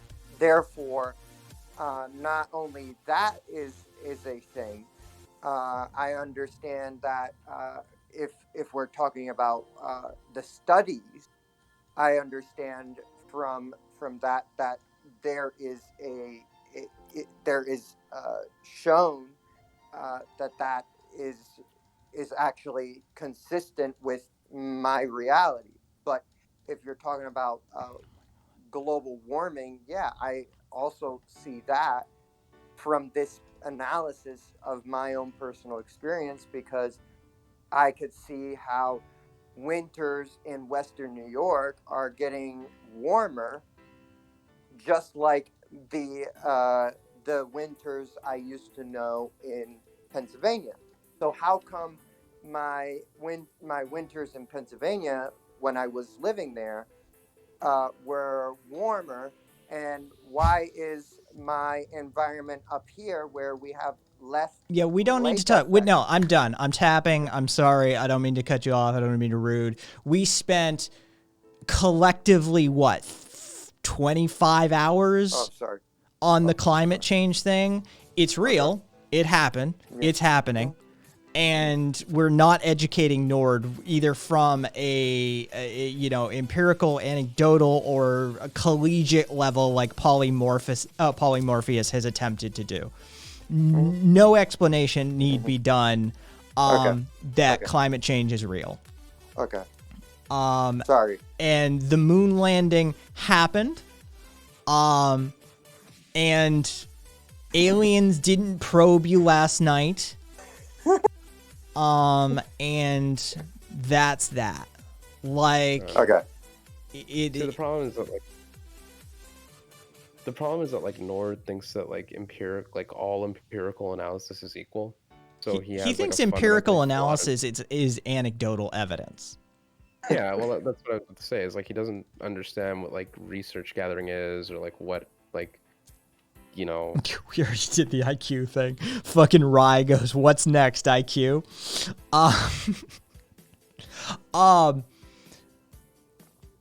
It's just, you know, it's that simple. It's just like he has a very like fundamentally flawed understanding what science is, what data analysis is, you know, how to like actually conduct research and all that shit. So he's basically deluded himself into thinking he's like on par with scientists, and, you know, doesn't really understand how like academic consensus works. He basically thinks that if there are 9 out of 10 dentists who agree that toothpaste is good for you, the fact that there is one dentist that disagrees is proof that the other 9 are lying, and that there are like these major shadowy cabal groups that you know, are like conspiracizing against the one, and the one is like someone that we should listen to for reasons. Bernie, didn't they also not have the cinematography technology to create that video, like lower gravity especially? Like they had the tech to go to the moon, but not the film tech. They used for that film. They used a Westinghouse monochrome camera with a spinning wheel with red, green, and blue films separately. So they would spin it, and they would capture this monochromatic image, and then they compiled that into a color piece of footage, which is why you get that chromatic aberration and rainbow effect on a lot of the early Apollo mission footage. That is how they achieved the RGB footage, because they didn't have that capture technology yet. Lord, I am just repeating your argument verbatim. I've seen you claim Sexy. multiple times that you do actually believe in Kai, like shadowy groups and shit. Kai, that the Westinghouse cameras, those old cameras, are very sexy in the way that they collect images. You know, they're amazing. You know. Oh yeah, they did. I meant the film tech to fake the moon landing. No, they didn't have. On the lighting alone, there's actually a lighting expert who has spoken on the topic extensively, and the requirement to create the lighting effects that would have been necessary to produce the level of illumination that the sun produces in that footage would have ordered on the price tag of way beyond. We didn't even have some of the white spectrum LEDs that we could have utilized, the full spectrum color lights that would have been necessary to do that. It literally would have relied upon lighting technology that didn't exist at the time yet. Yeah, exactly right. Like I don't remember the details, but to recreate the sun, it took much. It took too much that anyone could ever have at that time. Yeah, it was. There was a lighting expert who broke that down pretty effectively. And he said like we just couldn't have done that. Like we would needed a wall of lights, the likes of which no one has ever produced.